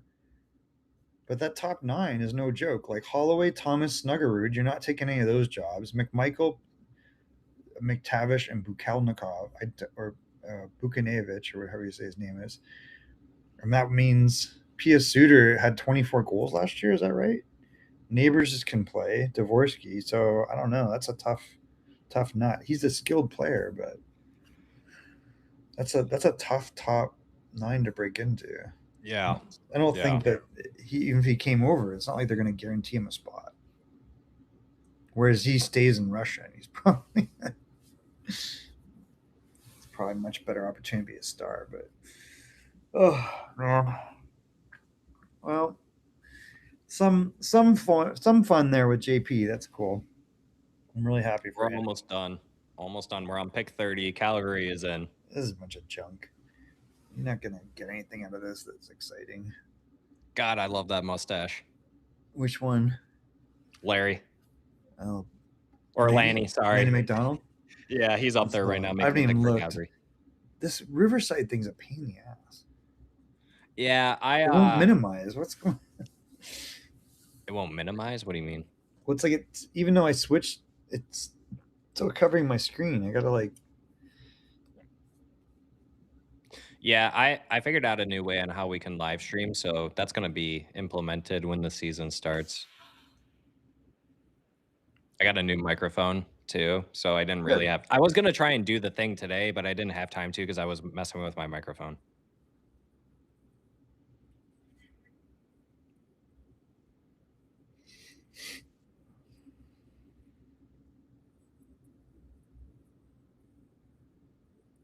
Oh Jack Hextall. Okay. Is he related to anybody? I was about to ask you. I can't remember. I think I looked this up before.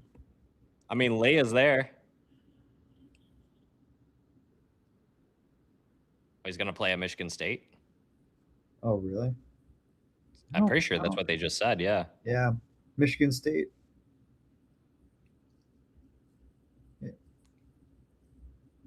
Yeah, I don't see...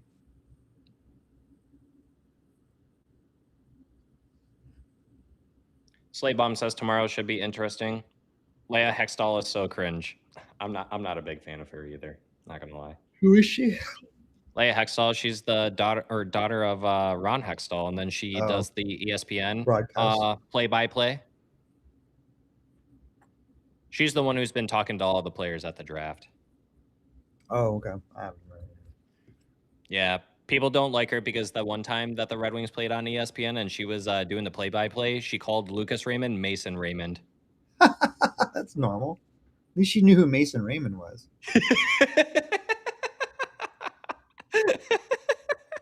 I mean, that's something. Okay, yeah, he's committed to Michigan State University. I haven't seen one of these guys saying that they're committed to my alma mater, Western Michigan University Broncos. I can't wait for that outdoor game between them and U of M. That's going to be a lot of fun. I'm going to that for sure. Someone had a good point. Matthias Vannon from Everett would be a good pick in the second round for someone. Maybe Carolina likes Finnish players. Maybe they get him. I guess this. Go ahead. Sorry. He played really well for Everett. He was like, he came in as a rookie and became the leading scorer in Everett. Really? Wow. Yeah. And he was like, he's not a big guy, but he's like a really good player. I really like the way he played. So talking about that, I guess can I go to the yeah, I can go to the second round. Let's see where the Red Wings pick. The Red Wings pick at 47. Um, list off some names of players that would be of interest to I have Detroit, you no think, or that you idea would no idea. who would be left at 08. I mean, Matthias would be really cool. I'm trying to think of who else would be there. I don't know how guys are ranked. Yeah, I'm a little. Let me think here. 2008. Let's look here.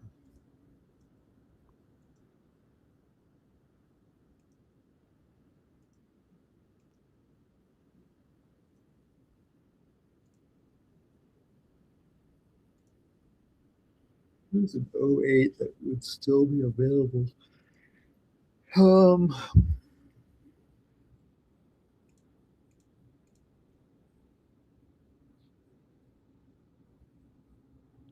Well, at least I think Red Wings fans can get some decent sleep tonight, knowing that Yzerman yeah, wasn't sleeping and, no, that's a good you move. know, If you're not yeah. going to play him, you're going to lose him anyway. So I mean, I think that sends a clear signal. It's like he's never been able to steal a job, and time to go. Gavin Betts. I don't know. I think of who would be. Mikey Birdchild would be interesting.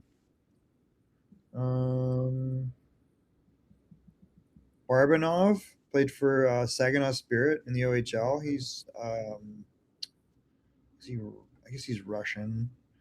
Who else would be interesting?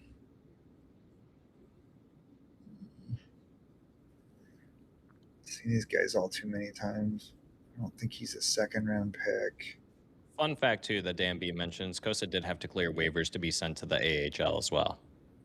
Next year, yeah, he would. He can't. He can't just be kept, sent down. Yeah. Is Riley? No, I don't know. I don't see. I guess Nathan Reed Brown. Nathan Brown, both from Portland. You know who's still available is Breeze Galov's son. Ilya Bryzgalov's son? Yeah, his son's No a. way. His Is he a son, goalie? yeah, no, no, but Is he I don't good? know if he'd be. He's not bad.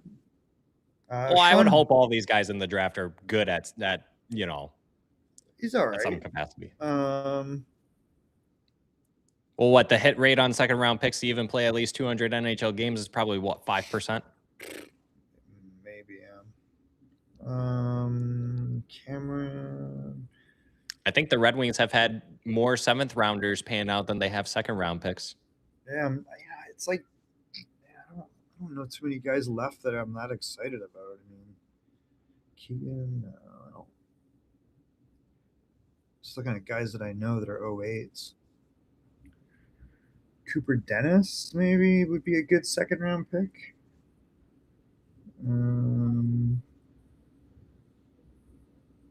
That's crazy. Alessandro Diorio. Oh, Cam Dillard, but I think Cam needs a full year in the W to, or wherever he's going to end up. I don't know if he'll be in the W next year or not, but traded him to Red Deer. Cole Emerson.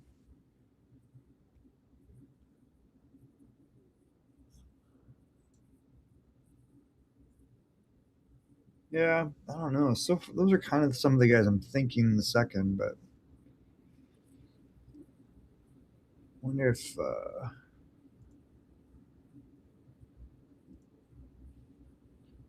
Brody Gillespie. Wow. Cedar Rapids. Oliver Grew. I mean, I could see Olivier Grew maybe in the second round.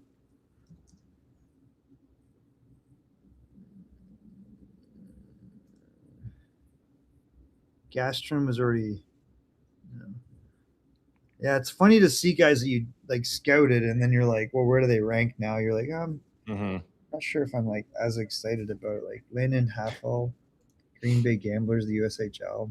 Numbers are like okay. I don't think he's a second round pick.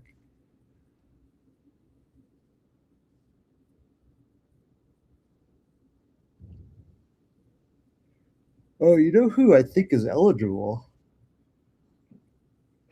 Is Joe again, though. Oh, isn't he next year's draft? Is he? Is he Maybe not maybe an I'm 08? wrong. Maybe I'm wrong. Let's look. Oh, there's another Yeah, trade. he's Dang an it, dude. 08. He's August 13th, 08. So he's 2008. He would be this year. So Joe, Joe could go in the second round. He didn't have like lights out numbers. He's not Tej. He's definitely smaller.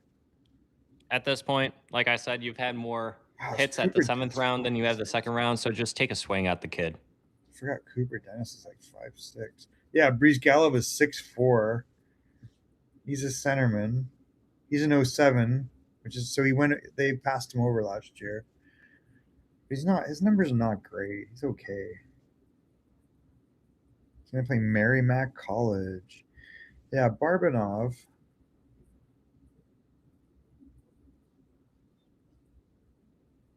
Yeah, Barbanov could be all right in the second round. He played for Saginaw. He's gonna play at Massachusetts. He had 91 points this year. Yeah. So that could be a good second round pick. I think he's older though. Is he at 07? Oh, he's an 06. Jeez. Okay, never mind. Yeah, that's pretty old.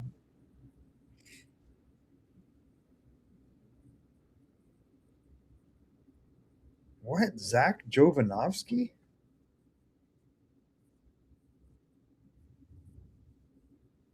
It's a goalie.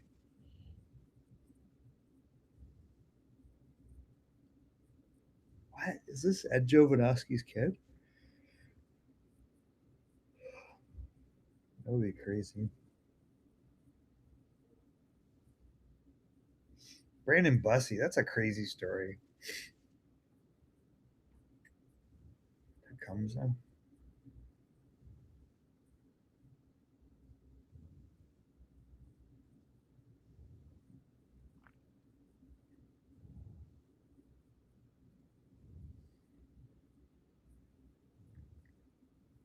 Yeah, I think that's the guy to go get is Michael Hayes.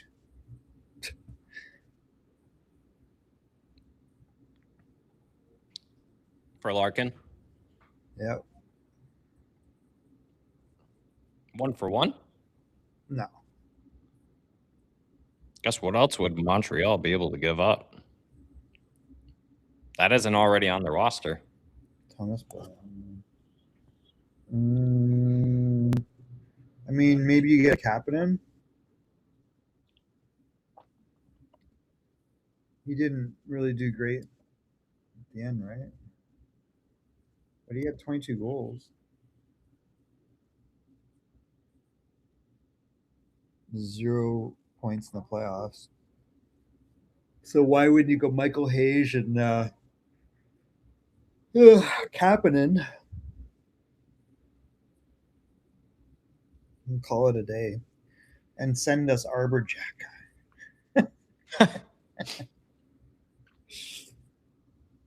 Then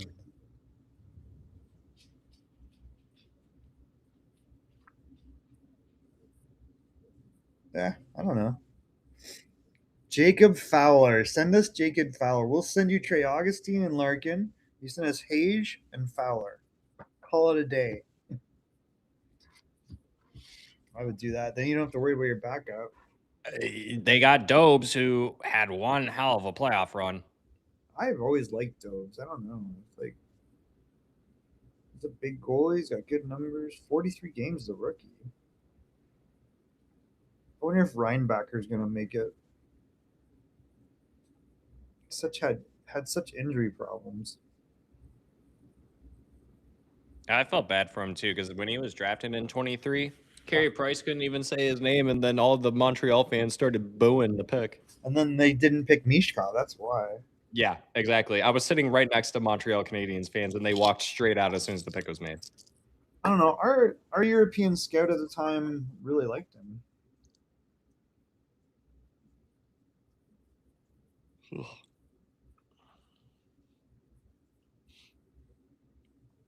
One more pick. We're almost done. Finally. 4 hours later. I mean, none of these. Meh. Well, Red Wings stole the last part of this draft, though. I would say at this point, the Red Wings stole the show midway through the draft. I'm really happy with that pick. You gotta go out. A Husky needs to go out. Yeah, so do my dogs too. I think nothing else is going to happen. So, chatters, I think we're going to close it out for the night. I don't suspect anything else happened, but if it does, then expect an update from us in the morning from Carlo and I. Maybe we have Michael on again, but yeah, new episode will be recorded on Sunday. If Larkin happens or anything else, maybe it's sooner, but be on the lookout for that, guys. Truly do love and appreciate you guys joining us for this live stream for the draft. You as well, Michael. Thanks for hopping in here No worries. and shooting shop. And, at least we got to see something. We got to see that's something good. out of the Detroit Red Wings. Why not? So I like JP. I'm excited for JP. Yeah, I think a lot of Red Wings fans should be excited. I mean, those are nasty numbers. Looks like a real good sniping player. Oh, yeah. That could make a name for himself in the Red Wings uniform one day. So let's be on the lookout for that. But all right, everyone, we're going to wrap it up. Y'all be safe. Y'all have a great night, and we'll catch y'all on the next one. Bye, guys. Love you guys. See you guys. Later, guys.